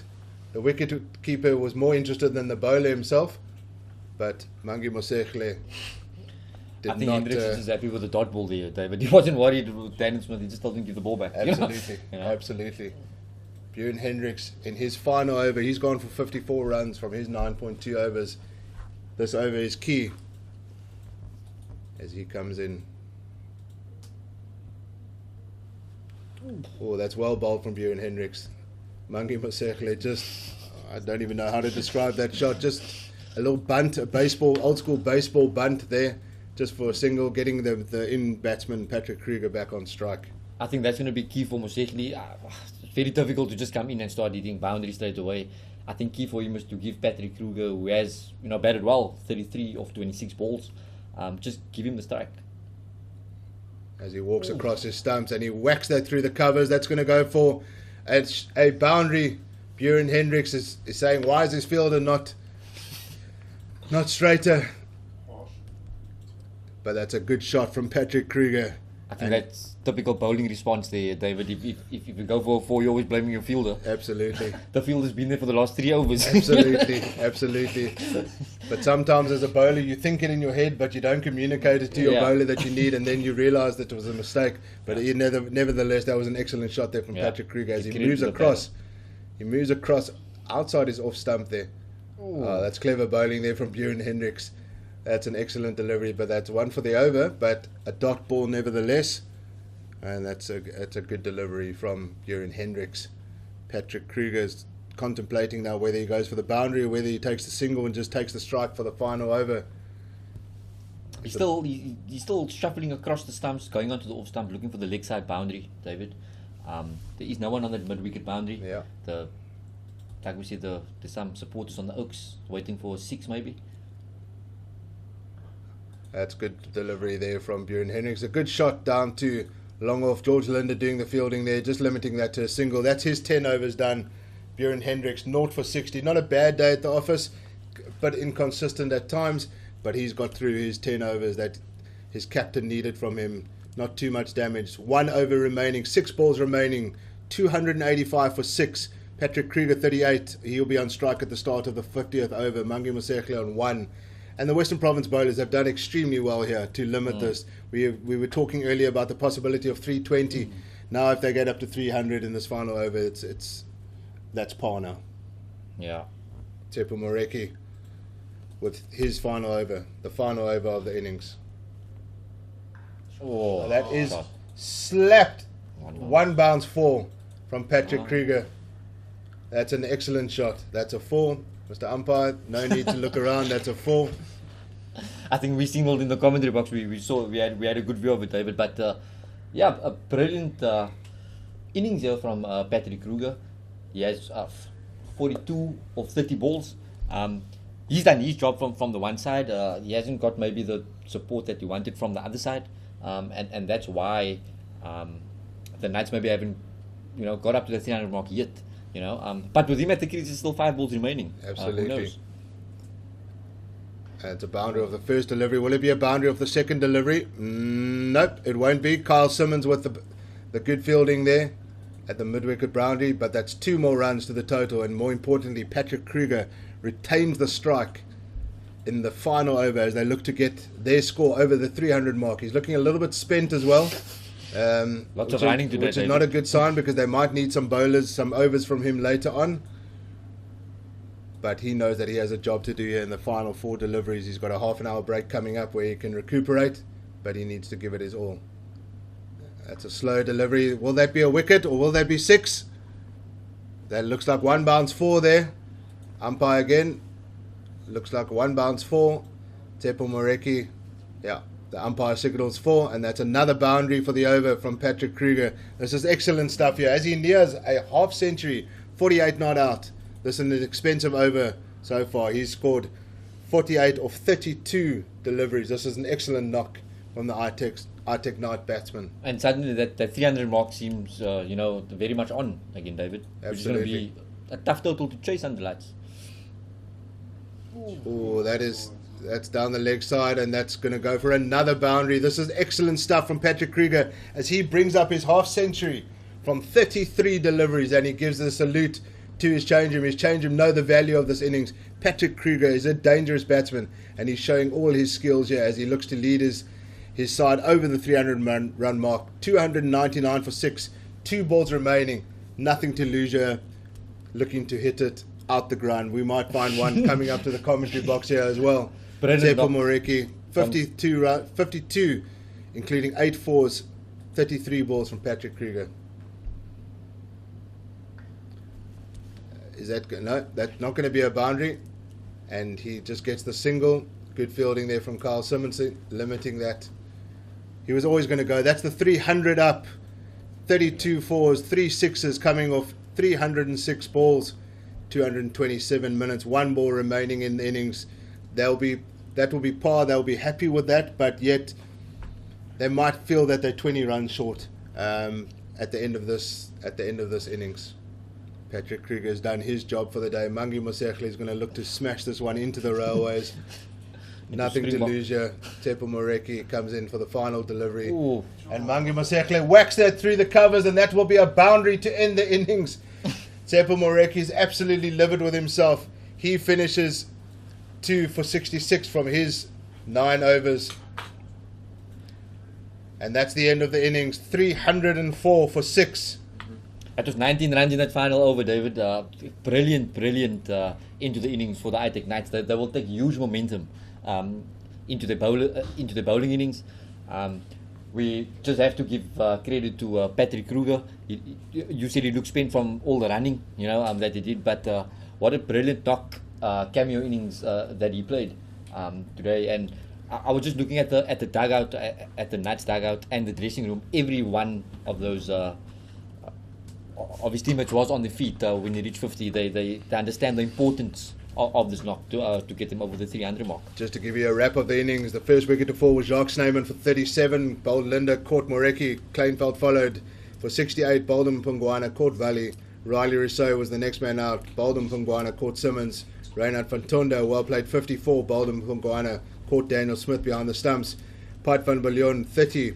Bowled Moreki, caught Vallie. And in the same over, Tsepo Moreki got the second wicket of the day, caught Vallie Gerald Coetzee for naught. Mangi Mosekhle remains 5 not out at the end of the innings. Patrick Kruger doing the damage at the end, remaining 53 not out as the score ends there. ITEC Knights 304 for 6 from the bowling point of view. Mihlali Mpungwana, the pick of the bowlers, 3 for 61 from 9. Tsepo Moreki 2 for 66 from 9. George Linder 1 for 43 from 10. Carl Simmons 0 for 27 from his 5. Bashir Walters 0 for 45 from 7. Bjorn Hendricks 10 overs 0 for 60. Target is set. 305 is the target. It'll be tough at 6 Gun Grill Newlands, and we love to see the fans coming onto the hallowed turf of 6 Gun Grill Newlands. We'll be back in 30 minutes. Join us then.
Welcome back to Six Gun Grill Newlands, where Western Province are facing the ITEC Knights in this one-day cup clash. The Knights have set a massive target here of 305 for the hosts. It's Richard Levy and Tony De Zorzi that will start the chase, with Gerald Coetzee opening the bowling. Welcome back, Avi. Thanks, Ahir. Wow, what a great inning there by the Knights. They had a great ending there to the innings with Patrick Kruger smashing the ball all over the place there with a quick fire 50. It's a massive total indeed for Six Gun Grill Western Province. And here comes Gerald Coetzee, first ball, dot ball to Richard Levy. These two, for me, Zahir, are key in this chase. Western Province obviously need a good start, but they also need a quick start. And who better to have at the crease than Richard Levy? I think they need him to have a good start here today for them to get the confidence of chasing this total, because chasing 300 in Newlands is not an easy task. I think if Western Province gets anywhere close, it's going to be a great night tonight. Gerald could see one of the promising seamers here running in for Free State. He's onto the pads of Richard Levy, who gets it down to fine leg. Will it be cut off? Yes, it's just cut off, and the bear waltzed through for a couple. Waltz. Good to see Gerald Coetzee, conventional field here. In Tobeja, when we played against the Knights, he came around the wicket in the first over against Richard Levy with the short ball tactic, which must have come from Alan Donald. But today he's coming over the wicket with the slip in. Would have liked to have seen two slips here for Richard Levy early on. Great shot on his legs, leans on it, goes to square leg for 4.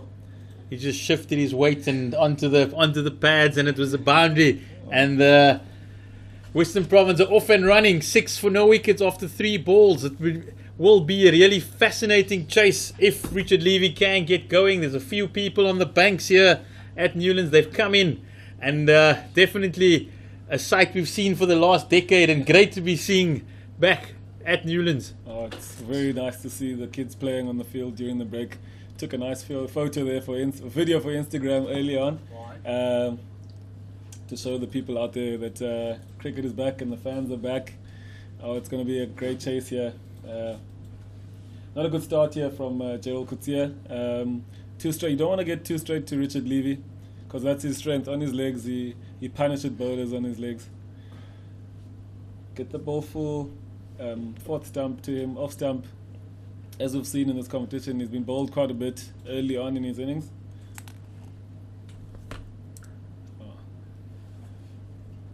Goes very full there to Richard Levy. Hits it to mid-on.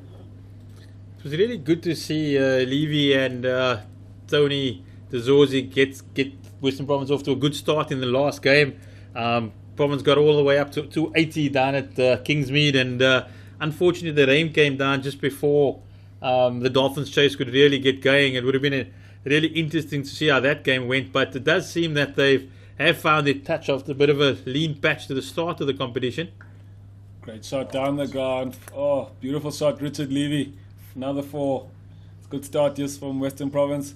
It obviously, Richard, Tony, and Mo Vallie hadn't, the top order actually as a whole hadn't done too well in the first 3 games, and I think it was obviously great for the coach to see in the previous game that the guys got in and scored some runs. It wasn't your usual Richard Levy innings in Durban. He got himself in and played nicely, striking it under 100, which is unusual for him. But it was actually very nice to see him playing a good knock. End of the over, 11 for 1. Great start for Six Gun Grill Western Province there. Not a good over that from Gerald Coetzee. I think Gerald could see the youngster.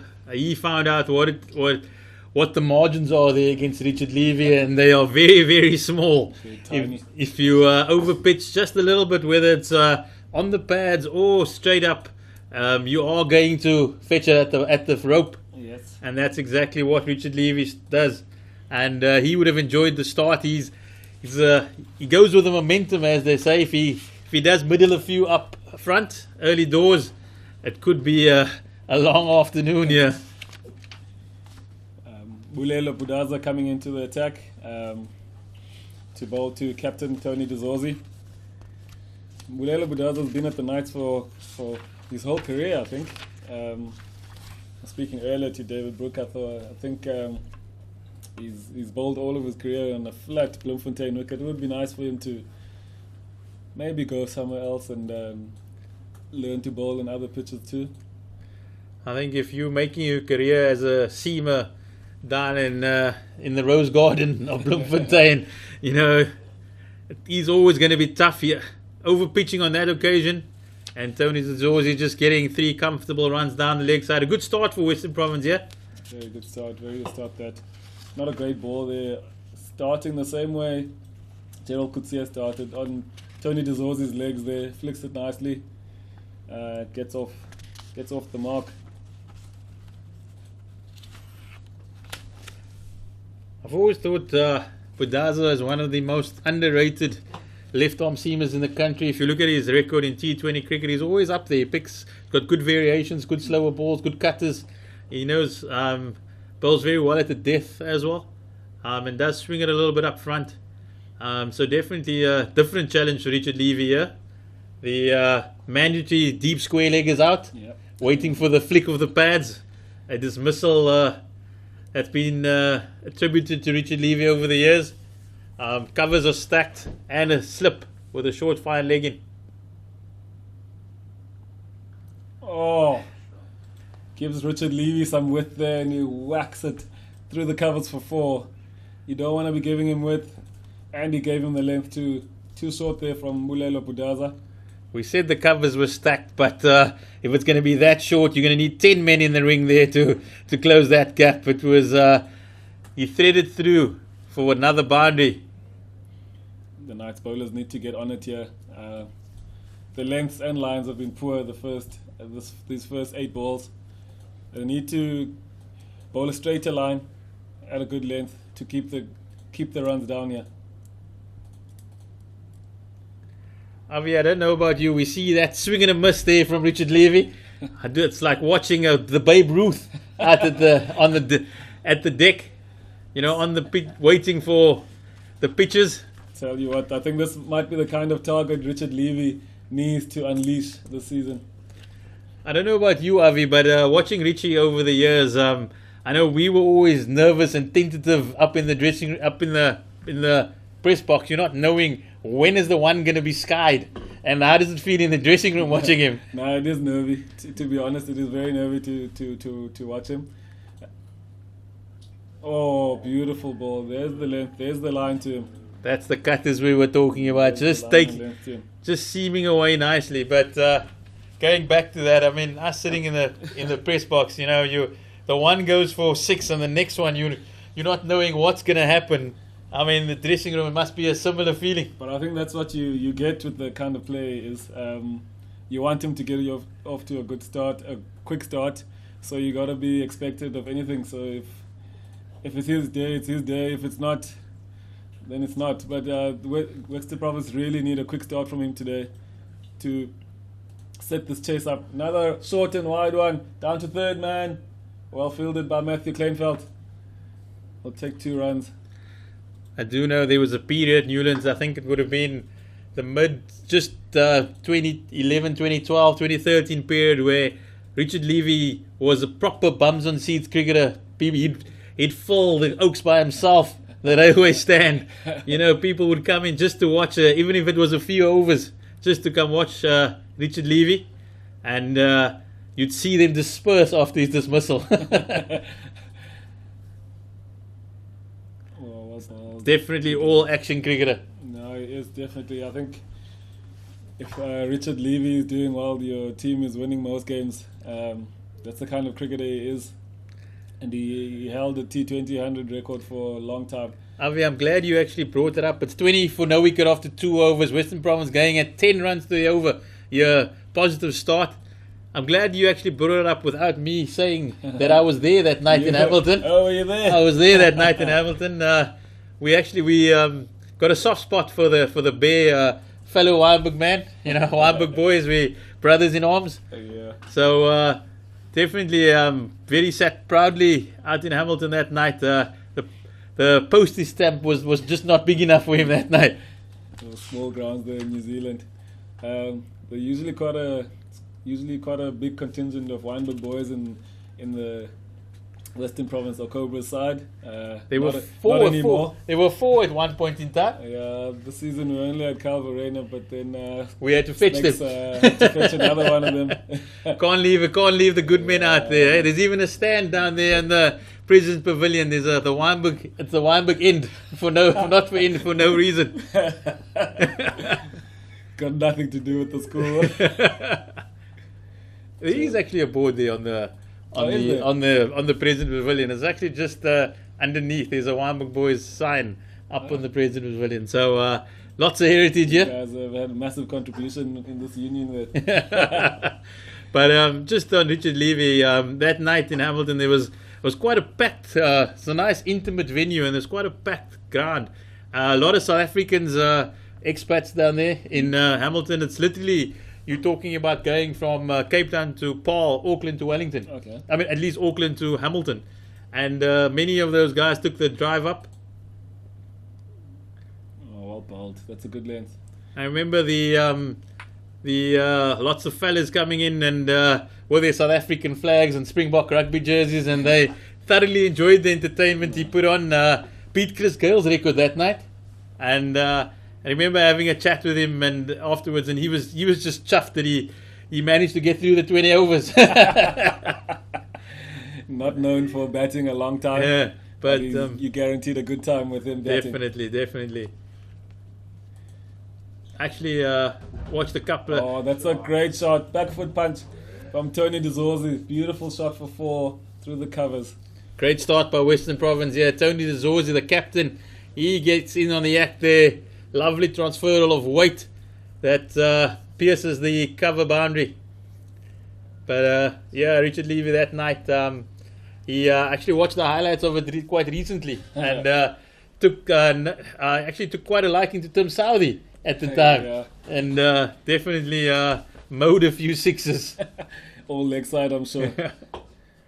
To be honest, that's just a little edge there by Tony. Doesn't reach Doesn't carry. We've seen quite a few edges not carrying this afternoon. Tony De Zorzi, another man that's had a really good season. Scored quite a few runs for SAA and Western Province in 4-day cricket. Had a good start to the T20 competition too, which unfortunately died down a bit at the end of the tournament. But yeah, he's looking good. Looked good the previous game, got an 89. He'll be looking for a big score today. Western Province do need one of these two to score big. If we know if it's coming from Richard, it will be very quick, but it won't be long. But if it's coming from Tony, could be the entire innings batting through. That's the end of the over. Another good over for Western Province. 26 for no wicket after 3. Richard Levy 15, Tony De Zorzi 8. I'm been very impressed with this young man since he's come down to Cape Town. Thought up at the Titans he was very flashy, you know, that he was that type of cricketer. But down here in Cape Town, he's knuckled down. He's shown there's lots of substance to him. And really, his 4-day game been really impressive. Had a very good series with South Africa A. Personally, I think should be very close to the test side. That's just my opinion. I think... but that is unfortunate for Western Province. We've said it might be short and sweet, and unfortunately not as sweet as we would have liked it to be. That's the end of Richard Levy. But Daza, he knows he has those cutters, and he's delivered a beauty here to Richard Levy, and that's the end of a cameo for the Bear. He goes for 15 of just 13 balls and entertained us with 3 delightful boundaries. Once again, it's a beautiful line and length that pitching on off stump, leaving Richard Levy. Great angle that from Pudaza. That's where you need to be for Richard Levy. Don't give him any room, and you've always got a chance with him. Well bowled Mbulelo Pudaza, the man from Grahamstown. Well, it's called Makanda now, formerly known Grahamstown. Thanks for the history lesson there, Avi. Yeah. Eastern Cape has got a lot of different names these days. Born and bred, Mr. Makajima. He knows his roots. Yeah. But that is a massive blow to Western Province. They would have liked to see Richard Levy at least spend at least about 10 to 15 overs at the crease, make an indentation into this big chase. But that's not to be tonight. And the new batsman is Vallie. Different in build, different in structure, different in style, but evenly poised at the crease. Mohammed Vallie, good player. As you said, small in stature. They'll need a good knock for him today. Also a guy that played for Western Province for many years and left for the Warriors. Now he's back.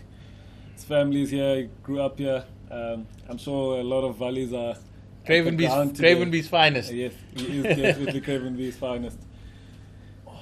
Big knock required from him today. I think there's somebody though in that in down under New Zealand in that Proteas women's team who might want to have to challenge that. Shabnam Ismail.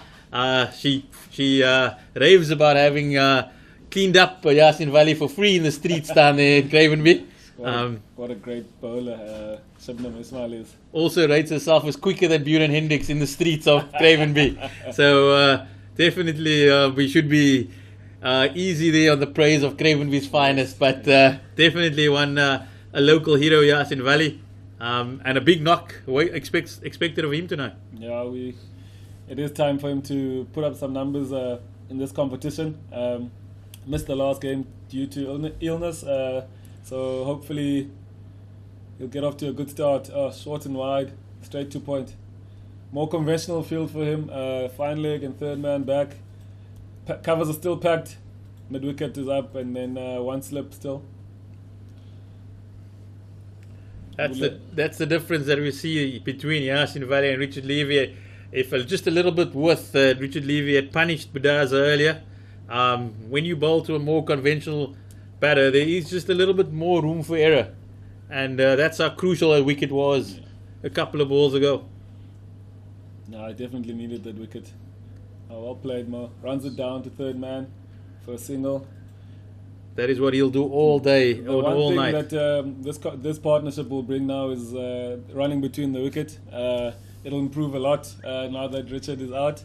Richard Levy brings the boundary element, but Mo Vallie will be a lot more running and put fielders under pressure a lot more. He definitely is a whippet between the wickets, and I do see a few Valleys around. They never miss a game, never miss a game. Quite noisy down there. Yeah. Love the action cricket as well, I've heard. They're quite a fervent action cricket family. They love their sport. His dad used to play for Santos, I've heard. So big sporting family, the Vallie family. His brother plays for Pinelands Cricket Club, a club that I played for, the Squirrels. Yeah, good line and length this from Budaza. Tony Dezorzi facing him for the first time. Do you think Western Province just need to settle down here a little bit after Richard Levy's wicket and just go about his... they're still going at 7 runs to the over, so no problem there at the moment. But basically just they do need a platform. They do need a partnership. We saw earlier the Knights with good partnerships was the key. Nobody got 100, but there were contributions all the way down the order. Started with a 55-run opening stand, then a big stand of over 80 between Reiner van Tonder and Matthew Kleinveld, and then Riley Rousseau royally entertained us. He did. You must remember also that the Knights for the first 25 overs were going at 4.6, so there's no need to panic. End of the 4th over, they're 27 for 1. There's no need to panic. Keep going at 6s, and good partnerships. That's the way to go. Successful over for Budaza and the Knights. The orange really shining as the lights come on here at 6 Gun Grill Newlands. Change of bowler here. We see spin for the first time. Snyman coming into the attack. Right arm, part-time off spin. Tony Dezorzi, very good player of spin. So is Mohammed Vallie. So not sure about this tactic from the captain, but who knows? It could get him a wicket. Maybe trying to get the left-hander out.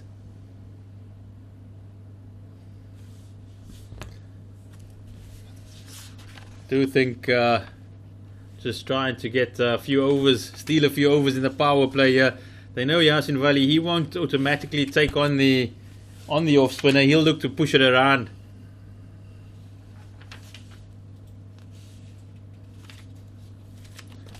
And that's what Jacques Snyman will look to do. He'll want to bowl, just put it on a ticky, make Yasin Vallie do the hard work. I think Tony de Zorzi might have a different approach. But that's what Yasin Vallie will look to do all day. He'll look to turn it around the corner for a single. And the Knights fielders, they're really going to have to be pumped up, particularly in this first power play.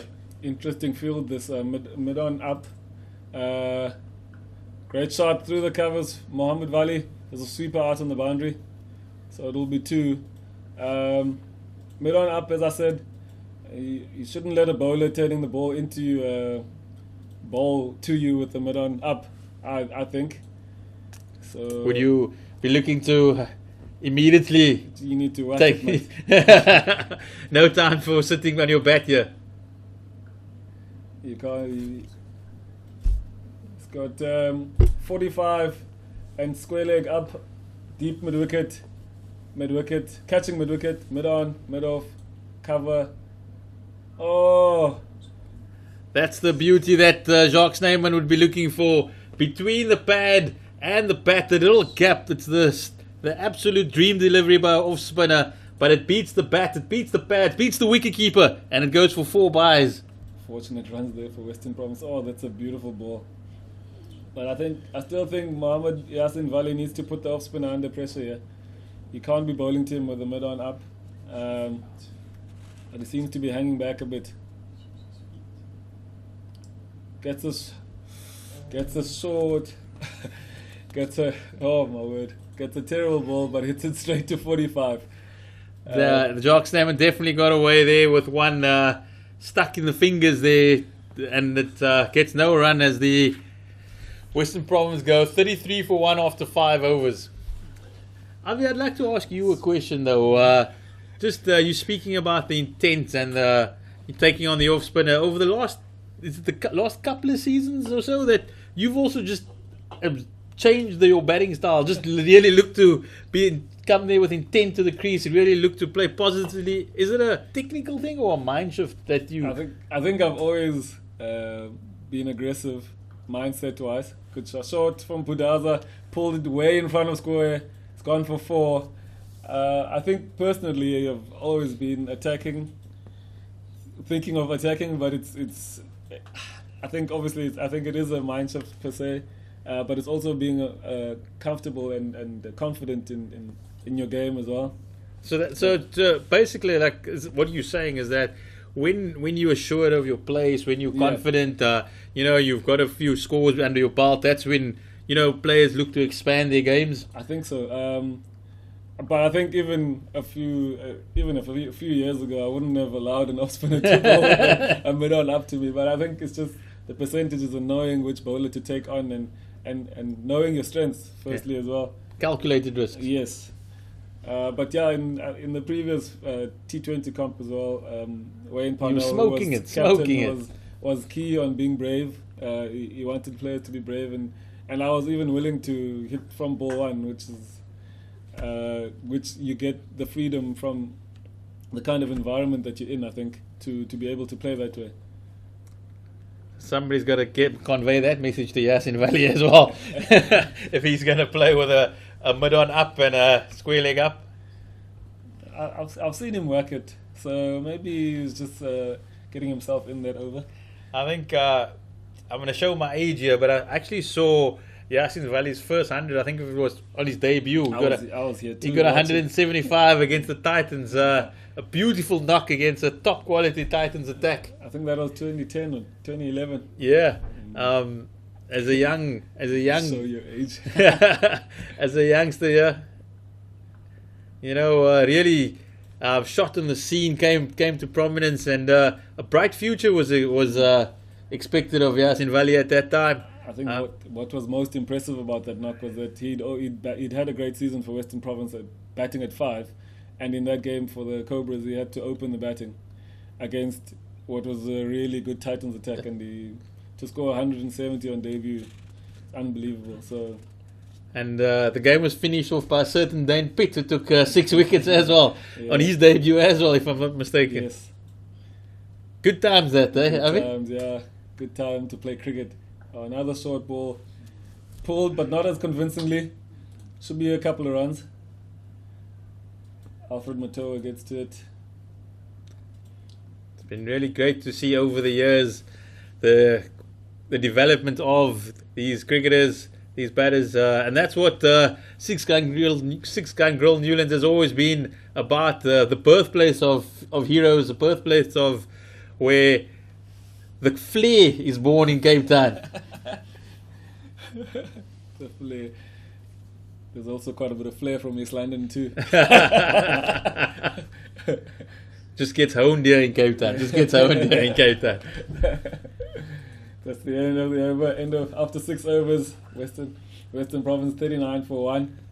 Definitely, if you want to play in the blue and white, they don't do boring down here. You got to entertain them. It's the one ground where people still come in to watch, and definitely have come in on this Friday night.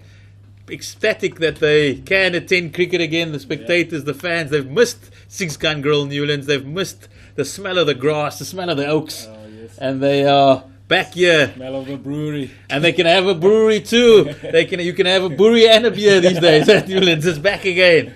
So definitely, if you are in the area, there's still 44 overs left, and if Western Province do go well tonight, it's going to be a fantastic night of entertainment. Snyman still bowling. The field still the same. Square leg and 45 up, deep mid wicket.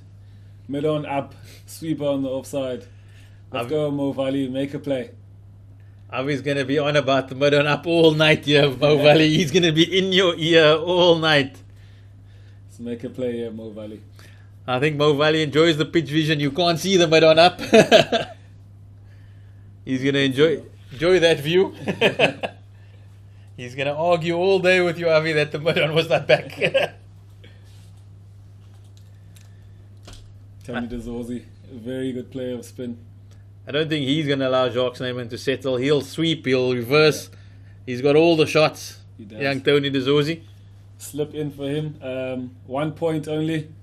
Oh, he's reverse sweep on the card. Yeah. Ooh. Deep mid wicket. Sweeper on the offside. Mid on, mid off up. 45. And a catch and cover. Jacques Snyman in. Good looking shot by Tony. Unfortunately, just straight to that Riley to show at short cover.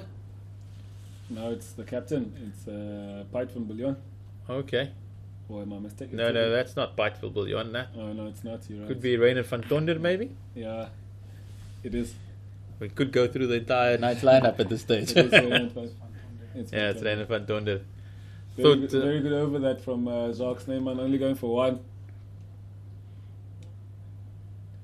I thought Rainer van Tonder, he timed his innings quite well. He knew what he needed to do. He knew there was firepower at the back end, and he ensured basically just played old school 50 over cricket. Just built a platform, built a foundation, and the rest of the Knights came to do what they do best.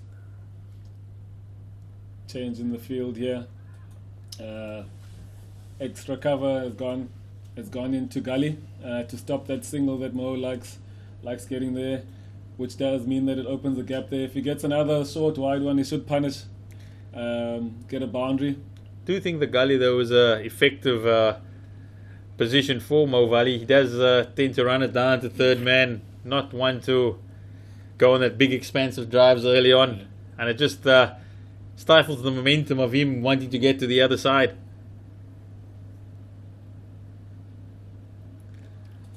Does manage one on this occasion. He tips it down to fine leg, and that's the beauty of Yasin Vallie. He's always he just literally spins around on the return crease and comes back for 2 leg buys. He is very quick. Probably one of the quicker cricketers in the circuit. 2 runs down to fine leg. But this is a really good start from Western Province. 42 after 7 overs. But they need a big partnership. It's all about partnerships here. These two need to bat together for a while, yeah. Got a young middle over to middle. Oh, no ball from Bulelo Budaza. Free hit. He's done that a few times in the past.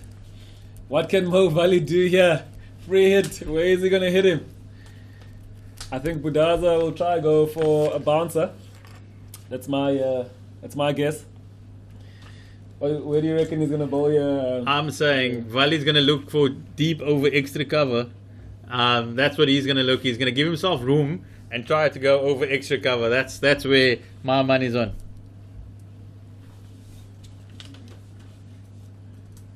Leg side shot. Get into line, hit him over mid wicket. Oh, this is a beautiful Yorker from Bulelo Budaza. It's a great Yorker. And he has a few words to Mo Vallie. He's a fiery cricketer, old Bulelo Budaza. Mo Vallie missed out there. Would have been a nice way to get his innings going. He's on 4-15 at the moment.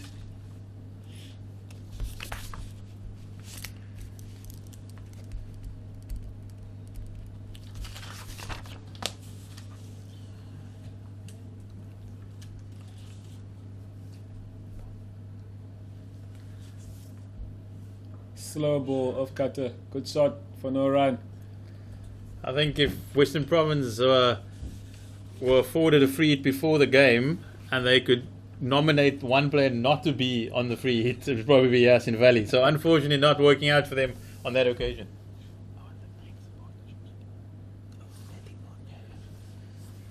No need to panic here for Mohammed Vallie. Western Province going very nicely, and I think he's experienced enough to know that he doesn't need to panic. They're going beautifully here at 5.6. Gets a short and wide one. Oh, hits it straight to point again. He just needs to get one away here to get his innings going. Captain Tony DeZorzi walks towards him and has a few words, probably trying to calm him down.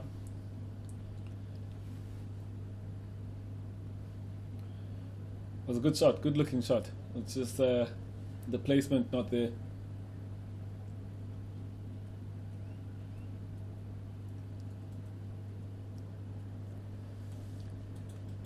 Here we go for the last ball of the 8th over. Straight, flicks it away. Should be 2 runs. Nice, easy 2 for Mo Vallie. It's the end of the 8th over. 45 for 1 for 6-gun grill Western Province. Western Province definitely keeping with the rate here. At the beginning of the chase, it was on the dot. It was 6 runs to the over. It's just crept up a little bit to 6.2, but they'll be comfortable at this stage. The key, as we've said before, it's partnerships. Is not losing too many wickets up front. To give the likes of Kaplan, Smith, Linda, and Mpongwana these days, he's a key in that batting lineup. Give them a platform that they can come and express themselves a little bit later. And as we said, it could be an entertaining night at 6-gun grill Newlands. Surprisingly here, a change of bowling from the captain. Jacques Snyman, who had bowled 2 overs for 3 runs, has been taking out the attack, and Alfred Matoa comes in. Nice, beautiful single there from Tony DeZorzi. What do you think of that change, Zahir? I was about to say, Pite van Biljon here, definitely changing up his bowlers. He's keeping it the Western Province batters guessing. He doesn't want them to settle in against any particular bowler. I thought Jacques Snyman was actually quite good in his previous over. He's bowled 2 overs, only gone for 3 runs. So quite interesting change here. I think both batters will possibly be a lot more comfortable against the pace of Alfred Matoa, the former Titans right arm seamer. And definitely maybe just being a little bit too cheeky with his bowling changes. Vallie walks across onto off stump, flicks it for 1 to mid wicket. Well played there, Yasin Vallie.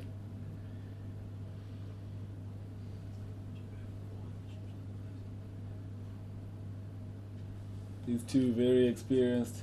There's not much experience to come, Kaplan and Smith, but they've done very well this season so far.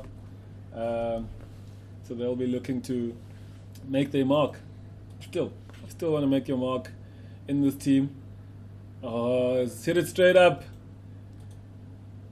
Caught at 45. Tony DeZorzi is gone. Avi, what do we know? We were the ones going on about the bowling change. We were saying they would enjoy themselves against the seam. And Alfred Matoa has just made us eat our words. He dug it in short. And Tony DeZorzi spinning on the back foot and only managing a top edge that was taken comfortably at short fine leg. And the night strike, a vital blow. Yet again, the Western Province captain gone for 15. And the hosts are 47 for 2 after 8.3 overs. Maybe not short enough there, and captain trying to impose himself, trying to take on Alfred Matoa. He disappears. Barry walking in now is Gavin Kaplan. This is his third match for Western Province, averaging 28 with a strike rate of 98. That's a beautiful strike rate that for one-day cricket. They'll be hoping for an extended knock today with a similar strike rate. That would be great. He's got the time to do it. He's got time. That's the most important thing, and he should bat for as long as he can. Yeah, definitely a big innings there by young Kaplan expected. Gavin Kaplan, a promising young cricketer from Western Province Cricket Club down here in Cape Town. Newlands, the home of Western Province Cricket Club. So he would have played a few games down here before making his provincial debut. Showed a lot of promise this season, but hasn't managed that breakthrough big score just yet. And tonight could just be the night for the young right-hander.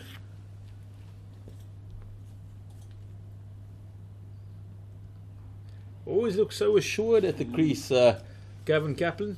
He plays beautiful knocks, but they're slightly too short. That's why I think he needs an extended knock today. As you know, as we've seen, when he bats, he does score quite quickly. So he just needs to do it for a little bit longer. They need him to stay in longer today. They need a big partnership. You saw the Knights earlier. Matthew Kleinveld and Reinhard van Tonder had a good partnership, long partnership. It wasn't at a quick pace, but they stayed in there and hung in there for a while.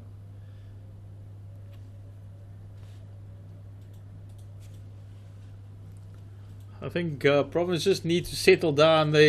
No problems with the rate at the moment. Just as we've been saying over and over, just occupation of the crease, play the long form here, get stuck in, and make the Knights take it deep, as they say, and create a couple of partnerships to keep the momentum. Oh, back foot punch straight to the fielder. Gavin Kaplan looks so good. End of the over there. 9 overs gone. 47 for 2. Western Province.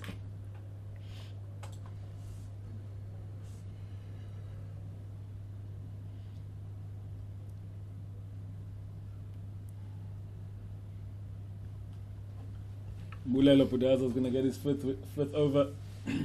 Final over of the power play here. They've done away with the slip, but it's gone to gully. Packed offside field. Fine leg and third man back. Mid wicket, mid on.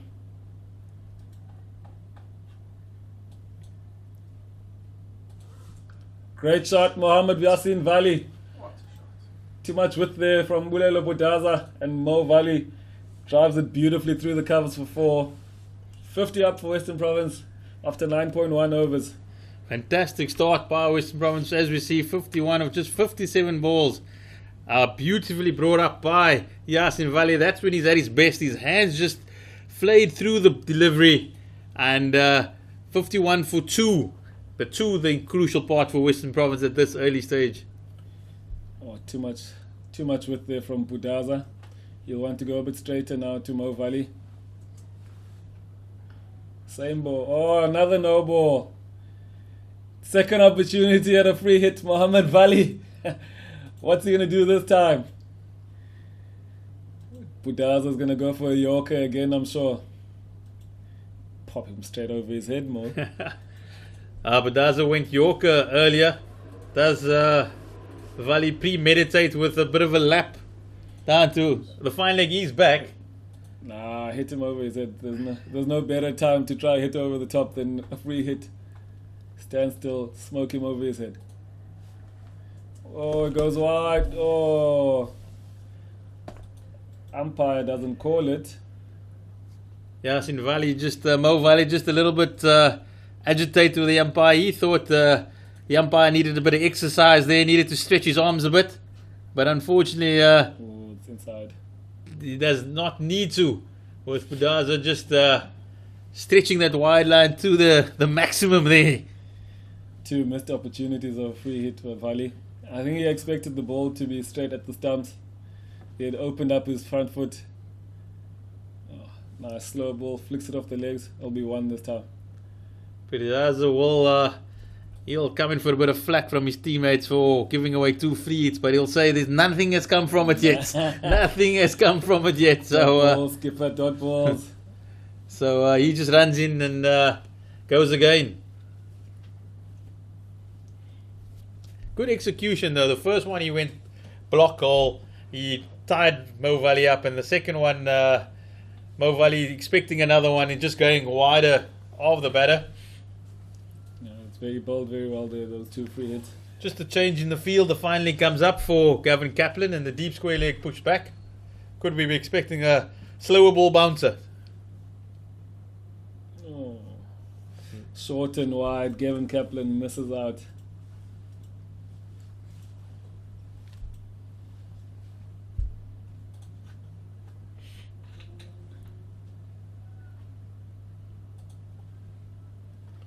Bulelo Budaza is also one that is always flirting with the front line as well.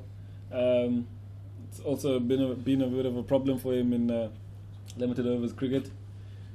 I know that it's not a first for him to give away some free hits. Disappointing that he also hasn't worked on that over the years. As I said earlier about Bjorn Hendricks, who's always had this running on the wicket problem. You've got time in the winters. You've always got time to work on the problems that you have, especially those being controllables, no balls and running on the wicket. I think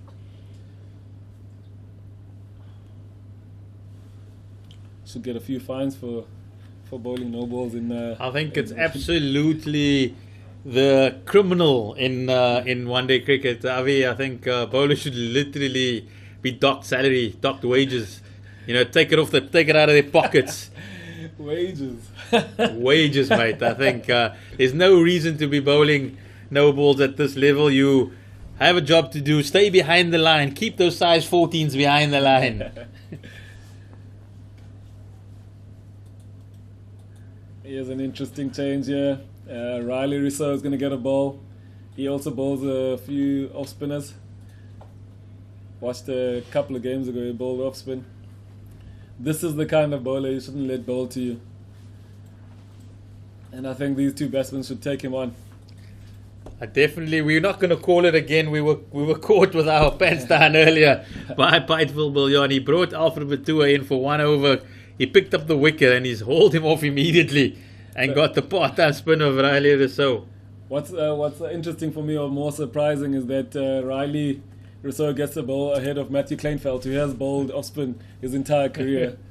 And I don't remember Riley bowling much, to be honest. The first time I saw him was a couple of weeks ago in their first game.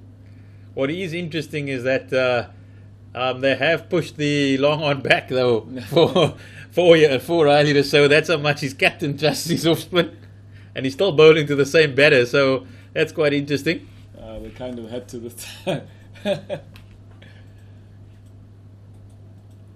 If Riley Rousseau can get away with only going at 5s or 6s, yeah, the captain will be happy. I highly doubt he'll get his full 10 overs, so he may be sharing over to someone. So if he can get away with 3 overs for 12 runs, 12, 13, 14 runs. The captain will be happy, I think.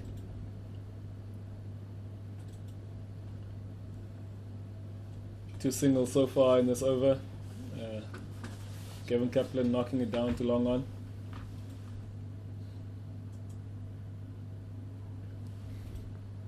Vallie just happy to knock it to square leg for ones as well.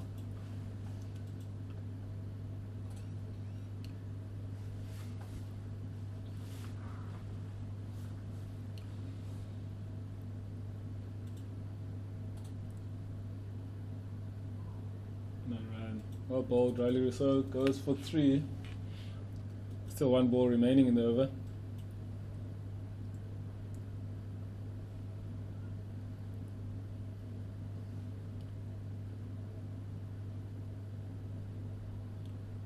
For me, a bowler like Riley Rousseau, you can't allow to bowl 3 or 4 overs. Short, knocks it down to long on again for 1. He's gone for 4 in that over. 11 overs gone, 57 for 2. 6-gun grow, Western Province. That's exactly what his captain would have wanted him, just to sneak in a few overs. You at the moment it's 11 overs gone, and if you check the scoreboard again, and it's 15, and Riley Rousseau's bowled 3 overs for 8. You know, so that's exactly what his captain wants from him. The 2 batters can't allow that to happen. That would be criminal. That would be criminal. No. They gotta look to go after him, especially if he bowls 2 or 3 overs. He's got to be under the pump. Alfred Matoa changing ends. He's going to come from the Weinberg end now, replacing Bulelo Pudaza. The field still got a gully, point, deep cover, normal extra cover, mid on up, mid on, mid off up, deep square, and fine leg out. Nice. Kevin Kaplan walks across to off stump, knocks it to mid wicket for 1.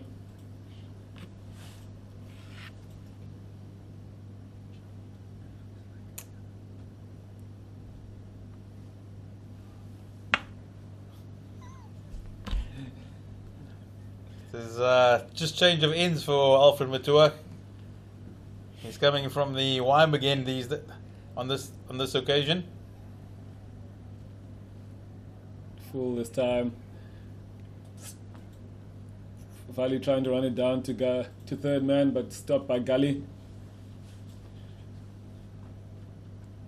I think Mo Vallie should walk across to off stump here. There's a massive gap between square leg and mid on. Mid wicket is acres of land there between square leg and mid on.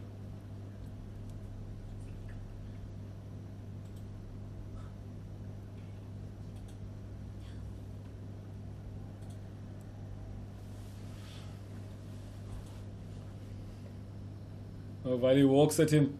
Oh, no. That was suicidal there by Mo Vallie.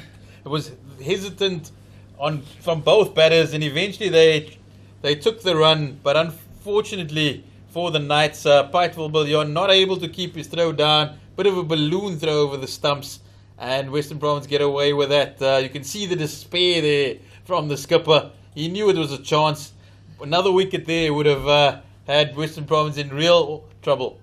That's a terrible, terrible single bet. In the change room, they call it a Dane Villa single. That He does have a habit of running people out, the Lancashire captain, doesn't he? During the T20s Quebec, we were counting the missed runouts and the attempted runouts while he was at the crease. He loves a quick single. Just taps it down in front of him and gets the skates on. He forgets that he's 36 now. Old Dane Villas. Change in field here. The Gully moves to mid wicket. They close that gap there, that big gap there was. So if you're running it down now to third man, you're only getting 1. Goes too straight. Flicks it off his leg straight to square leg on the boundary for 1. No need to panic here for Western Province, going at 5.1. As I said before, after 25 overs, the Knights had only been going at 4.5. So, but it's important that they prolong this partnership. They bat as long as they can, maybe even into 30 odd overs for guys like George Linder, Dan Smith, Mpungwana, and Simmons to come in and smoke it. End of the over, 61 for 2 after 12.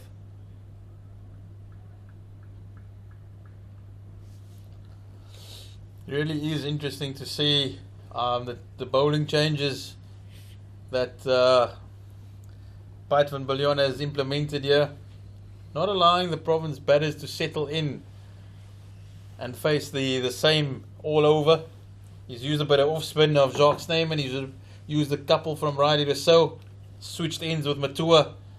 Badaza was really impressive from the one again previously. I do think though that if Piet van Biljon was a brave captain, he'd leave the mid on up for Yasin Vallie and ask him and say, I dare you to go over, and not just give him that free single down to long on. I think maybe if Snyman was bowling, he probably would do that, but he just wants to get away with a few overs here from Riley Rousseau. Going at no, he tries to take a single there, gets in. He gets oh no. Gavin Kaplan just went on a walkabout in the middle of the crease, and at some point you were like, when are you going to turn around, mate? And he just, as he kept going, and eventually Yasin Vallie sent him back, and he just made it back. Just a little bit careless from the young man. Directed, I think he would have been in trouble there. I don't think they should allow Riley Rousseau to go at under sixes here. Minimum 6 and over for this part-time spinner. I do think, though, as we've said, Avi, we've said about building partnerships, maybe not take any undue risks against him. Just push him down to long on, take the one, get to the other side. Single every ball is what I mean. 6 and over. Thought you meant one shot. Short and wide. Mo Vallie cuts it down, goes for 4. That is crucial. You do know that Riley, so he will offer you up 1 or 2 bad balls in the over. That's the ones you got to take advantage of, and that's exactly what Mo Vallie did on that occasion. It's a great shot that from Mo Vallie. Waited for it nicely, placed it in the gap. There's only 1 point at the moment, so there's a lot of space there between point and deep cover. Nice. Works it around to square leg for a single again. It's a good over here by Western Province. This is more like it. Not allowing Riley Rousseau to settle in and just put it on a ticky. Yes. That's what Mo Vallie will do, and Gavin Kaplan all day. It's 13 overs gone. Western Province 69 for 2. We do know that we call Gavin Kaplan Jonathan Kaplan up in the press box. Oh, really? The rugby referee. He has been dubbed that up in the press box. Jonathan Kaplan. I Yeah. reckon that's the end of Riley Rousseau. Maybe he'll get one more. The way Going at 6 and over. the way Piet van Biljon has changed his bowlers, it's anybody's guess. No, I think he's done. He's done. Alfred Matoa to carry on. They've got the gully in again for Gavin Kaplan, which means there's no one at mid-wicket. He bowls a short one, pulls him straight for 4. Great shot by Gavin Kaplan. Poor length that from Alfred Matoa. That'll get Gavin Kaplan's innings going.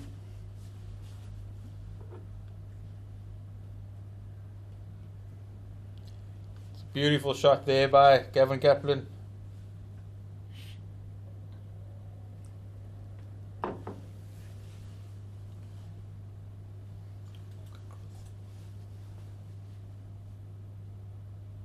Oh, well bowled. That is a beauty from Alfred Matoa. Just I reckon that's a leg cutter from the... little bit lazy there from Gavin Kaplan, just leaning on his bat.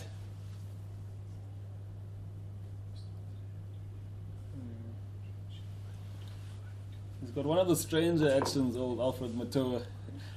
I'm glad you brought it up. I mean, it looks like he goes 90 degrees in the opposite direction first. Short and wide. Gavin Kaplan misses out again, and it is called a wide by the umpire. Glad to see the umpire getting some exercise on this occasion. Missed a couple earlier. Shouldn't be afraid to get the arms out.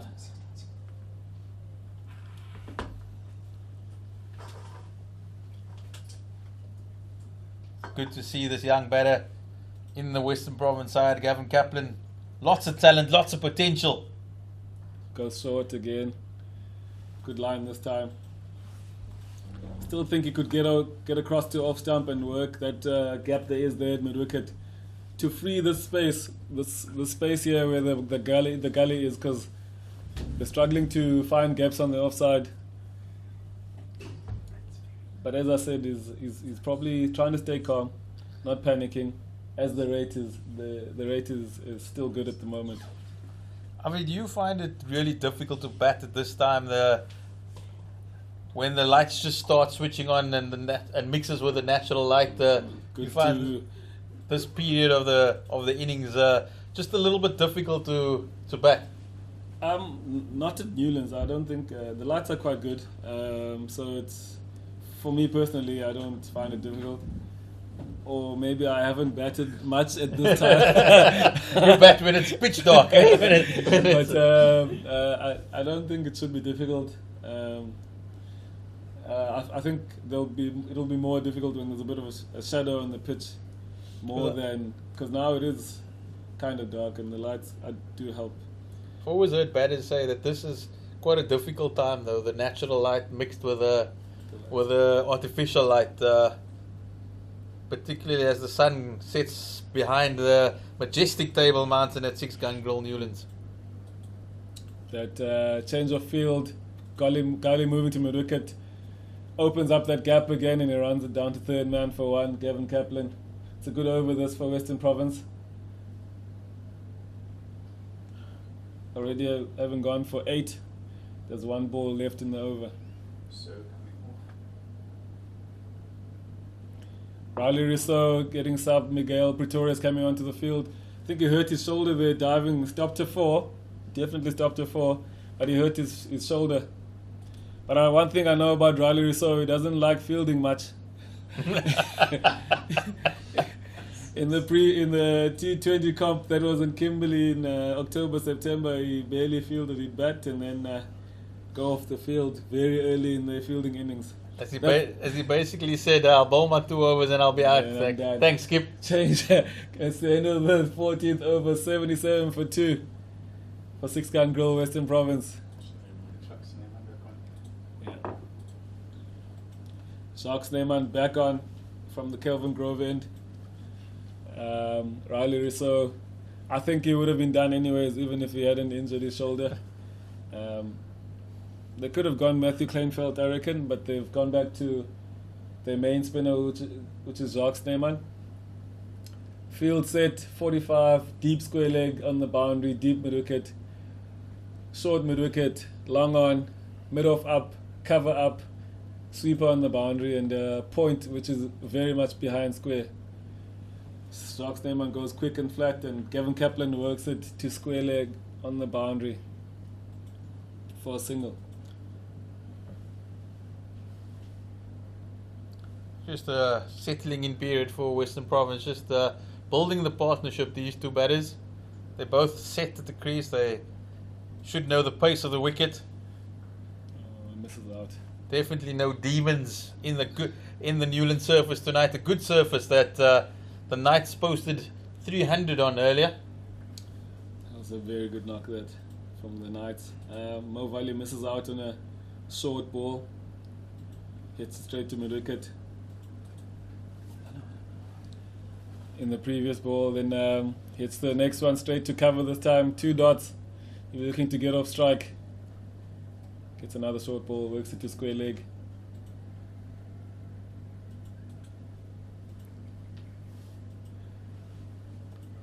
I'd like to see Gavin Kaplan how he's going to maneuver this innings.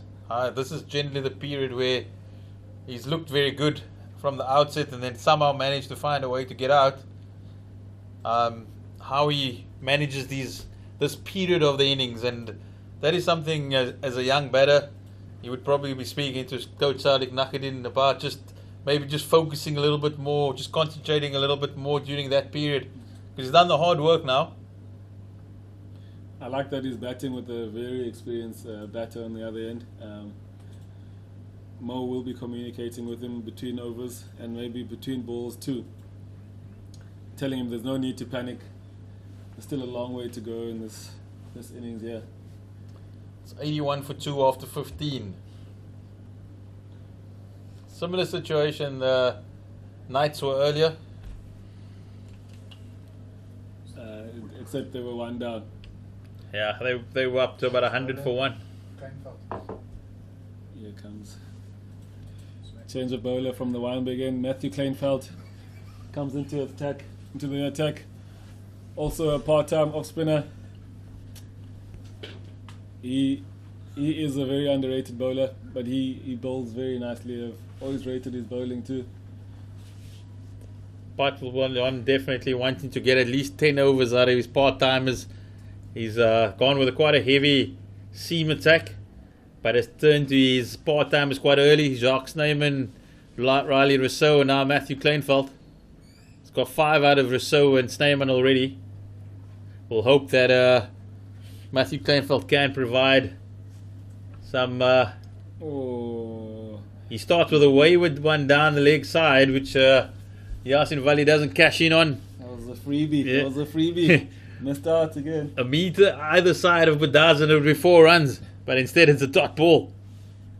And Kleinfeld can start his spell over. That's a little bit better. He flights that one up, and Yasin Vallie just pushes it down to long on for a single. There is a bit of a shorter boundary to the leg side this time, and we know that Gavin Kaplan can whack it. So I wonder if he'll take him on, or he'll just work it around still against these part-time offies here.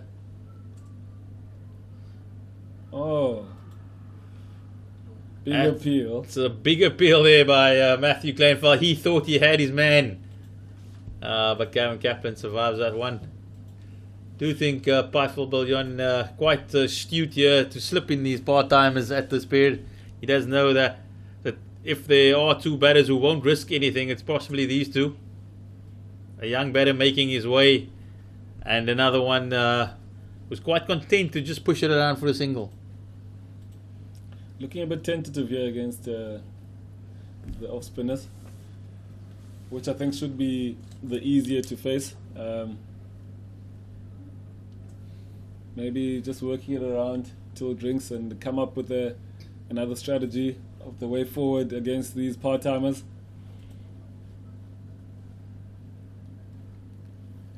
Do you think, as you said, just milking it for 6 runs in the over, he's staying with the rate?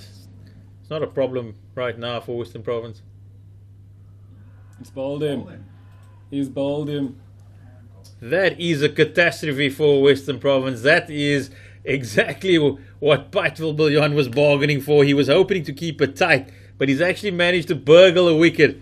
And as we've said, Gavin Kaplan, a crucial part of his innings, this is the time when he's at his most vulnerable, and he walks past one and it hits his middle and leg stump, and he's gone for 16.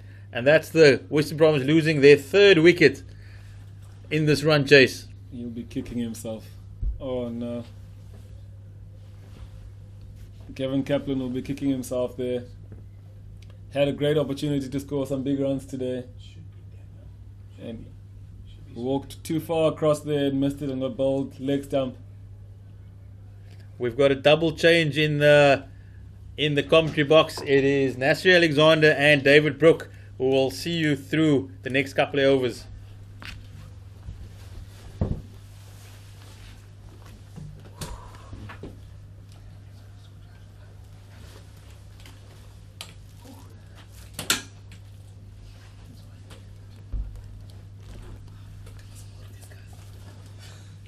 No drinks break was taken there, interestingly, as Daniel Smith enters the fray. the young wicketkeeper batsman. Another big innings called for here tonight at 6-gun Grill Newlands for his team. 84 for 3 after 16 overs. Yazin Vallie unbeaten on 26. He's the settled batsman in, and Daniel Smith has joined him. And joining me next to me is Nazri Alexander. Naz, good afternoon, good evening. Good evening, David. Seems like the sun has just dipped behind Table Mountain. Traditionally quite a difficult time to bat at Newlands when the lights are coming on and the sun is setting.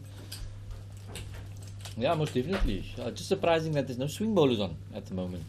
That's just usually the time where the swing A bowlers run out make chance here. Oh, that's that's a wild throw there from the Knights. Daniel Smith had to be on his mark straight away. Yazin Vallie dropped and ran. Made sure that the young man is up and ready for this tonight. I think that's the last thing that Western Province would need right now. After just Absolutely. losing Gavin Kaplan, catastrophic run-out. Yeah, Wouldn't be the order of the day. absolutely. Just Dennis needs to have his wits about him. Yazin Vallie's that sort of player that likes to drop and run. Yeah. That's how he gets his innings going. So he just needs to, have his wits about him. And just Daniel Smith just whipping that onto the leg side for a single, like he's a seasoned professional. That's been his kind of. We've watched him the last couple of games, and he has looked really comfortable for his experience. I've been particularly impressed with how calm he is. The calmness of youth is maybe not a bad thing, but he needs to play another big innings here. Yeah, the last home game of Western Province, he was in an important partnership with Michael Mpongana. Yeah. I think it was almost a match-winning partnership, Yeah. and that took them, close to victory. You would be disappointed the way he got out in that match, but it's something for the youngsters to learn. Once you're in, take your team over the line. Yeah. So another big innings expected from him tonight, under the lights at Newlands. What better can you ask for? And with a crowd with a few beers in them. Yeah. And I start getting rowdy if it. absolutely.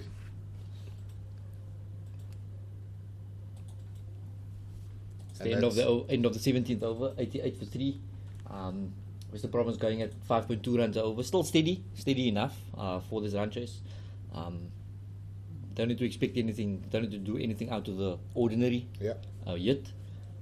Just carry on. Need to build a partnership once again. Daniel Smith just came to the wicket. It seems like Piet van Biljon is trusting a bit of part-time bowlers at the moment. Looks like Matty Kleinveld coming from the Wynberg end. Yeah, I think if you can sneak 5 or 6 overs from his part-time bowlers, that's a massive win for a captain. We've seen that they didn't really name specialist spinner in the lineup. Jacques Snyman obviously is no part-timer, but he's also not going to be named as a frontline spinner in most sides. But he does a job. He's doing the job for his captain. Matthew Kleinveld also similar. Golden arm back in the day when he played for the Cape Cobras. That's a lovely reverse sweep from Daniel Smith, but to no avail. Budaza there at short fine leg doing the job there. Daniel Smith, he is a fantastic sweeper of the ball. He's not scared to play the reverse sweep early on in his innings. And he tried it one there. Almost got it. And he goes for it again. And this time he does get it past, but Budaza does palm it a little bit, but it still goes to the boundary. And that's a good boundary there. Releasing a bit of pressure there from Daniel Smith. And that's what he does. Calm, reverse sweep, third ball that he's facing. Excellent stuff from the young man. It just shows no fear from the young players these days, David. I would never have even tried that sort of stroke if I was a young man. Your coach would have laid into you if you did that third ball of your knock. Yeah, But just seems like impressive. he has very good hands, very good wrists. That's his game, manoeuvring the field. As Piet van Biljon puts another man in that area for the reverse sweep. There's 2 men there now to cover that. But that opens up another area of the field for him to get a single behind square on the leg side. And there he goes. He goes a sweep, and that could go for another boundary. That's exactly. He was forced to move the field, and Daniel Smith places it in the gap. That's his second boundary in a row. Fantastic stuff from the young man. Just knocking the bowler off his length, forcing the field change, and cashing in. Quickly moves to 10 not out. that's what batting's all about, David. It's not just hitting big boundaries, but manoeuvring the field. And Daniel Smith is showing once again the class of an experienced batter in the few balls he's faced. Absolutely. Just not able to get that one away. And can open the batting as well. Has opened the batting. So the versatility that this young man is offering Western Province and Coach Salak Nakadin at the moment is key. Yeah, that's invaluable, especially in white ball cricket. If you can have a guy that's comfortable, batting anywhere in the order, at the top or in the middle. And also his wicket keeping has been really impressive. Absolutely. We haven't mentioned him, which is good. Yeah, for all wicket 100%. Goes with the sweep again. Not really. That was an excellent shot. That could go for another boundary. Who's that on the boundary there? That's De Blanche on the boundary there. Doing some good fielding work, but another 2 runs to the over. For the over, and that was 10 runs for the over from that Matthew Kleinfeld over. Excellent stuff from Daniel Smith. He moves on to 12. Yazin Vallie, 28 not out. 98 for 3 after 18 overs, the required rate to win. 207 runs to win 192 balls at a rate required of 6.5. Very manageable at the moment. They have lost 3 wickets. They need to build partnerships. Partnership is going to be key now, and this partnership is going to be a very key one with the big hitters like Linda Mpungwana, Carl Simmons down the order. And Buren Hendricks, also a big hitter. He hit a 6 a couple of weeks ago to win the match off the last ball against the Lions. So he's not scared of that. But I think Western Province will not want to rely on Buren again. That's good from Yazin Vallie, just knocking it on the leg side for 1, keeping the scoreboard ticking over. I think just for these 2 batters, they nudges and nerdlers, I think they would want to set the platform up, just as Reinhard van Tonde and Matthew Kleinfeld did in the first innings, Absolutely. And it's just a simple, basic game plan in 50 over cricket. Your nudges and nerdlers, just set the game up for your Lindas and your Mpungwanas that can hit the ball out of the ground later on. That's a well-checked shot from Daniel Smith there. Looked like he could have gone for the big hit, but just checked his shot at the last minute and just played it for a single. Took the runs, and that's the 100 up for 6-gun Grill Western Province after 18.3 overs, 115 balls, including 10 fours, 0 sixes so far. And that's the first milestone ticked off for Western Province. 3 wickets down over the wickets of Richard Levy, Tony DeZorzi, and Gavin Kaplan, the 3 to fall this evening so far. That's good running, good calling, good early calling. Straight to the short man, short fine leg, but able to get a single. Good communication from the 2 batsmen there. I think Daniel Smith that almost ran out. He's got a heads He's up now awake. that He's how awake. Yazin Vallie plays. He's awake. He's awake now, batting really well. Reminds me a bit of Dane Villas. Dane Villas is very busy at the crease, but with that comes the possibility of run-outs, and you have to be on the ball at the non-striker's end. And just speaking about Dane Villas, a guy like Daniel Smith would have learned so much from Dane Villas in that 3-week period in Kabeja. Yeah, absolutely, and that's the kind of experience. We're taking drinks in the 19th over. 6:30 the time here in Cape Town, a beautiful Cape Town. We've got Table Mountain in the background as the teams take drinks. Yazin Vallie 30 not out, Daniel Smith 13, 101 for 3 after 19 overs, 204 runs to win off 186 balls, required rate of 6.6, the 3 wickets to fall. Richard Levy for 15 off the bowling of Budaza, Tony DeZorzi for 15. Matoa took that wicket caught behind, and Gavin Kaplan was bowled by Matthew Kleinfeld for 16. 101 for 3 from 19 overs. We'll see you in 5 minutes.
And we're back from the drinks break with the sun setting at Newlands.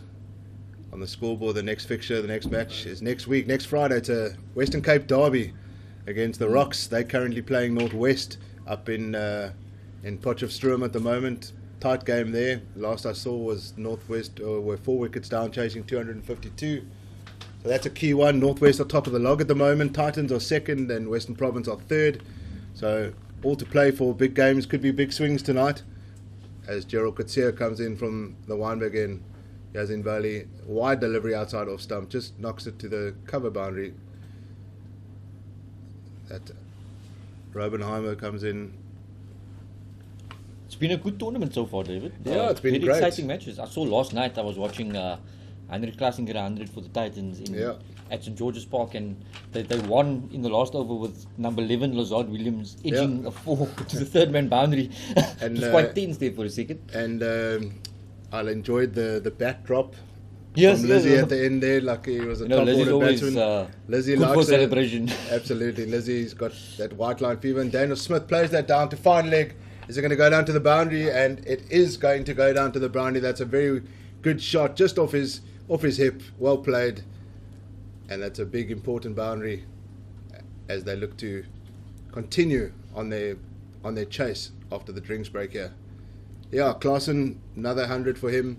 Very good innings. I was watching the game last night. Big total. We haven't seen many totals over 300 in this tournament so far. End of the season comes, the pitches are not, there's been a lot of play of cricket on some of the pitches. Cheapers. Getting the leading edge from Daniel Smith there. Just kind of held up a little bit there. Mistimed shot, but fortunately for him, it didn't land up at mid-on. Just played a bit too early, it seems, Yeah. David. He was picking a bit of pace.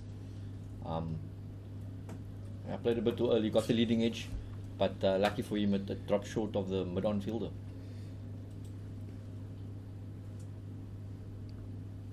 That's just better from Daniel Smith, just getting the single. I'll say it again, and I look at his number now. Daniel Smith plays with number 15 on the bat. He almost reminds me of a hybrid between Graham Smith and Andrew Puttick. Oh. And Graham Smith, if I'm not mistaken, played with number 15 on his bat. So maybe on his back. So maybe it's a little tribute to Biff. Yeah. You Obviously. just mentioned 2 ex-Western Province players as Absolutely. well. 2 left-handers, 2 opening batters. Andrew Puttick, legend at Newlands. Absolutely. He's been working with the quick single here from Yazin Vallie, and he makes it just in time. He's very quick. Good running there from Yazin Vallie. Yeah, Andrew Puttick is currently with the Western Province side, a batting consultant.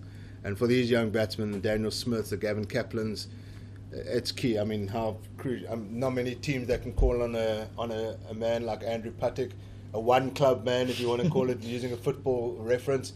We're not going to see many of those kind of one-club mans in this kind of modern age of the game. If you want a man to bat for you for your life, David, I think, or used to, that he's. I'd still probably bat for my life. Well, yeah. To be fair, I think he got more than 10,000 first-class runs. Yeah. Andrew Puttick, what a brilliant servant to Western Province cricket, and still is, helping the next generation come through.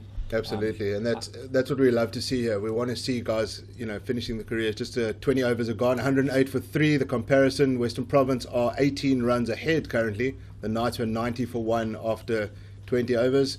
They've lost 2 more wickets, but they're 18 runs ahead. Yeah, Andrew Puttick, as we watch Snyman come in, just Yazin Vallie knocking it to deep cover for a single. Andrew Puttick has been with Western Province from a batting consultancy point of view. The youngsters just, love listening to him, love hearing from him. He's always been a quiet guy. He's never been one to kind of assert his knowledge or arrogance. There's no arrogance there. He's one of the most humble guys around. Daniel Smith doing a little Andrew Puttick kind of shot there.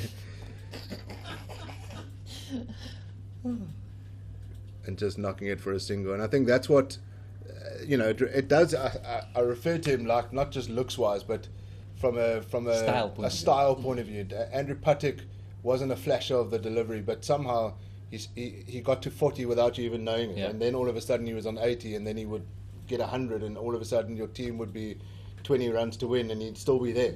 Yeah. And then he would have the likes of Richard Levy batting around him, Justin Kemp at the time, Justin Ontong. So, could have Going put into a that golden away. age period for Western Yeah. Province cricket. They won many trophies, David. Absolutely, it was a good era of Western Province cricket, and I think that Coach Saleh Nakadin coached in that era as well. He was Yeah. assistant coach during that time as well, with the coach Paul Adams at the time, and he knows exactly what's expected of this organisation. Western Province Cobras haven't won trophies for a good few years now, but the foundation is there for a period of success at Newlands. No, definitely. And, you know, guys like Daniel Smith, Kevin Kaplan, John O'Bird, who is having an excellent season. The nucleus is there for years to come. To fill that trophy cabinet again, shall we say. Absolutely. Cape Townians love supporting Cape Winning Town. teams. Winning teams, but homegrown players Yes. as well. Western Province are about homegrown players. The school system in Cape Town is massive. Producing talent year in and year out around the country at the youth tournaments. Western Province is always right up there. The school teams are always right up there in the top schools in the country. It wasn't long ago where the Cape Cobras Cubs won the Cubs Week. Absolutely. I think it was the season before. And if I'm not mistaken, Daniel Smith was in that Cubs Yes. team. He was the captain of that Cubs team. That's a lovely shot through the covers, but there's protection out there for the bowler, and it's just a single to the total. Just ticking along nicely here, the partnership sitting at 29.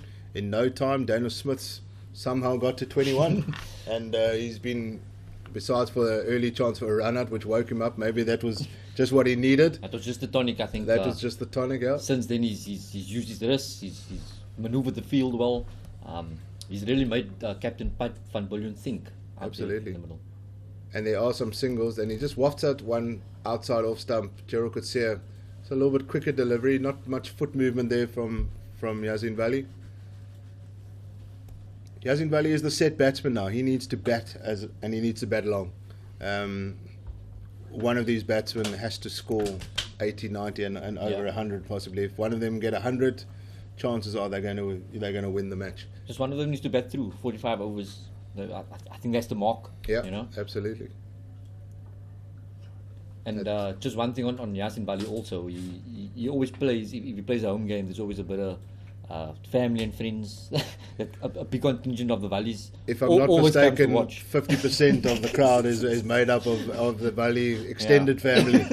So it's always good to have his support out here, and you No, know, they some love the players, cricket, they yeah, love some the cricket. some players thrive on that pressure, some players don't.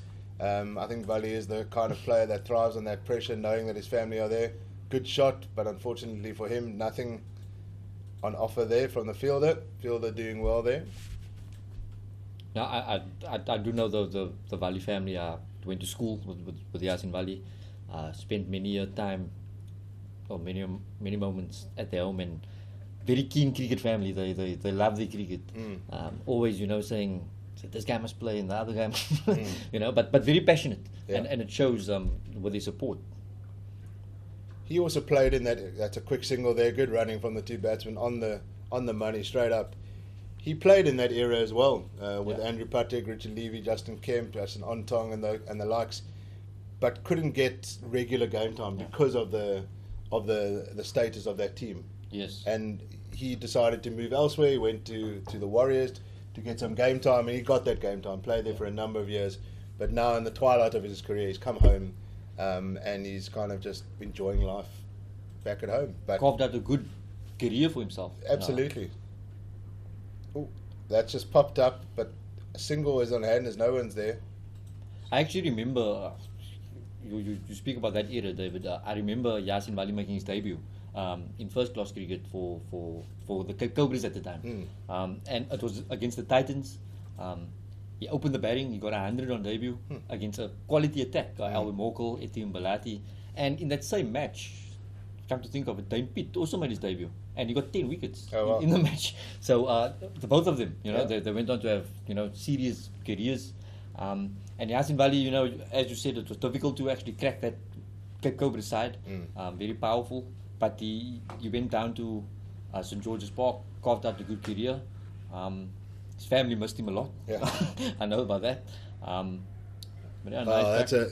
that's a lovely sweep from Daniel Smith. He's going to pick up 2 here.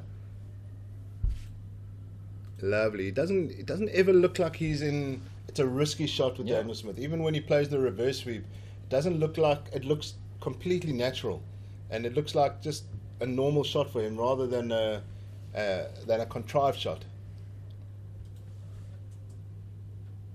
Oh no, he doesn't need to do that. Oh, he's very lucky to get away with that. Played that one too early. The spin from Jacques Snyman, and he's very, very lucky to not be caught there. In between 3 fielders, David, the point was running in Yeah. with the wicketkeeper and the short cover. I felt like we were watching that in slow motion there, and I don't think Mangi Man- Mosekle realised How close it was. how close it actually was, and he probably could have got there if he reacted quicker. But he's lucky to get away with that one. And just before that, David, I was about to say, typical wicketkeeper likes to play square of the wicket, like Yeah. most keepers around the world. Very strong square. That's better from Daniel Smith as he just knocks it down to long off for a single. I think that's what he needs to do. He doesn't need to play the sweep shot every ball. We know that's a strength of his, but it can also be your weakness.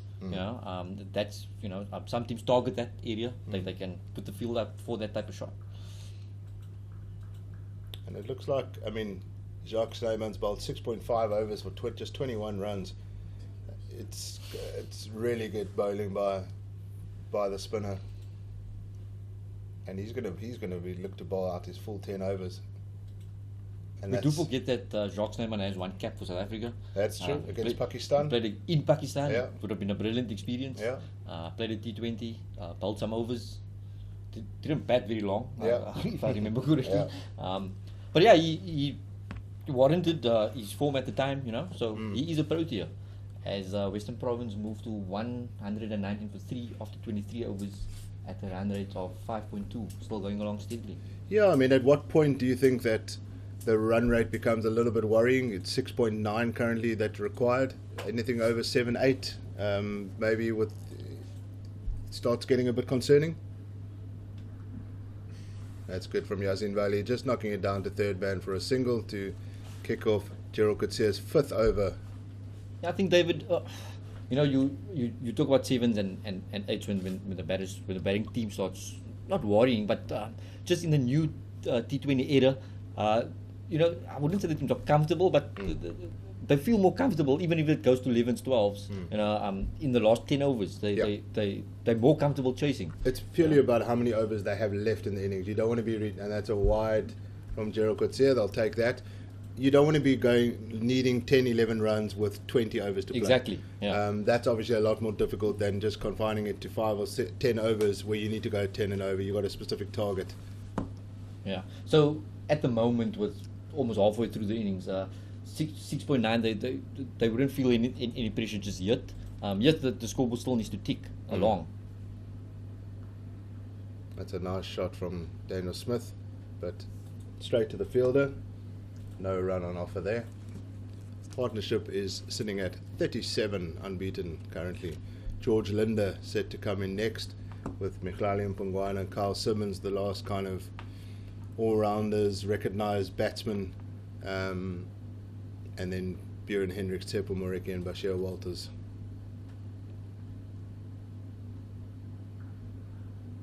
That's good from Daniel Smith, standing tall there, not intimidated by the fast delivery.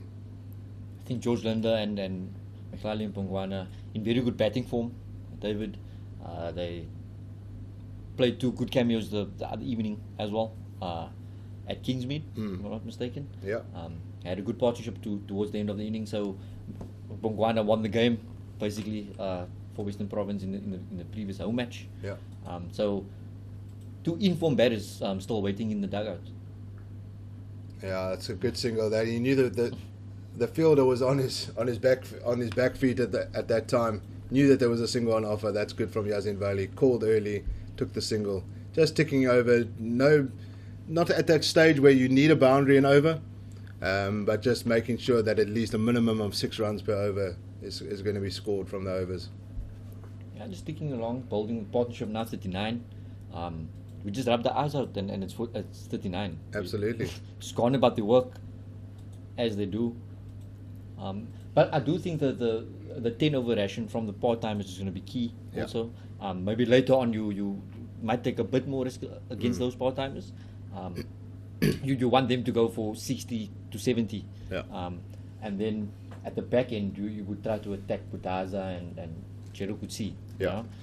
But that part-time ration is going to be important, and how Pat van Biljon uses them will be interesting. And to Blanche, that's a great shot there from Daniel Smith. That he's just lifting it over third man, and that's an excellent shot to end the 24th over. Daniel Smith with the boundary. He moves to 30. Yazin Vallie's on 38 not out. The score 127 for 3 after 24 overs. 178 runs to win off 156 deliveries at a required rate of 6.8.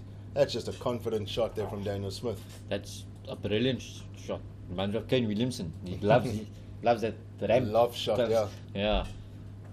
Just over the slips. Kane Williamson plays it in test matches. Yes. You know? But Daniel Smith showing his class with that stroke.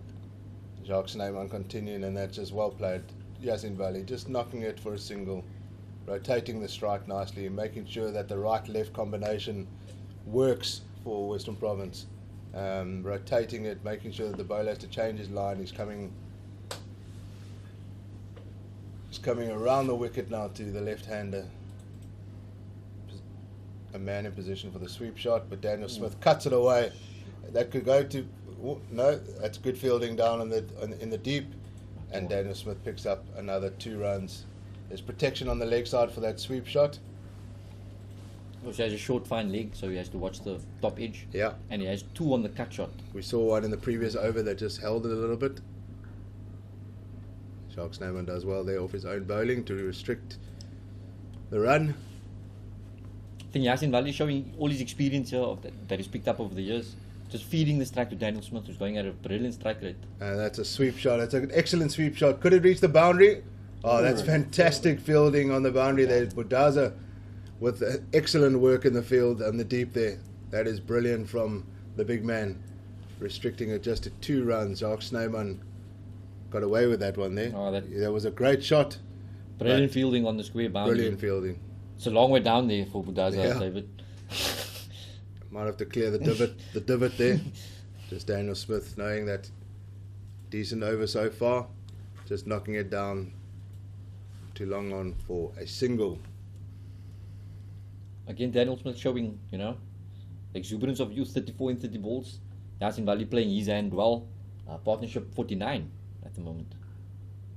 I think any key for the coach, and that's the end of the 25th over. We're at the halfway mark. 133 for 3. Vallie's on 39 not out. Daniel Smith 35 not out. The partnership 49 to win 172 runs off 150 balls. Very manageable to 6.9 for the moment. They can't afford to lose any wickets. At the 25 over mark, they're 2 wickets. They've lost 2 wickets more, but they're 20 runs ahead still. They've maintained it and increased that margin. The Knights were 113 for 1 at the same point, the halfway mark, and then they had a good second half, and Western Province will need to make sure that they continue on this run. Change of bowling from the Weinberg end, Romano to Blanche. Haven't seen much of to Blanche, but very late to be bringing in one of your frontline bowlers. He's a frontline bowler, left arm. Yeah. Seamer. Let's see what the pitch offers him. Not too much pace on that delivery there from Romano to Blanche, but that can, when you haven't seen much of a certain bowler, that can play into the hands of a bowler in early doors. Yeah. If a batsman hasn't seen you much, he doesn't really know what you're offering. Yeah. There won't be too much video footage of him. There won't be too many stats. These days, most teams have got an analyst. Nice little steady action there, but just Daniel Smith just playing it to the cover, deep cover. That's the 50-run partnership That's an excellent partnership. Just what Western Province needed. It's come off 57 balls, 32 minutes, including 4 fours. Vallie 13. Daniel Smith's contributed 36 with 1 extra. Fantastic partnership. Just what Western Province needed right now. Oh, that's good effort from the two guys in at the crease. Just after that wicket, it was it could have gone either way, but they steadied the ship and actually put Province on top. Yeah, Newland. Quick single here.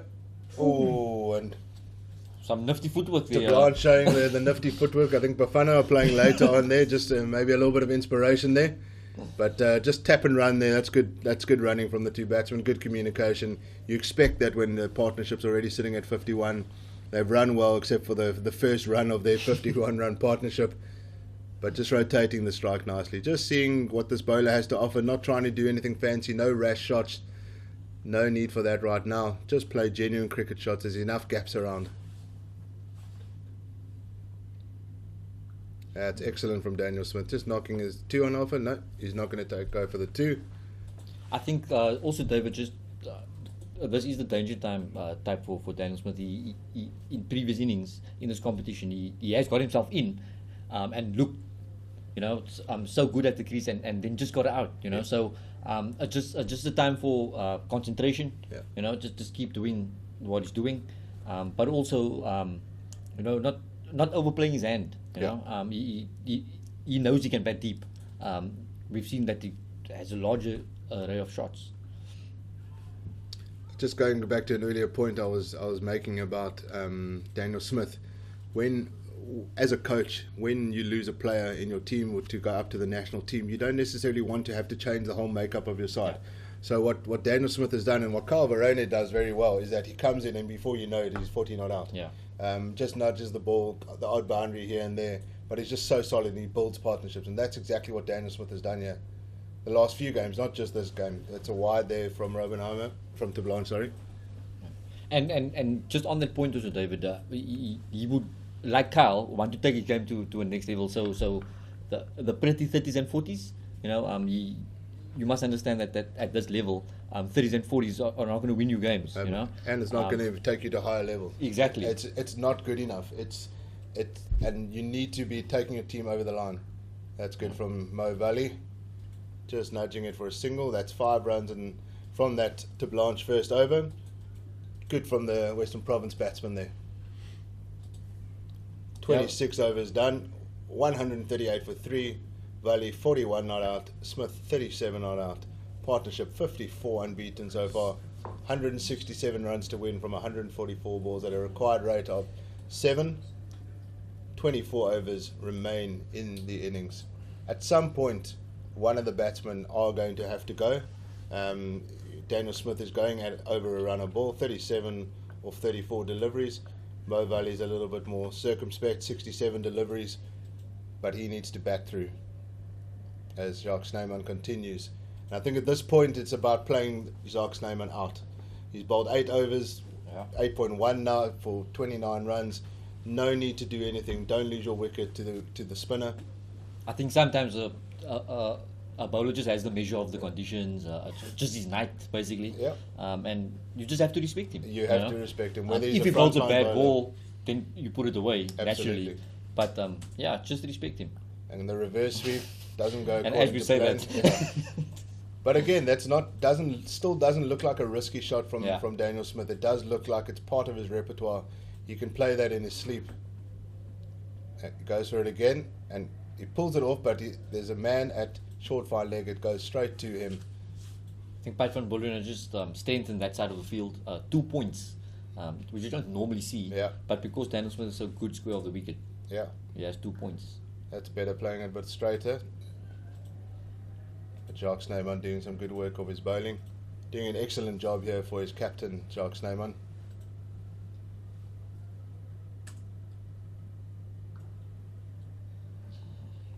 Key now is for Daniel Smith to just see out the over now. Yeah. As you said, pay respect to the bowler. It's okay. Sometimes you're going to go for just 2 runs in an over, or 1 run. Sometimes it's a maiden over. Yeah, that's good. That's a really good shot from Daniel Smith. Wow. That sounded good. We heard it up here in the commentary box. Off the sweet spot. Deserved more than one. Anyway, we can give him more than one, just out of courtesy, just for the reward. For the The sound. Sharks' name, and that's his end of his 9th over. No wickets, but he's just gone for the 30 runs. Phenomenal effort so far from the big man. 140 for 3 after 27 overs. Vallie is on 42. Daniel Smith 38. 165 now to win off 138 balls. The run rate is creeping up a little bit to 7.2. Currently, the rate achieved is at 5.2. But one big over kind of Yeah, can change changes that, that. especially with so many overs left. One big over can really change I was actually that. impressed there with Daniel Smith. He could have succumbed to the pressure and gone for the big shot. There was 3 dots in there. You know, maybe previously he would have, you know, but the reverse sweeps didn't come off. But he stayed calm. He kept his head, kept his shape, most importantly on the shot, and just played it through the covers for a single. To Blanche continues from the Weinberg end with his second over. Looks a bit like Tamel Mills from England. Not the pace of him, but Yeah, I was going to say he's similar not as fast as stature. Mills. Similar stature. Left arm bowler. I think Shaved Mills head. 150. Shaved head. Only about 30 kilometers slower. But nice action. Uncomplicated action. That's a quick single there. Run out chance, but that's Reinhard van Tonder there. Almost ran himself into the stumps. The stumps were lucky it wasn't Jacques Snyman, because the stumps would have been cut. But that's very good batting again. Yeah. The two young Tap and run. Not getting the dots racking up. Yeah, you well, know, that's the there thing. was If the 3 boundaries dots. are not on offer, the bowlers are bowling Yeah. well. If the boundaries are not on offer, you've got to make sure at least you're getting the single. Yeah. And that's what they're doing now. Keep the scoreboard ticking along. I don't think the Western Province dressing room would be too worried at the moment yet. No, I don't think so at all. Still a long way to go. Absolutely. That's good. Oh, little misfield there. If he gathered there, he might have had a chance at a runner. I think that's the captain there. I think Yasin Vallie just hit the ball and set off. I Yeah. think Daniel Smith was waiting for the fielder to actually gather the ball. Yeah. Actually, a good call to send Yasin Vallie back. Yeah. Tell him to relax, calm down. This is where Vallie has to show all his experience and just guide the youngster on the other end. That's a lovely shot. Cover drive for 1. Decent effort so far from Blanche, just going for the 7 runs in his 1.4 overs. Seems like his strength would be wicket to wicket, Yeah. David. Left arm, you know, don't try anything fancy. Yeah. Nothing short and wide. His captain would like to just do the job wicket to wicket. If the batsman misses, you in the game. You know? Perfect kind of bowler to build pressure. Yeah. Couple of quiet overs from his side. Oh, that's a little bit of a surprise delivery there. Quicker one. Daniel Smith can't get it. He tries to go for the little ram shot over the keeper. Was a stifled appeal there. Yeah, could have got a little tickle on there. No snicker in these one day matches. I think we must ask the pitch vision guys to organise. Yeah, we can organise that. But good surprise delivery. I suppose that you're not expecting that as the batsman. That is an excellent shot from Daniel Smith. Just hitting that one on the leg side. Are they going to go for the third? No. Yeah. No, there's confusion. Yeah, there's a run out chance. No. To the wrong end. Wrong end to the... But Daniel Smith, 3 runs to end the over, and that's takes to the score to 145 for 3 after 28. Yasin Vallie, 43 not out. Daniel Smith, 42 not out. Partnership is at 61. 160 runs to win from 132 balls. The DLS par score, even though there's no rain around, there's no risk of that, but it gives you an indication of where you are in your chase. And the DLS par score is 160, just 15 runs behind. Not too bad. Change of bowler coming in from the Kelvin Grove end, Alfred Matoya. One of the premier basemen in the side. You just speaking about DLS there, David. I think in South Africa the DLS pass score is there for load shedding, not for rain. Absolutely, and we never know with Eskom that they can call load shedding at any time. So we just need to make sure that we note Up with the rate. Alfred Matoya is one of those really difficult bowlers to face. Doesn't offer a lot of pace, but he's got an action that really is. It's difficult from a batsman's point of view. It's one of those awkward actions, David. Yeah. He it looks like his arms are swinging all over, and the ball just comes out. You know, he also has a decent Yorker on him. I've seen him bowl quite a few overs at the death as well. He bowls a lot of the death in T20 cricket for the Knights. Yeah. So he also had a decent tournament at St George's Park earlier this season. So at this stage of the game, though, I think Pat van Biljon has brought him on to actually get a wicket and to break this partnership. So absolutely. They need to break this partnership now, and Western Province need to make sure that they get this partnership over the 100 mark.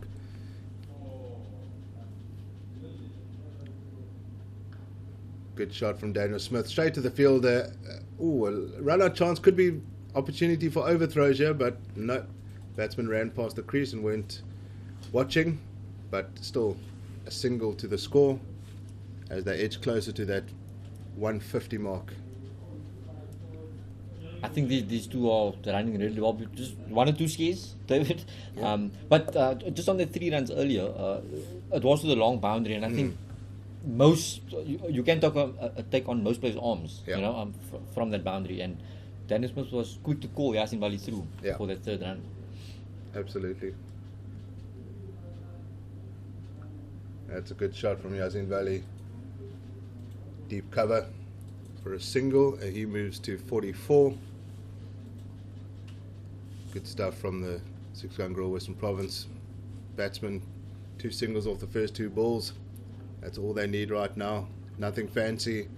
Do the job. Make sure that you're scoring off almost every single delivery. The odd boundary here and there. And they'll be well in on the money with this chase. It's well played. Daniel Smith just guiding that down to 3rd man like a seasoned pro. Lovely to watch.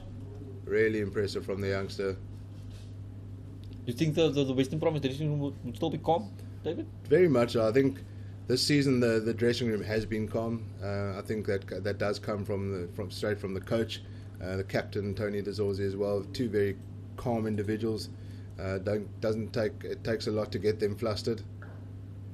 Yasin Vallie just stubs that one into the ground.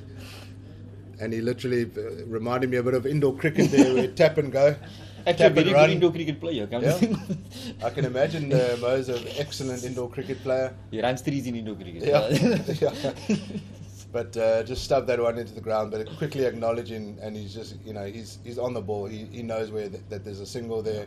Good delivery, but still getting runs off that delivery. So there's the Matoa Yorker that we were speaking about. Absolutely, and it's very difficult to play. Yeah. Good shot, and you can see that he was upset with himself there. He found the fielder at backward point.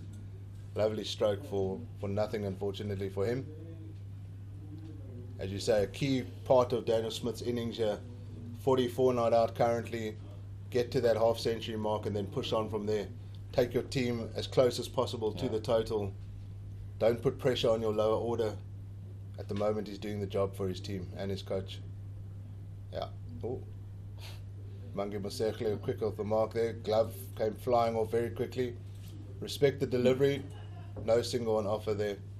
I think it is that danger time, David, where the pressure can get to a young player.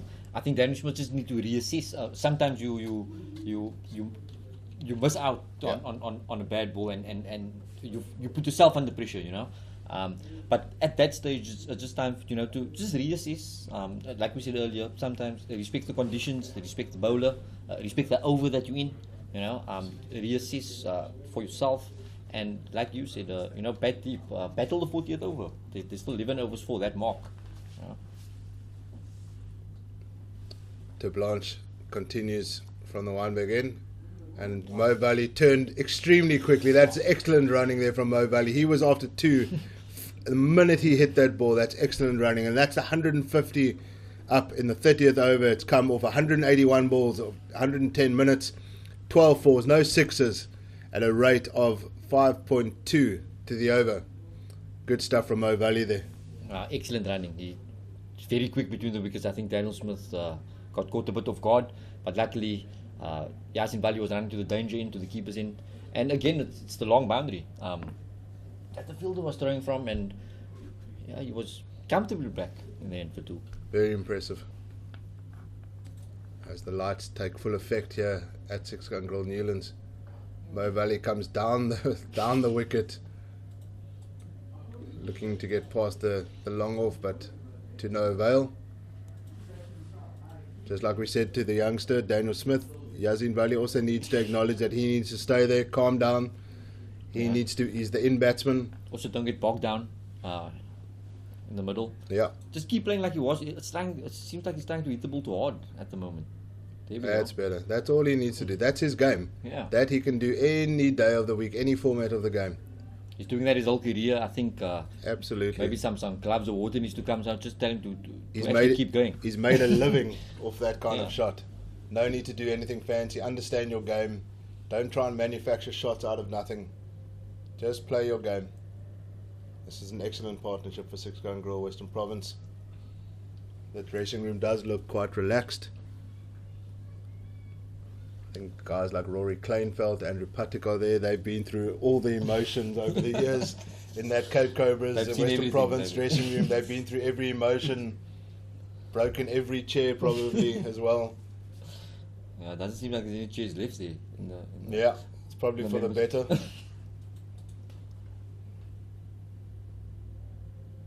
That is a massive shot from Daniel Smith. Oh, Gerald Coetzee with a huge dive would have been the catch of the season. And that brings up Daniel Smith's 50 runs.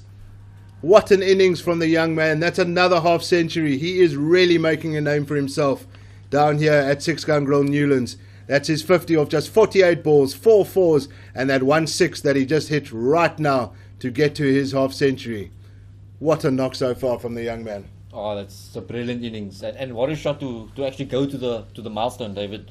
As you said, Jedo could see putting in a massive dive. The viewers can't see it, but it was a massive dive to no avail. That's a good solid shot. It's easy to get carried away, but he just rolled his wrist over that one and took the single. And this all of a sudden becomes a very good over for Western Province. Yeah, 10 runs off it so far, David. That seemed like no risk because the two guys was up on the leg side. It seemed like a no risk shot.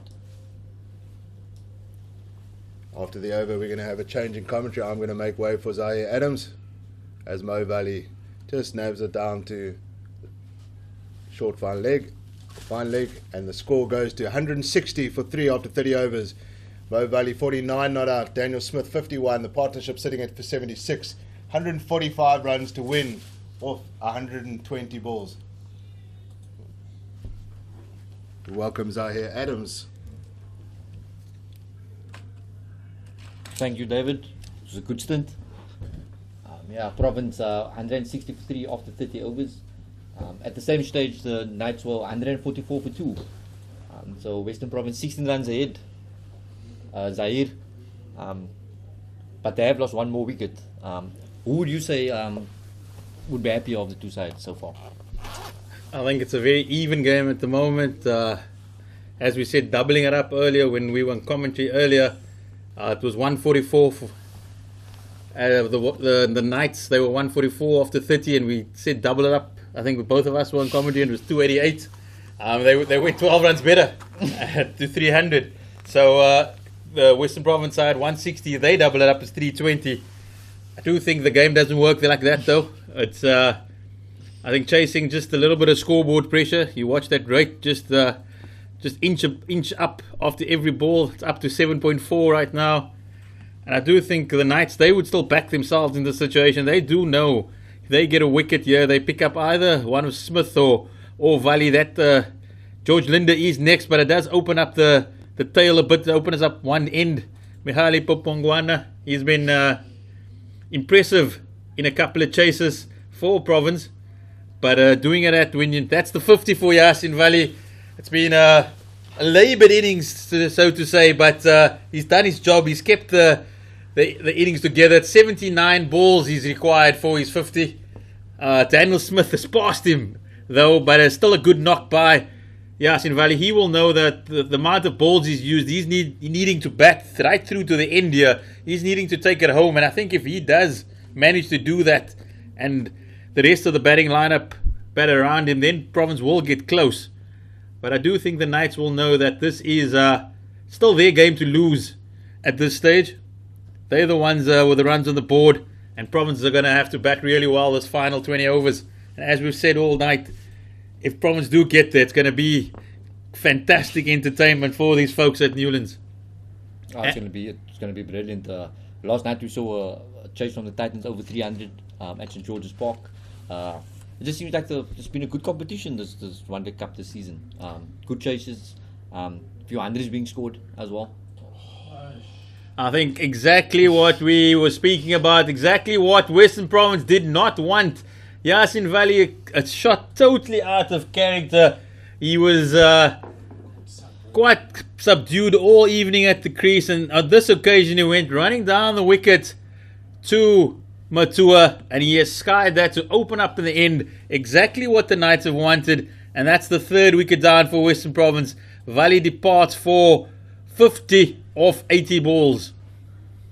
I think Yasin Vallie would be very disappointed with that shot, Zahir. I think his coach Salih Nakhiddin will be more disappointed. I think he needs to take a detour and walk up to the Oaks, you know. But yeah, I mean, that's out of character for him. You know, he took a shuffle down the wicket. I don't know. Daniel Smith is going brilliantly at the other end at more than run a ball. I think Yasin Vallie was doing his job perfectly from the other side, you know, just rotating the strike. So yeah, shot totally out of character. But on the other side, just what the Knights needed. As you said, they would back themselves, from this position. As we see the Protea George Linder walk to the wicket.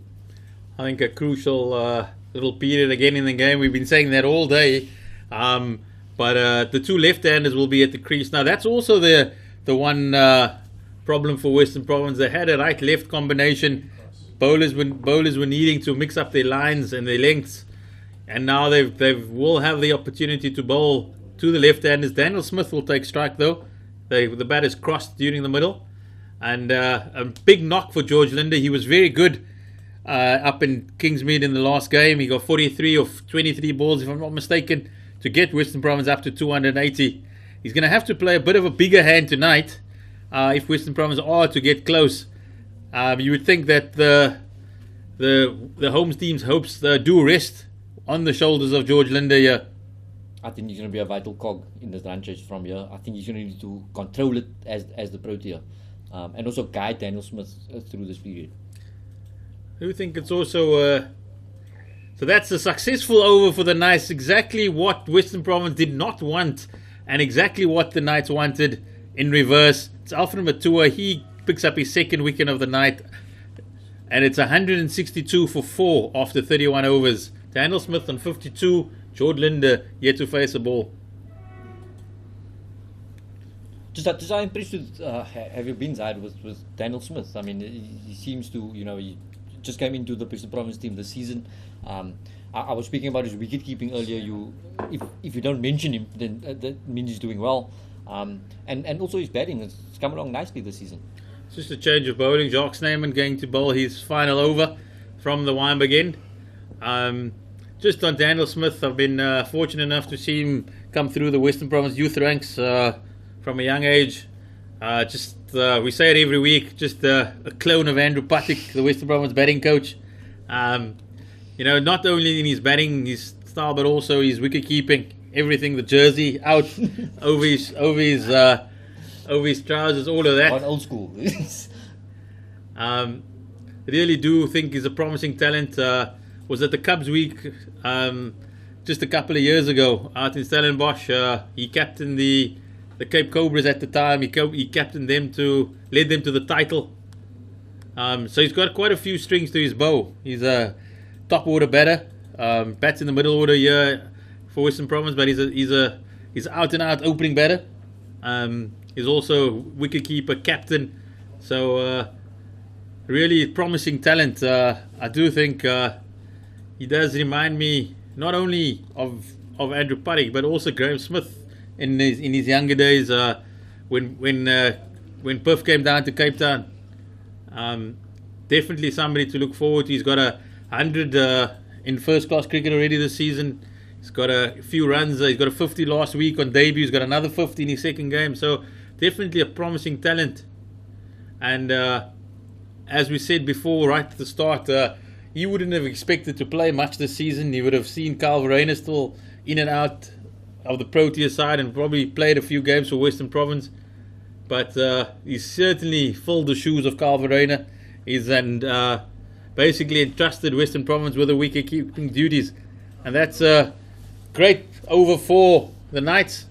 While we're rambling on about Graham Smith, at least Daniel Smith, Jacques Snyman finishes his 10 over spell north with 30 and finishes with a maiden. That's exactly what his skipper would have wanted at this stage. Pushes the run rate up closer to 8. So just the squeeze being introduced here by the Knights.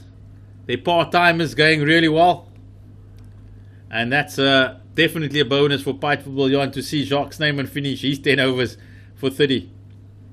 I think Piet van Biljon will be the happiest man at Newlands right now. He brought Alfie Matoa back, one of his premium placement, to actually make the breakthrough, and that's what he did. He's actually done it on 2 occasions earlier. Right, Jacques Snyman had bowled a couple of good overs, 2 overs north for 3.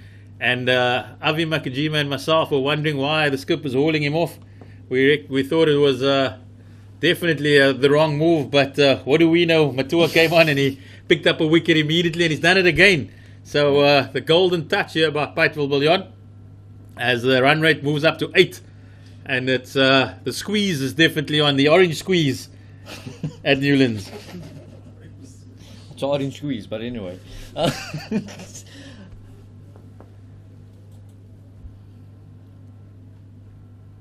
Matua in from the Calvin Grove end, and just lets that one go a little too wide. He gives the umpire some exercise. He's got to bowl it again.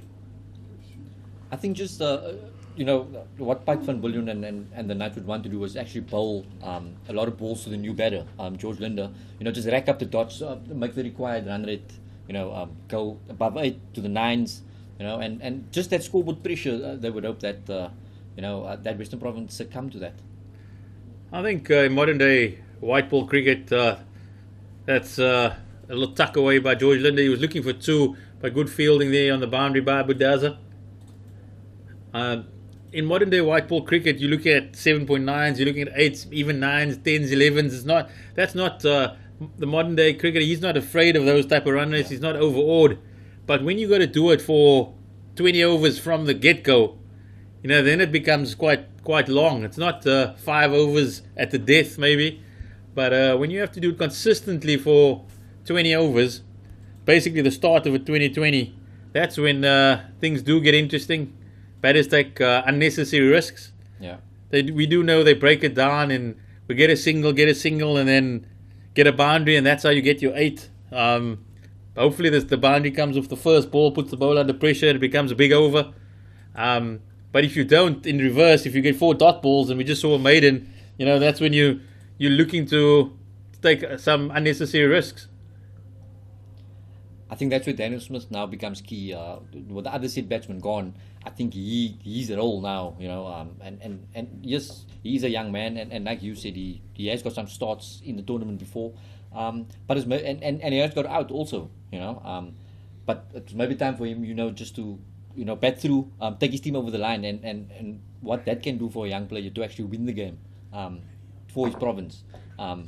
The confidence that he will get from that would be immense. So yes, there's a Protea with him, but I think he has the key role here at the moment.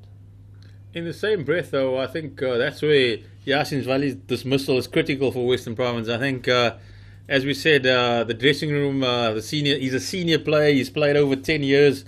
We spoke about his debut earlier back in 2009. To get out in that fashion at this critical moment in the game, that's inexcusable. He's got a young cricketer, a young batter on the other side, going great guns. He's just got to keep his head, and he's actually the one that lost his cool in that moment. So that's definitely not ideal for Western Province.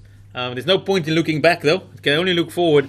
But it does put just a little bit more pressure on a batting lineup that would have looked at a target of 300 from the outset and said that's going to be a big chase. And how are we going to go about it? And we're going really well. But now they go 168 for 4 after 33. It's 137 required of just 17 overs. Set up for a cracker. What are we going to get? think it's like you said, set up for a crack on a Friday night in Newlands. Cold Friday night in Newlands, actually. I think Quite chilly. years gone by, you know, it would have been a amazing crowd in place, but slowly but surely the crowds are coming in. You know, just going back to a new normal, basically. There is a type, a few oaks in the stands and on the oaks. I see they got the jackets out. No, it's quite chilly out there now. So I've went down just a few moments ago to get some dinner, and had to haul out the beanie, had to haul out the cap. Summer has said goodbye. Yeah. So it's been a wonderful summer. But in Cape Town, once the sun goes behind Table Mountain, you really feel it. that's when you do feel the wind. But this is Budaza coming in. Daniel Smith's touch is just sometimes it's always interesting to gauge the momentum of anything. Sometimes batters really, their touch is fantastic at the beginning. The ball flows freely off the willow, and then suddenly it just loses it. It just goes missing for a period of time. It just also shows you what a wicket can do, you know. So him and Yasin Vallie were going on along smoothly, 5-6 runs and over, and then Yasin Vallie loses his wicket, and Daniel Smith just looks a different player, you know. That's what pressure does also. But yeah, he does seem to be, you know, just not hitting the gaps as frequently as he did at the start of his innings. And that's also and that's crucial, because you got a new batter on the other end finding his way, and George Linder would have known when he walked out. He would have looked at the scorecard and he would have said, you know, I've got to play a big hand here. Yeah. You know, and so he's obviously trying to get himself in, trying to gauge the pace of the wicket, and if you look again, it's 3 overs gone, and that's exactly what's transpired. There was a maiden, there was 3 runs in the next, and Budaza's gone really well in the first couple, and we've spoken about the boundary coming with the first couple, but if 4 dots come off, you know, then it's a different game. As we see another one, Daniel Smith, I think George Linder, he should probably just take a walk down to the young man, have a word in his ear and tell him, mate, we've got this, you know. A lot of overs to go. If you give us time, you know, I'll catch up. I'll go at a strike rate of 120 most occasions. You've gone well. Just absorb this a little bit. Just don't lose your head here. Sometimes the other team is on top, and you have to give that initiation to them, you know. But Daniel Smith just looks like he's trying to force things at the moment, especially in this over. We have to remember he's only 20 years old. Last season he was still in the school benches at Sachs down the road here across the mountain. He would have looked on at Newlands and said, looked at George Linder as one of his heroes, you know, playing for the Proteas against England in that COVID series down here. So, and the next season is in the blue and white under lights at Newlands. So, I was going to say under lights. That at Newlands. adds the extra spice. It's massive. No matter amount of how many hundreds he scored down at the Villiers Oval at Sachs, this is a different ball game altogether.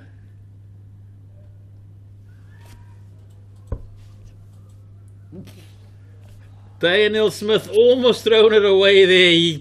It was outside the off stump. He flayed at it. It went high in the sky. Lots of time for Paul Kruger to actually get there. But he unfortunately fluffs it, and it's a boundary to Western Province. A fortunate boundary to Daniel Smith and Western Province. And a big sigh of relief in the home team dressing room. I think Mike Budaza, the bowler, would not be happy with that fielding. I think Patrick Kruger made a hell of a meal out of that. He came running in. It looked like for all money that he was going to get there, and then just made a terrible. He didn't drop it. It just dropped short and let it go through him.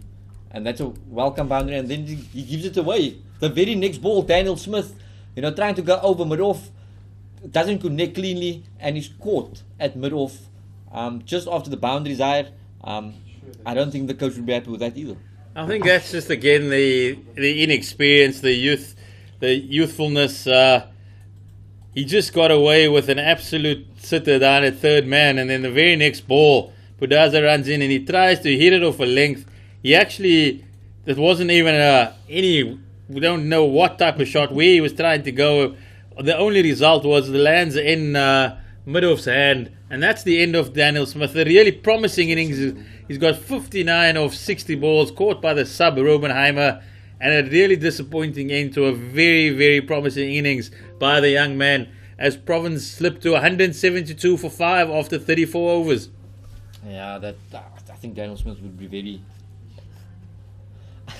think Daniel Smith would be very upset with that shot.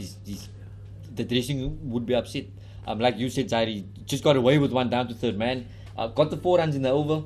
And we just spoke about them, for this mini session, the Knights have been on top. Sometimes you have to give that to the Knights, and give that to the opposition. And then the very next ball, he tried to hit it over the railway trains, the trains that's going, or they're still going. At this time of the evening, he tried to hit it over into the railway stand, and he just gave his wicket away there. And I think the young man needs to learn that sometimes, like I said, the bowler is on top, and you just need to get through that session, and you can always catch up at the back end. But that brings Maghlali Mpongwana, the hero of the last home game, batting effort, to the crease. Definitely the deck in favour of the Orange right now. We thought earlier that they were in control of it. Now it's definitely the pendulum has swung the way of the Bloemfontein visitors, and Pietville, he's definitely seen an opportunity. He's brought up his express Gerald Coetzee back into the attack. He's hoping to knock over this Western Province tail, but George Linde, he's going to have none of it. He goes on the attack immediately. A lovely cover drive through extra cover, and he'll pick up 3 on the boundary as Maghlali just makes it into the crease. Needed the big frame there to get the big dive in. He needed all his long levers. All his long levers in there just to survive before even facing a ball. George Linde putting him under a little bit of pressure there. But if we look at his running, it's just he's ambling through, and suddenly he realized, oh no, I've got to get the skates on here. And fortunately for him and Western Province, he survives. But will be interesting to see Gerald Coetzee attacks him. He'll go directly at the stumps. He won't be messing about. He'll be wanting to hit those timbers as the Free State inch ever closer. Yeah, Mpongwana needs to play another big innings in his young career. He has done it before, just last week. So let's see how he faces up to the pace of Coetzee. Does lunge forward, enjoys a big lunge. Fortunately on this occasion, it just evades the cover fielder, and he's off the mark. I think it's very important. We said it before, but just look, if you looked at Western Province's lineup, George Linde was always going to be the crucial cog, in that middle there, being the Protea, being the experienced man. And with the 2 set batters gone, I think he's even more important now. That is a beauty by George Linde. You heard the crack off the bat. Sweet sound at Newlands. And he gets another boundary towards the total. That is the class of George Linde. There was no big swing. He just brought the bat down, met the ball in the middle of the bat, and it raced away for another boundary. Is that not the best sound in cricket, Zai? that sounded... I'm on the side of the sweet. I'm on the side of the bowlers, Naz. I would love seeing a wicket cartling. That gets me excited. But a beauty there from George Linde. This is not the over that Pietville would have wanted from his young speedster. Free State were very much on top. The Knights very much on top for the last few overs. They picked up a couple of wickets, and George Linde's just opened the valve a little bit. He's gone hit for 3 and then a boundary. And then a wide ball as well. So he swaps to over the wicket to the left-hander.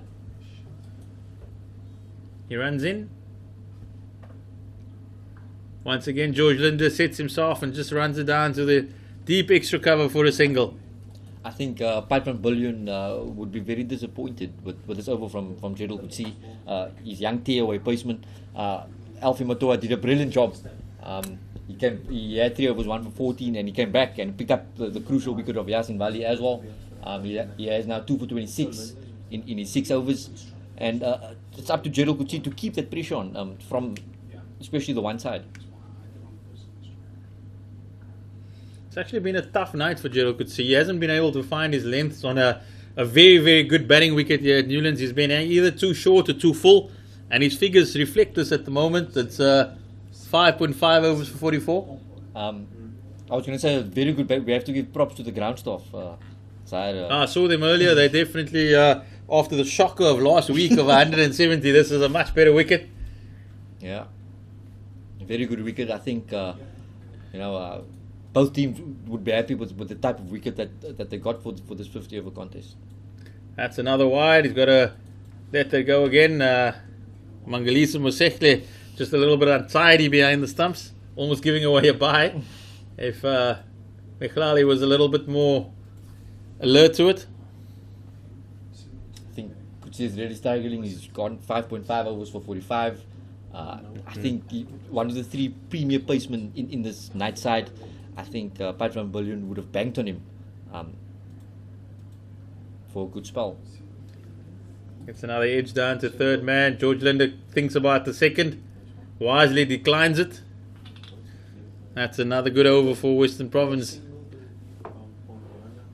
And it's 185 for 5. 35 overs gone. There's 15 overs left remaining, and Western Province requiring 120. I think it's going to be a stiff. I think it's more than a humdinger. I think it's going to be a stiff chase there. As we see, the Western Province after 30 were 160 for 3. The last 5 overs definitely in the favours of the Knights. Only 25 runs added, but for the loss of 2 wickets, 2 crucial wickets. Both set batsmen Daniel Smith and Yasin Vallie falling during that period, leaving a little bit of work for George Linder to do here. Not just a little, quite a bit actually. And then not just up to Linder, it's up to the support batsmen as well. Mpungwana, Carl Simmons comes next. They need to do a lot of work. There's a big appeal there against George Linder by Budaza. Ball just drifting down the leg side. George Linder definitely was never in doubt. Just getting ready for the next ball. Seems like it was going down leg. Very optimistic appeal. But umpire was having none of it. He almost said no immediately when the appeal came. Budaza running in from the Weinberg end. Nice little stroke there by George Linder again, just rotating it.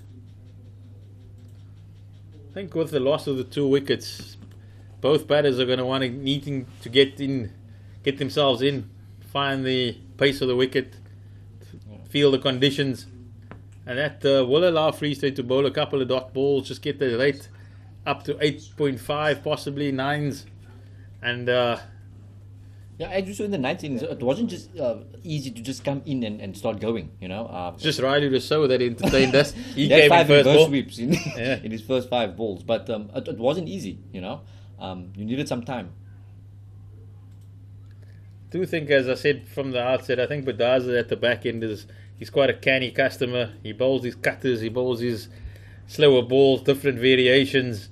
He's played for a very long time, and he knows his skill set, and he generally executes it under pressure. So I think it's going to be tough. It's going to be as the ball gets softer as well as the night grows longer. And I think with that skill set and that variations, it's even more important for a batter to be in at the time. It's going to be very difficult for a new batter to actually hit those variations.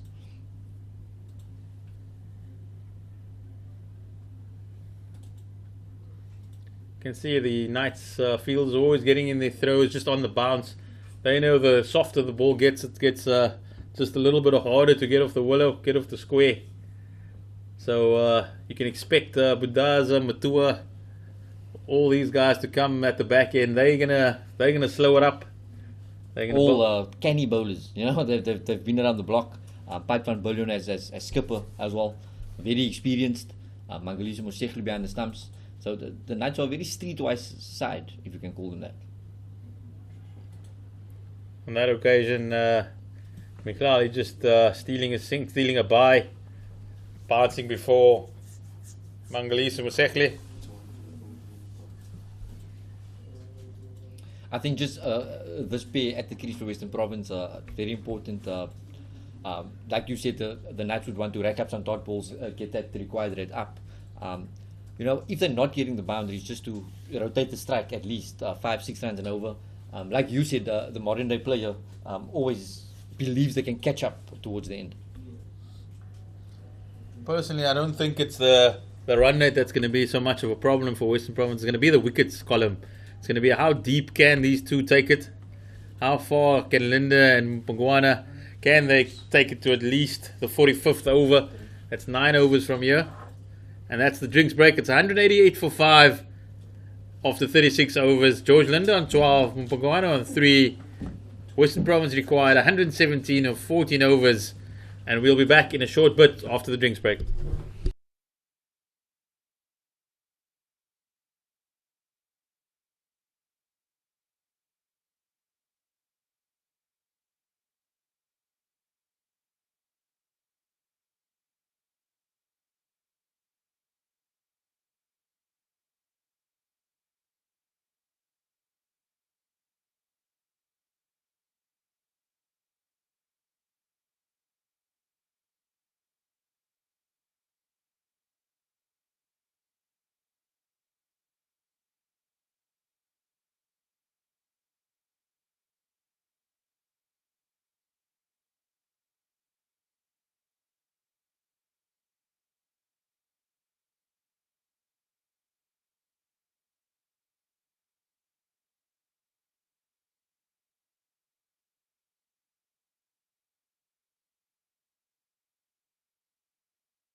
We are back from the final drinks break of the evening. I welcome, it's David Brook here. Welcome Aviwe Mgajima next to me. The score is 188 for 5 after 36 overs. George Linda, 12 not out. Mkhlali Mpongwana, 3 not out. The required runs are 117 runs of 84 balls at a rate of 8.4. Welcome back, Aviwe. Thanks, Brookie. I reckon we're in here for an exciting ending here in this game. George Linda's looking very good. He's timing the ball beautifully. Hit the ball in the middle of the bat every time. Mpongwana's in good form as he's done so well in this competition. So we're in for a good ending here. Carl Simmons also, he can hit the ball. I think there's a little bit of a window here for Western Province. The Knights have bowled well, but they've still got 3 part-time overs to go, which I think we can go after. I reckon they'll all go to Romano to Blanche though. You feel that they need this pair need to take it at least to the 45th over? Yes, these two need to take it as deep as possible. I know we've got Carl Simmons to come, but after that, the guys can bat, but they're not boundary hitters. So you need these two to take it quite deep. 116 of 83 balls. Still no panic stations as yet. 8.4 runs and over.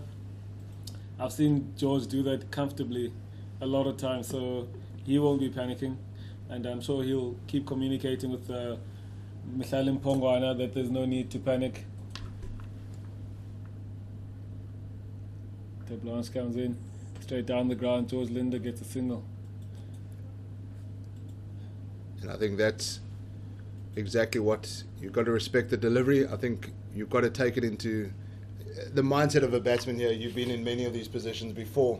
Isn't it just about hitting certain milestones at small margins, taking the next goal, going from there? You're close to 200 now. I think now as I said, we're 5 wickets down. Only one more sort of recognised batsman to come. I think take your runs, take your singles, try to get off a run every ball. They will bowl a bad ball. Most of the time, every over, there will be a bad ball. You need to put that away. There's no need to start going at the batters yet, trying to hit sixes. But they will bowl a bad ball. All you need to do is get off strike, hit the bad ball for a boundary, and you well within the rate. I think for the next sort of 7-8 overs, call him. Romano Blanche bowls Mihlali Mpongwana. I think he gets an inside edge there. And he is absolutely devastated. He got an inside edge, went for the drive, but he has been skittled. Bowled to Blanche for 6. He was there for 17 minutes, 8 balls. As we'll see from this, just came back in a little bit, inside edge, and you can see that Mihlali Mpongwana is on his way back to the hut. That's a terrible wicket to lose for Western Province right now. What a time to lose a wicket. But here's a chance for someone to be a hero. Carl Simmons walking in. He's got, as I said earlier on today, he scored 100 against the Knights earlier on in 4-day cricket. Western Province will be hoping that the confidence he has from that game, he'll bring it into this knock. Both he and George Linder score very quickly, so they'll back themselves to be able to chase 9, 10 and over in the back end. I reckon he has an opportunity for Carl Simmons to get himself in nicely. Keep giving George the strike, and then later on in the innings they can both go. Very similar kind of batters, and they haven't actually batted a lot together, although and in most of the season it's either been Kyle or George playing in the side. It was quite an astute signing of Carl Simmons before the season, because the coaches knew that George Linder would be with the national team quite a bit, so it was a kind of like-for-like replacement. We had a situation now where both players are playing together, which is fantastic to see. We've seen them bowl in tandem, but now we get the opportunity to see them bat in tandem. Potentially could be quite devastating. Both are hard-hitting batsmen, aggressive batsmen. They're not going to hang about. They know that they need to get the rate is not out of reach. It's only 8.5 runs and over, but there's 112 runs to get, and the majority of those runs are going to have to come from these two batsmen. They definitely have to come from these two. They're actually the exact same kind of players, Carl Simmons and George Linder. That's the end of the over. That's the 37th over done. 193 for 6, the wicket of Mihlali Mpongwana for 6 in that over. De Blanche getting the breakthrough, 4 overs from him, one for 26. What will they be talking about in the middle there, the two batsmen? I think they'll be talking about taking it as deep as they can, as they are the last two recognised batsmen that can do it for the side. So taking it as deep as they can. As I said, anything in the last 4 or 5 overs, anything 9 and over, 10 and over, they can still do it. So, but they need to be there for that. They can't leave it up to your Buren Hendricks, Tsepo Moreko, Bashir Walters. These two need to be there at the end. I think Piet van Biljon now will also look to get his main strike bowlers involved to try break the spot. If George takes a quick single, makes it easily, actually. Udaza back into the attack for his 8th over. He's got 2 for 32 this evening. Good effort from the big man this evening. George Linder getting a single off the first ball. Good start to the over for Western Province. There's definitely a window here for Piet van Biljon to try kill the game as early as possible, I think. Put your strike bowlers on, attacking field. Let them try. Hit over the top. Maybe get a chance the break that you need. Because if one more wicket falls here in the near future, the game is pretty much done. That's Wide a down wide the left delivery.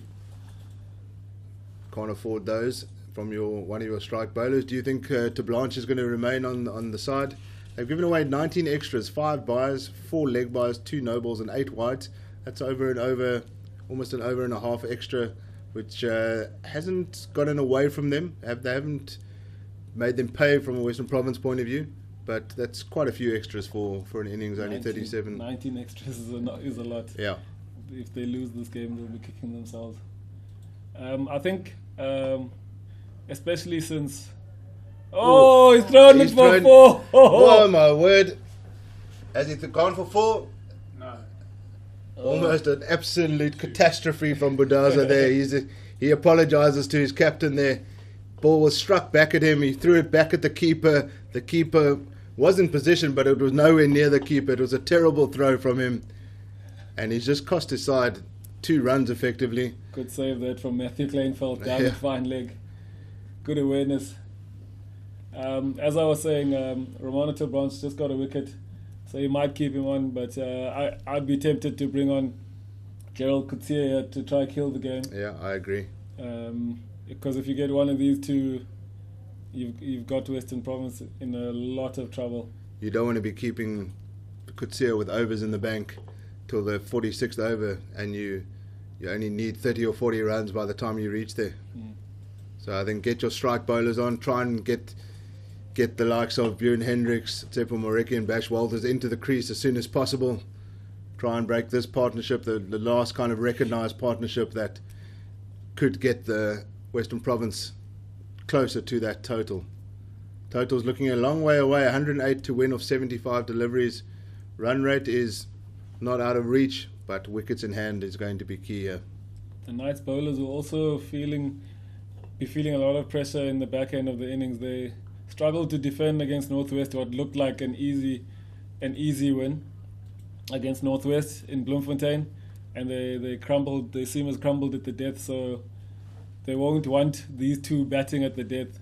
And you know when a bowler's bowling at the death, they're under the pump and they might not execute their skills, so they definitely need a wicket soon. And guys like Budaza and Alfred Matoa, not the quickest of bowlers, but very difficult to get away as a batsman. You've obviously faced them many times. I think Budaza's got a very good Yorker. Great shot through the covers by Carl Simmons. Just not getting to the boundary, but he'll pick up a good 2 runs there. Good cover drive, showing that he's got all the skills as a... Sometimes he bats a bit low in my opinion, but that's just the team composition. But to have a guy like Carl Simmons coming in at number 8, that's a huge asset. He's better than the number 8. He's a good batter to have coming in at 8. As I was saying though, Bulelo Budaza has got good skills, good Yorker, as you saw when he bowled those 2 no balls earlier in the free hit balls. He bowled good Yorkers to Mo Vallie. He's got good off cutters coming around the wicket to the right hander at the depth as well. Alfred Matoa's got a good leg cutter, and he can bowl good Yorkers too. So they've got the skill to bowl at the death. It's just a matter of executing under pressure. End of the 38 overs, 199 for 6 for Western Province. Just looking at some interesting stats here, the record wicket partnership for Western Province or Cape Cobras for the 7th wicket is 70 runs between Vernon Philander and the late Con de Lange. They'll need a good 70 run, a record partnership here for the 7th wicket to get Western Province over the line. It will take some doing, but it is possible. They'll definitely have to beat that partnership. De Blanche remains on from the Kelvin Grove end, and he goes for a single off the first ball of the over. George Linder with the shot, and that is the 200 up for 6-gun Grill Western Province. It's come off 239 deliveries, including 14 fours, 1 maximum, 155 minutes. George Linder not out, 16. Carl Simmons, 4 not out. A lot of people won't know Romano Blanche, but he's been around for a very long time. Mainly played semi-pro cricket for Free State, He's always played in the Free State region, so a short from Romano to Branch, pulled straight to deep mid wicket there by Carl Simmons. He's Romano to Branch, actually an all-rounder, good left-handed batsman, but obviously we didn't get to see him bat today. But yeah, he's been around for a while. He's in his 30s, so he's quite an experienced guy. So he won't panic in this situation, I don't think. Quite surprised that he hasn't got many opportunities in this night side over the years. Short again. Just mistiming that shot, George Linder, but still gets the single. Keeps the scoreboard ticking over. Rotating the strike, not a left-right combination, but two left-handers at the crease. But the key is just to keep the strike, keep rotating that strike, keep the singles coming, and punish the bad balls when they come. And they will come. They will come. They will come. That rate keeps climbing now. It's at 9 and over at the moment. Oh, slower ball. Great slower ball from Romano to Blanche. Caught and bowled. Carl Simmons plays a bit too early there. Now Western Province are in real deep trouble here, as Carl Simmons walks off for 5 runs of 8 balls. He'll be very disappointed with that. Just a slow ball there. Looked like a little bit of a slow delivery there. Clever bowling. The man's got the experience. Carl Simmons will be really upset about that. He knows he needed to score big. Needed to stay there for the majority of the 50 overs. And you think now it's all to do for 6-gun Grill Western Province. George Linder is still there. While he's still there will still be hope from a Western Province point of view, but it's going to be a difficult chase.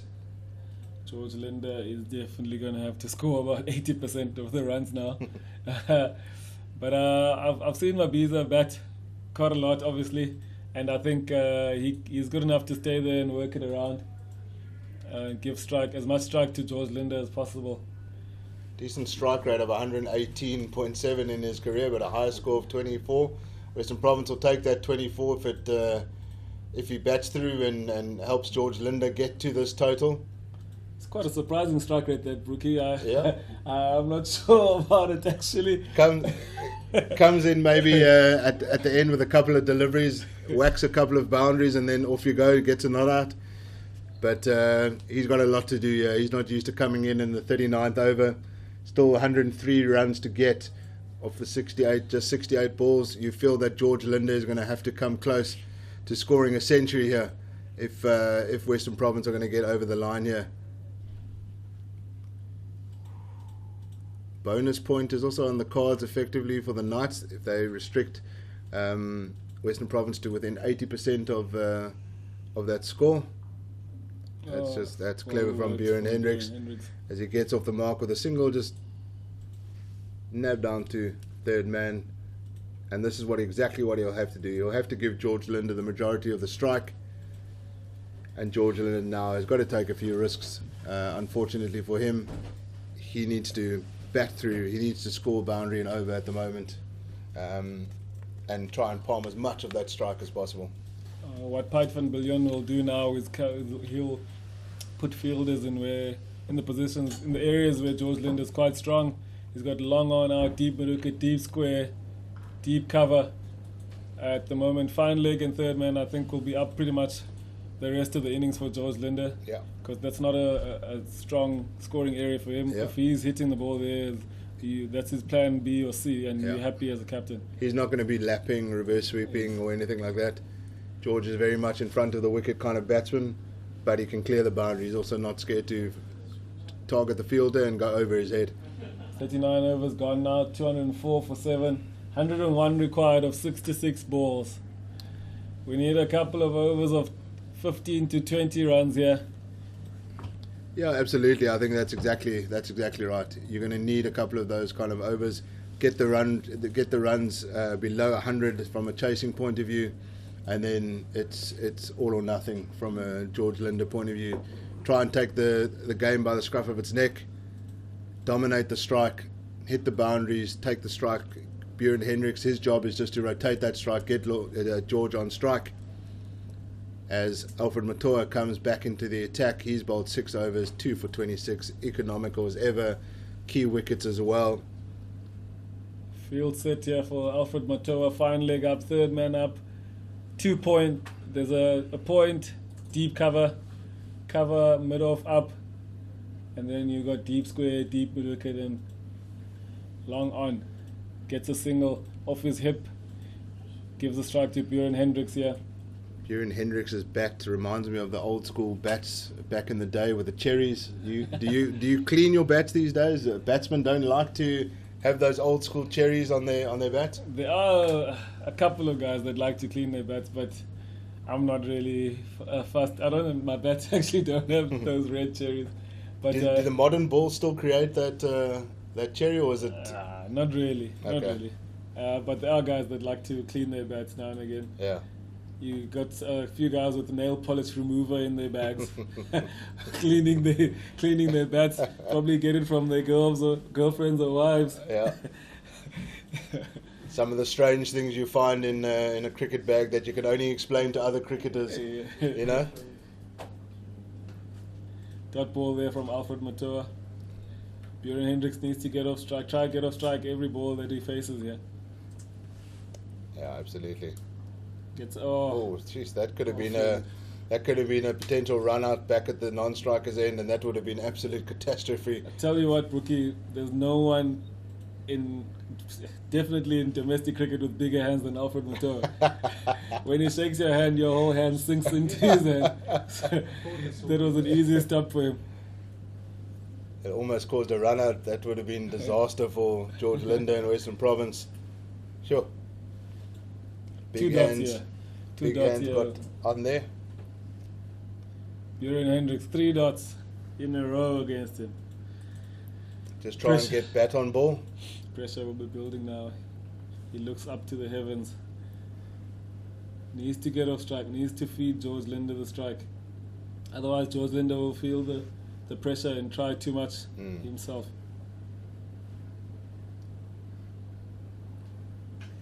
There we go. 5th ball of the over. Oh, drop catch at That's point. a diving catch there at point. Who's that? Reinhard van Reinhard. Tonda with the diving catch. He drops the catch though.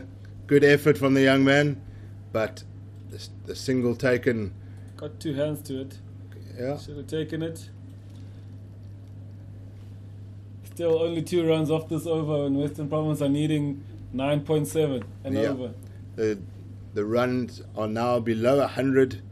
99 of 61 balls. Psychologically, that does come into play a little bit, but 99 runs are still 9. Ooh, Bouncer, Alfred Matoa. bouncer. A little bit of a top edge from George Linder. Goes to 45. 1 run. 3 runs off the over. More importantly, though, George Linder on strike as we enter the 40th over. 207 for 7. George Linder not out 20. Key to this run chase. Buren Hendricks with him on 2 not out. Score comparison, as you can see here, the Knights are now ahead on the comparison. 216 for 4. 207 for 7. Western Province are behind the runs, and they've lost 3 more wickets. And this is where Patrick Kruger was really starting to take the innings away. We now enter the 3rd and final power play. Maximum of 5 fielders are going to be outside the inner circle for the captain. And for them, it's just about restricting those boundaries now. They'll be looking to have all those guys on the boundary. As to Blanche continues. Oh, hit it. That 6 is a off. huge 6 off the first delivery. George Linder showing all his power. It's a great shot from George Linder. I was about to say this is a big ask for him, but he's smoked the first ball for 6. Great start to the over. Is he going to go for another one here, Brookie? I think he kind of has to. He's got 6 off the first ball. He might not go for it first up, but Why You not? know- Why not, Brookie? Go for it, Georgie. this is limited overs cricket. Why not? Absolutely. You've got the crowds in. You've got to entertain. From a captain's point of view, is Piet van Biljon possibly at risk here of giving to Blanche maybe 1 over too many and not bringing back Gerald Coetzee? He actually had to bowl him this one to make sure the quota for his part-time bowlers is done. And then after this over, he can go back to Matoa, Bodaza, and Coetzee only. Yeah, so he's got 10 overs out of Rousseau, Matthew Kleinfeld, and to Blanche. 3 wickets in that 10 overs, which is not too bad. Go George a bit Linder straighter. just takes the single. So rotates the strike at 7 runs off the first 2 deliveries. 91 needed from 58. Good start from the over there. But you definitely need Buren Hendricks to start getting a single every ball that he faces. At least a single. From a fielding point of view, it's very cold out here tonight at 6 Gun Grill Newlands. Does that play a part? You know, from a bowling point of view, is it more difficult? Is it, or do you just is the adrenaline kicking in here? If you're not warm by the 41st over, I don't know what you've been doing, Brookie. That's a good shot there from Buren Hendricks down to long on, just to rotate the strike. That's all he needs to do right now. No risks from Buren Hendricks. Leave all the risk up to George Linder. I think George Linder has to be the one that's trying to hit the boundaries. Buren Hendricks just stay in there, hit singles. But I know also Bash Walters can smoke a few sixes. I've seen him. He scored a half century in 4-day cricket this season. That could be a wide. Slow ball bouncer, wide ball. That's a wide called. He was Bash Walters is the first person I've seen hit the windows of this new building here at 6 Gun Grill, Western Province. Absolutely. He hit it twice in the same knock, so yeah, he can hit some big ones. Absolutely, and he might have to still do that tonight. Yeah. I think these windows have been tested, so they can withstand a Bashir Walters boundary. Oh, that's a full toss on leg stump, and George Linder just kicks it away for a single. That is 9 runs from the over so far from the first That's all we need. 4 balls. That's all 6 Gun Grill Western Province need right now. Buren Hendricks doesn't have to do anything fancy. Try and get the single off the 5th delivery, and let George Linder get back on strike before the next over. Good shot, Buren Hendricks. Flicks the wrists, hits the ball from outside off stump to long on. Called for a bat sponsor for Buren Hendricks in the last game when he was hitting. Still no bat sponsor, but if he pulls off the victory here, surely there's a bat sponsor. He's got Bat sticker, sponsor. Does he have no sticker on his bat? No corporate on his bat. George Linder. Oh, That great shot. is an incredible shot from George Linder. That is cut away beautiful. For a beautiful boundary to end the over. That is an expensive over, and George Linder rockets to 32 not out. 222 for 7 after 41 overs. It's a great over for 6 Gun Grill Western Province. 15 runs off it. I think that should be the end for Romano Tilblanche. He's done his job today. Yeah, that's 10 overs from the part-time bowlers. That's going for 59, 71 runs, 3 wickets. A bit expensive, but 3 wickets in the bag for the part-time bowlers. The captain will be relatively satisfied with that, as we see Gerald Coetzee coming back into the attack now from the Weinberg end. Bringing back his strike bowler. He knows that a George Linder in form is going to be very difficult to contain. Gerald Coetzee, 4 overs left to bowl for him. Will he get those 4 overs on the trot? Bowlers will get used to it. Yeah. Bit of extra pace from him. Might come off the bat a bit nicer there. I think the feet up. I think you don't have a choice. You have to put your foot up. As we sit on Nelson, your foot in a cast is naturally up. Dot ball there, Gerald Coetzee. He's got his mid wicket up. Long on out, deep square, fine leg out, third man out, sweeper on the offside, mid off up, cover up, and he's got a point. Hit on over mid wicket here, Buren Hendricks. Cut away, straight to point. Beautiful shot that from Buren Hendricks. That was lovely. He deserved more than that. He did. He deserved at least a run there. Find a meter either side of point, that's 4. Yeah, true. Not much protection. Back with a point there. Gets a 3-point. That's 4 runs. But good start here from George Coetzee. Gerald Coetzee. George Coetzee is the golfer. Oh, bouncer. Mapisa was ducking, but he managed to get a bat on it. Goes to fine leg for a single. And that's all he needs to do. That's the important thing. Get bat and ball. Give George Linder the strike. Replaying that shot. A duck pull there from Buren Hendricks. Almost playing it on one knee. Not the prettiest of shots, but Western Province don't care how they come right now. A good delivery. Let's have a look at the field here for George Linder. What's Gerald Coetzee gonna have here? If you're the captain, what kind of field are you setting to George Linder? I think he should put this deep mid wicket out, because if he bowls the same length to George, he's gonna hit him over mid wicket for 4. Oh, well bowled. George Linder just cuts that down to third man for a single. Don't see many behind the wicket from George. Lovely to see from him. He moves on to 33, 81 off the final 50 deliveries needed. Run rate is nearing that 10 mark, but at this rate it's still very much achievable as long as George Linder is in play. Yeah. Bjorn Hendricks here gets another short and wide. Doing his job. That's all he needs to do. Boundary. Only 3 of this over so far. Let's see if he's going to keep his mid wicket in again. It's a strange one because his mid wicket is on the edge of the ring and not saving one. So I think he might as well send him back there. Yeah. If he's going to carry on bowling the length that he's bowling. Yeah, I agree. If he goes short, George is going to take him on. He can pick him up over that fielder there for 4. That's a very low risk shot for Linder. Gerald Coetzee backing his pace here. Backing himself to beat George for pace. And there as I say that, captain sends mid wicket to the boundary, fine leg up. Yeah. Little tickle here, down to fine leg for 4. Well bowled, driven through the covers for 1 run. Good over here Very so good far. over. It's the end of the over. Only 4 runs off it. 226 for 7 after 42. Rate has gone up to 9.9 now. 79 runs to win off 48 deliveries. The men out. Richard Levy 15 earlier on, first wicket to fall. Tony De Zorzi also 15. Gavin Kaplan bowled by Matthew Kleinveld for 16. Yazin Vallie 50. Good innings. Daniel Smith 59. You felt that one of those needed to go on and score big.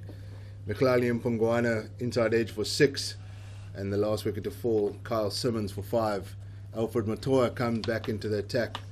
Alfred Matoa, every time he's come on, he's taken a wicket in his first over. Can he do it again? From a Western Province point of view, they hope that he won't. George Linder's hit it straight up, but I think it's going to bounce in the gap. It's going to be safe as Jacques He's Snyman. safe, he's safe. Jacques Snyman comes in and pops up. Just Jacques Snyman not quick enough there. into the night sky here at 6 Gun Grill Newlands. George Linder just getting a single there, but could have been out. But he's trying to make a habit of getting that boundary off the first ball. It eases the pressure a little bit, but not necessarily the right ball. Maybe he tried to go too straight there. Should have been targeting that mid-wicket boundary with that kind of delivery. Bjorn Hendricks just needs to tap and run as we speak.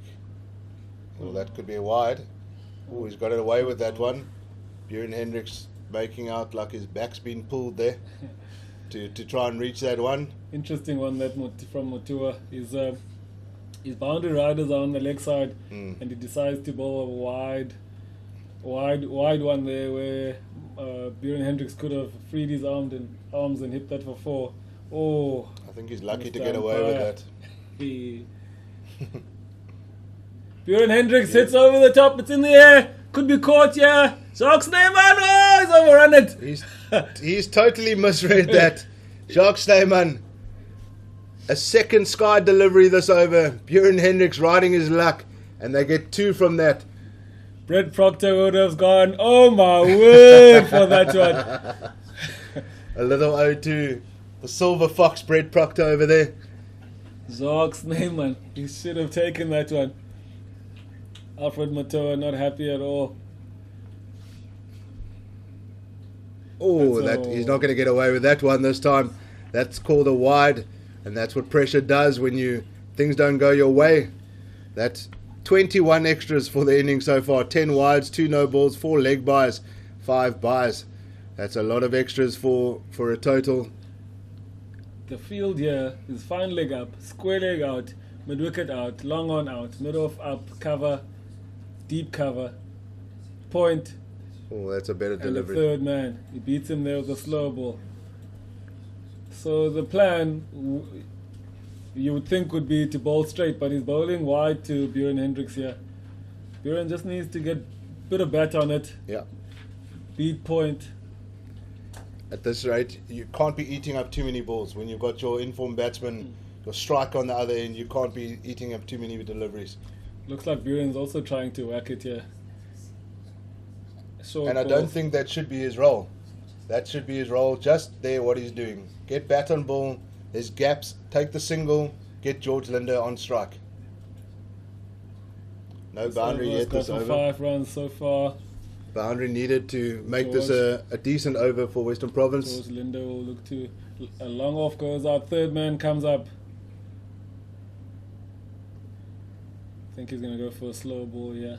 Where's his boundary options? Cover maybe if he gets a full delivery. He's hitting him straight, mate. He smokes it! Straight to Matthew Kleinfeld is Chance. under that. Oh, my word! He's put him down. What a chance! It was a sitter too. What a chance that was to get rid of the very dangerous George Linder, and Matthew Kleinfeld has put him down. Alfred Matoa is fuming. He is stomping like a kid that's just been scolded down to that boundary. His fielders let him down that over. It was a decent over from the bowler. Could have had 2 wickets that over. Western Province riding their luck. George Linder got 2 runs there. More importantly, he's still at the crease. Matthew Kleinfeld spilling that chance. Under the circumstances, that's a huge moment in this game. It's a massive moment. Massive moment. Gerald Coetzee coming into attack. Bowling to Buren Hendricks now.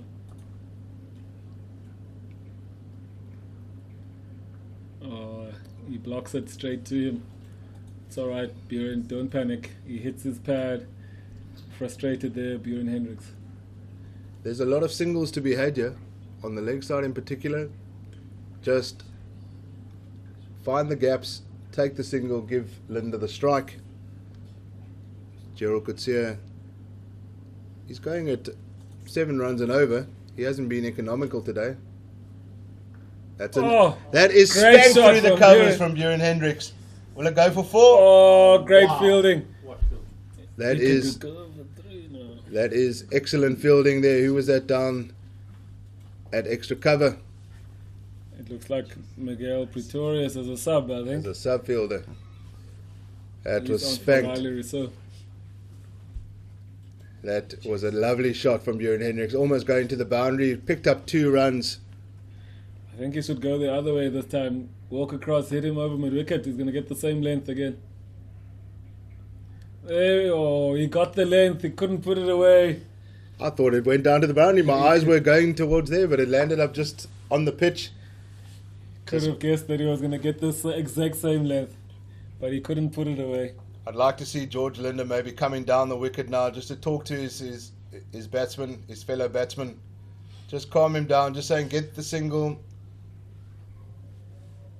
Not the best over so far from Gerald Coetzee, but he's got away with it so far. Just take the single, that's good from Buren Hendricks. However it comes, he'll take it. He's getting the length you'd want to get if your Absolutely. mid wicket is up. Yeah. But he's just beating him for pace, I think. Yeah, He's not going to bowl. He's got the mid wicket out for George, of course. yeah. Uh, You feel that if George Linder gets a ball like that, he's spanking him over. I still think Mid-wicket. George can still hit him into Springboks if he gets that same length. Yeah, I agree. For those that don't know Springboks. Yeah, it's right over there. It was Wood, the former Springboks. It burnt out, unfortunately. Gerald Coetzee comes. That's a good matchup now. Oh, George Linder goes over extra cover. Is that going to go for a 4? Great fielding Once again, excellent fielding. There's a reason why he's on the field. He saved 2 certain boundaries, and at this point of the match, those kind of runs are absolutely gold dust for the away team and for Gerald Coetzee, the bowler. But 2 runs to the total. 67 runs to win from 37. Miguel Pretorius is doing a great job there on the sweeper boundary twice in this over. Oh, George Linder will be looking for a boundary now. If he gets a full one, he's smoking it. Short, he ducks under it. Oh. Possible single was on the card there to the bye to the keeper there to end the over. That's hit Mangi Mosekle on the knee, what looks like, but he'll be okay. These keepers these days like wearing your football or hockey Yeah, shin they're not pads. wearing full pads anymore. Alfred Matoa back into the attack for some more mental punishment. He received some of that from his fielders in the previous over. One drop catch, which was very simple at this level. One catch almost landed in front of Jacques Snyman, and then another totally misjudged by Snyman, which could have been caught as well. Western Province riding their luck. They're still in this game. 67 runs to win from 36 deliveries. Run rate has gone up to 11.2. It's taking it over by over now. That's a wide first up. Oh, the umpire lets him get away with that one yet again. I feel that he's got away with a couple here, Matoa. He knows it as well. He's giving a little bit of a wry smile to his fielder, Reynard van Tonda there.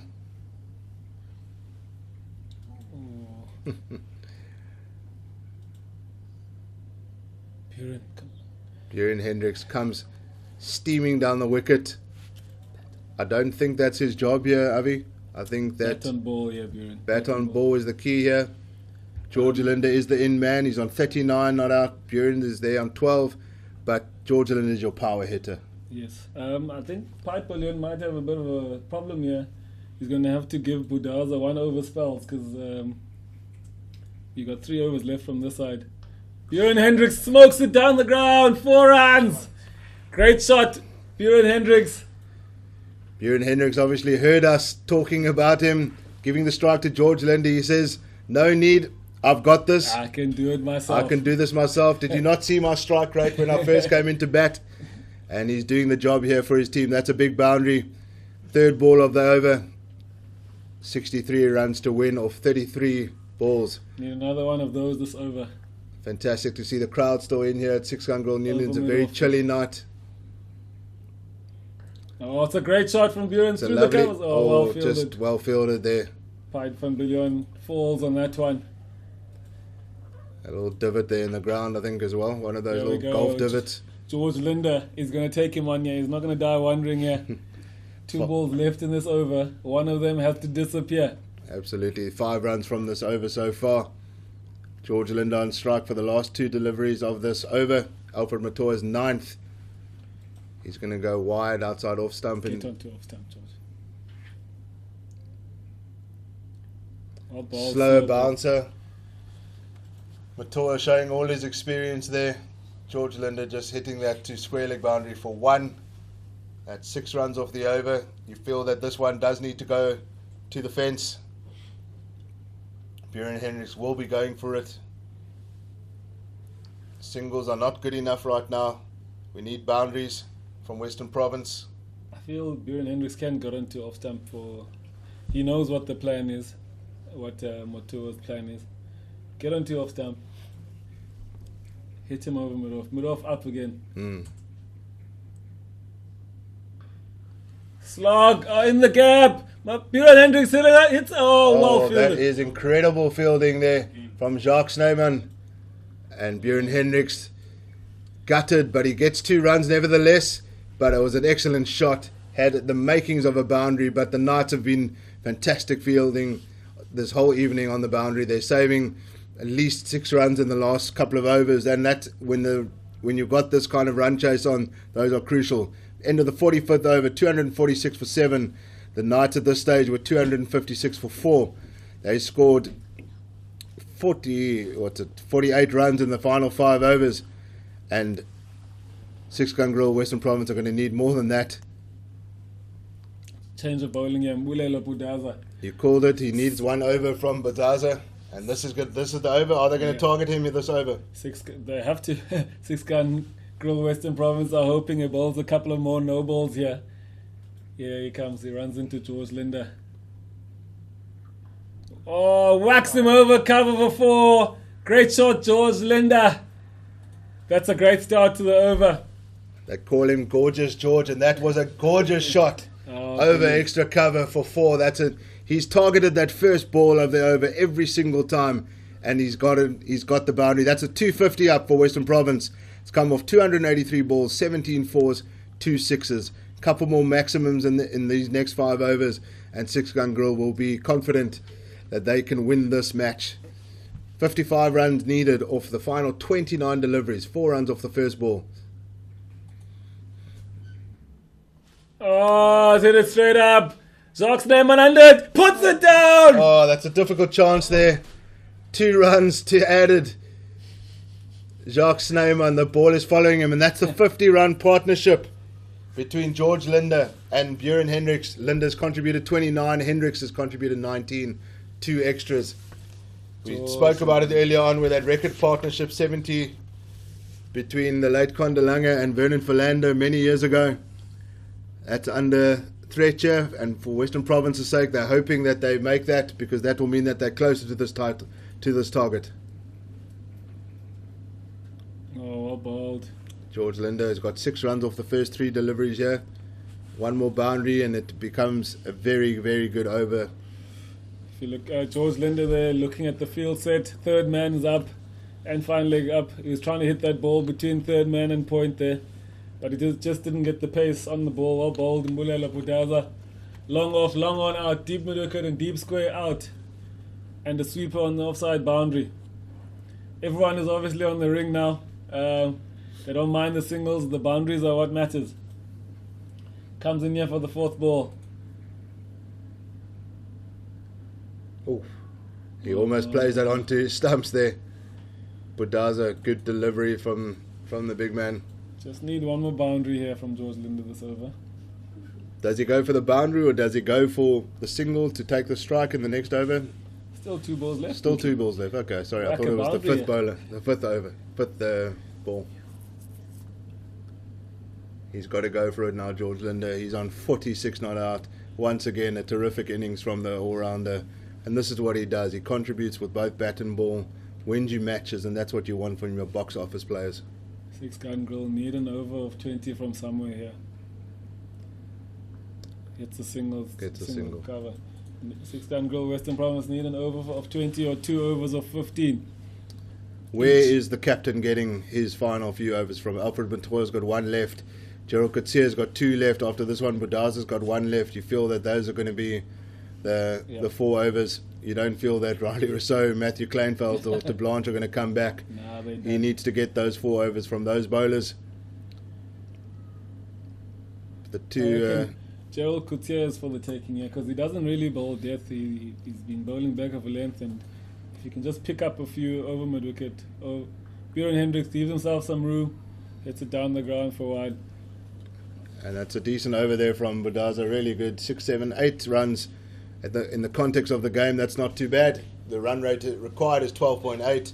51 runs to win off the final 4 overs. George Linder unbeaten, 47 not out. Buren Hendricks is on 20 not out. The partnership is at 52. These 2 are still there. They're still in this game. Gerald Coetzee comes back into the attack. I feel that this might be the over that Buren Hendricks, George Linder go after.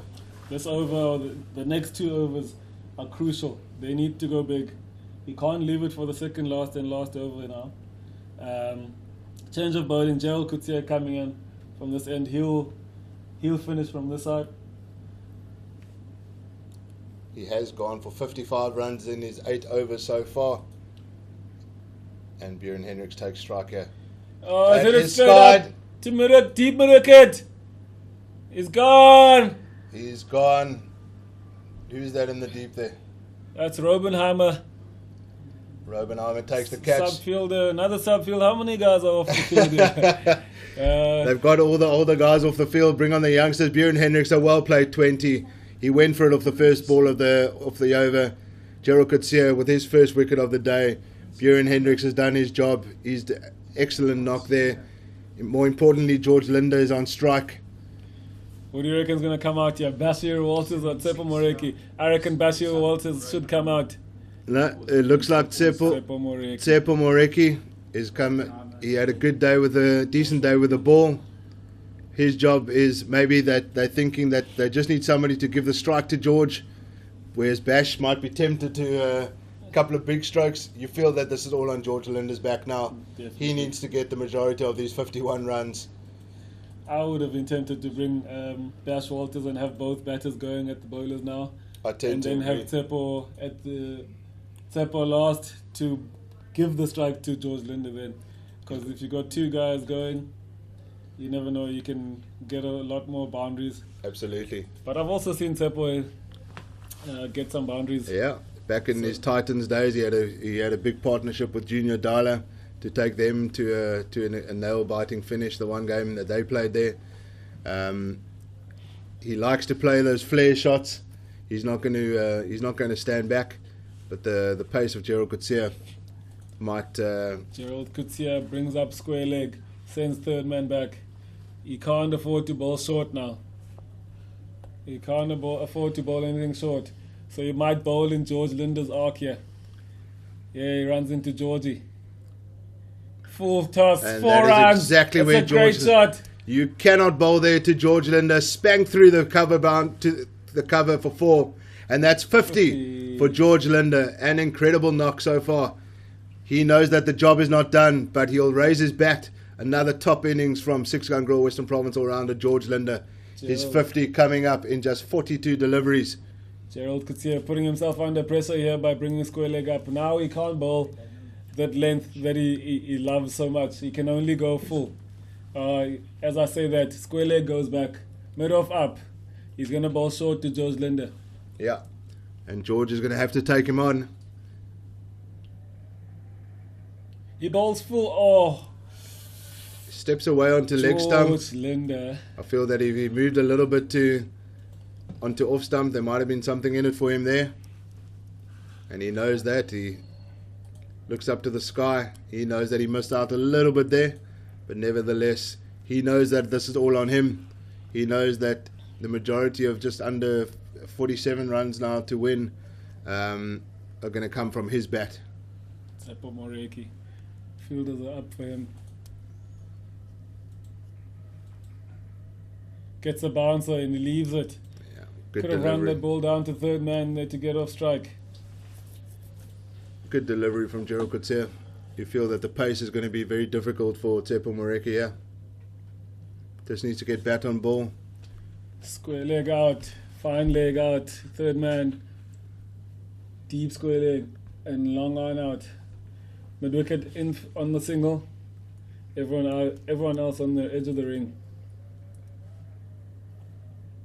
Gets another short ball. That's good from Tsepo Easy single Moreki.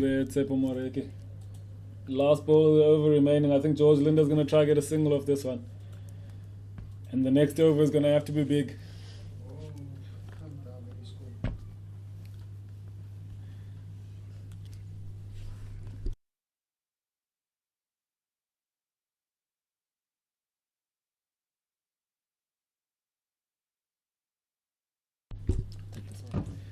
The target is 305. They're sitting on 260 for 8. Oh, George George has hit it Linder. straight up. Snyman again under the high ball. The Oh, shots no. it again. What is going on here tonight down there? There is no issue here with the lights, but Jacques Snyman is playing on a different field to the rest of the fielders when it comes to catching. Oh no. That could be an absolutely monumental moment. George Linder thought he was done for all money, but he lands up getting the single. Tsepo Moreki tried. Snyman has had 3 chances. Mr. Captain, Pat van Biljon, you might want to change your field, or your fielder at least, as the score goes to 261 for 8 after 47 overs. George Linder 53 not out. He's on strike. 44 runs to win off 18 balls. It's now or never from the 6-gun Grill Western Province batsman. I did say that Budaz is going to have to bowl 1 over spells, and that is happening. Yeah. Change of bowling, Matua on. George Linder on strike. Third man, fine leg up. Long off, long on, deep mid wicket and deep square. Balls up. Oh, did he get bat on ball there? Oh, He got something on there, so the umpire's not calling a wide. thought he was going to pick that up over. George fine Linda leg for missed four. out there. Not the best delivery from Alfie Matoa to Gets away start with his over, but he got away with it, absolutely, and that's all that matters for the Knights. Yeah, he definitely got away with that one. Exciting ending to this game, David Brook. This is what we 44 love. of 17 required. Western Province did not do boring. Go short again! That's going to go to the boundary, is it? Oh, well fielded by Ooh. Romano Tobraj. Twinkle toes on that boundary rope there, but he did really well to avoid the... He decided not to go for the catch. Yeah, in hindsight, a good call. George Linda picks up 2. He needed that one to go for a maximum, but Romano Tobraj did very well there on the square leg boundary to save that. George Linda needs to stop ball watching and needs to go for the runs.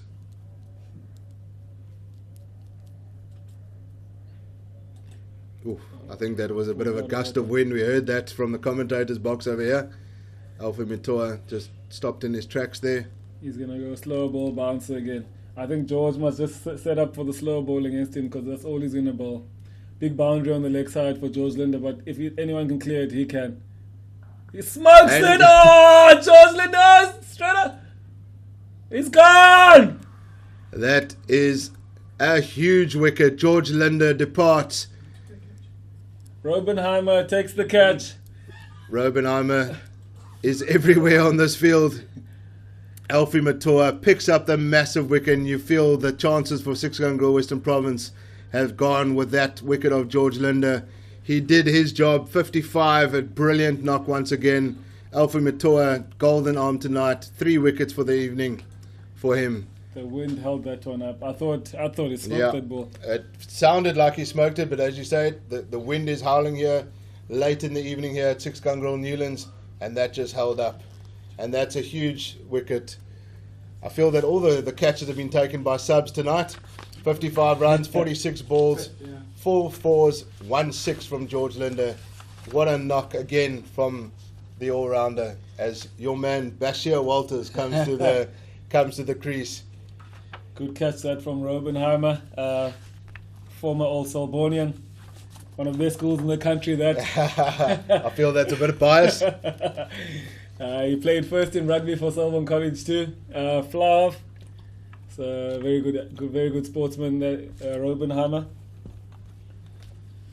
Wow, Western Province. They stayed in this chase for most of the game.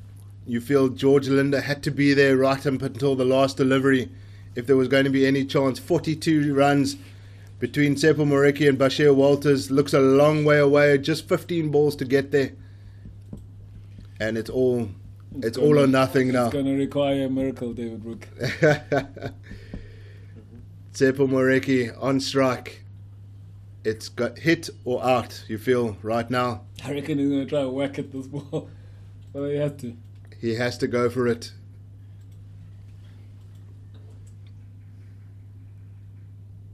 Oh, that's outside off. Goes for the cut shot. Doesn't make any connection, and it's a dot ball. Alfie Matoa doing an incredible job here for his captain. You feel that you look at the scorecard, Daniel Smith 59, George Linda 55, Yazin Vallie 50. You feel all you needed was one guy to go on and make 80, 90 or even 100, and that the chase would have been a lot easier. You're right, Brookie. I think with the Knights too, the same thing. The top 5 all got in and got runs, but I feel like if someone got 100 from their side, they could have got 330, 340. Yeah. So You felt that they were maybe 20, 30 runs short. Also, Well, 2 half centuries in their innings, 3 half centuries. Snyman scored 55, Van Tonde 54, and Kruger with 53 not out. Again, for us, Western Province, 3 half centuries, nobody going over 60 in this game. yeah.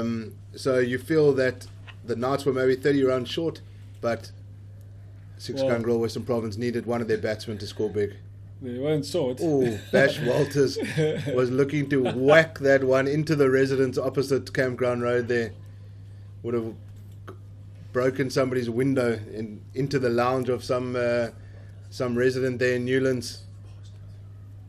Bashir Walters, 264 for 9 from 48, 41 off 12 deliveries. It's going to take an absolute miracle now from Tsepo Moreki and Bashir Walters to take 6-gun Grow Western Province to victory here? I reckon Moreki is going to face the heat here in this over. He's going to get a couple of bounces from Gerald Kutia. Might fire in a Yorker as well. Yeah. Tsepo Moreki, come on, hit a couple of sixes here, mate. Gets a bouncer. Bash Walters has got the gloves of an international cricketer, colour-coded. It doesn't have the traditional kind of white gloves. He's very active on social media, and he posts his batting sponsor a lot. So, absolutely. Not often that a number 11 gets to promote their bat sponsor, so good on him. He loves his batting, old Bash Walters. Another short ball. Tsepo Moreki flicks it away they have to go for the second. Run out chance at the... Good fielding from that's good fielding, but again. Tsepo Moreki taken gets 3 catches this evening, old Robenheimer. Not bad for the sub-fielder. Oh, he's taken 5 catches. 5 catches, Robenheimer. He's been on the field for what feels like 5 overs. So he's done really well tonight. Wow. He was the original sub for Riley Rousseau. I don't know who Miguel Pretorius is on for. Where's Patrick Buerta? Doesn't he normally Patrick come Kruger's, on? Patrick Buerta, doesn't he normally come on to field for the Knights? Another short ball, straight up. This could be the end of the game. Snyman again! Oh, Snyman! He takes it! He takes it this time. Snyman finally gets a catch, a running catch, and he just chucks the ball saying, I'm done with this game. And so are the Knights. That's an impressive performance in the field there by the ITEC Knights. They win this match. Western Province will be gutted with this. Will be gutted with this loss. They knew that there was a tough chase on the cards. They got off to a decent start, but you feel that they needed one batsman to just go out there and get a big score. Let's run through the scores. Richard Levy 15, Tony Dezorzi 15, Gavin Kaplan 16, Yazin Vallie 50, Daniel Smith 59, Michlali Mpungwana 6, Kyle Simmons 5, Bjorn Hendricks 20, Tsepo Moreki the last wicket to fall for 4. Pick of the bowlers was Alpha Mitoa with 3 wickets for the night. Congratulations to the ITEC Knights. That's a big away victory for them. That keeps them in the competition. They were second last on the log before tonight. 6-gun Grow Western Province would have been hoping on home turf that they would have pulled off the victory here. That would have kept them in contention for a final. But alas, that wasn't to be. Thank you very much for joining us. Aviwe Mgajima, thank you for your time this evening. Pleasure, Brookie. It was a lot of fun sharing the combox with you. And I hope to be back soon. We'll see you here next week for the Western Cape Derby, 6-gun Grow Western Province versus the G-Bets Rocks. 1 April, tickets from 20 Rand to 40 Rand. Bring your ID, vaccination card. Cold beers will be on tap. And come and enjoy some cricket on a Friday afternoon. Well done to the ITEC Knights who emerged victorious here tonight. Thank you.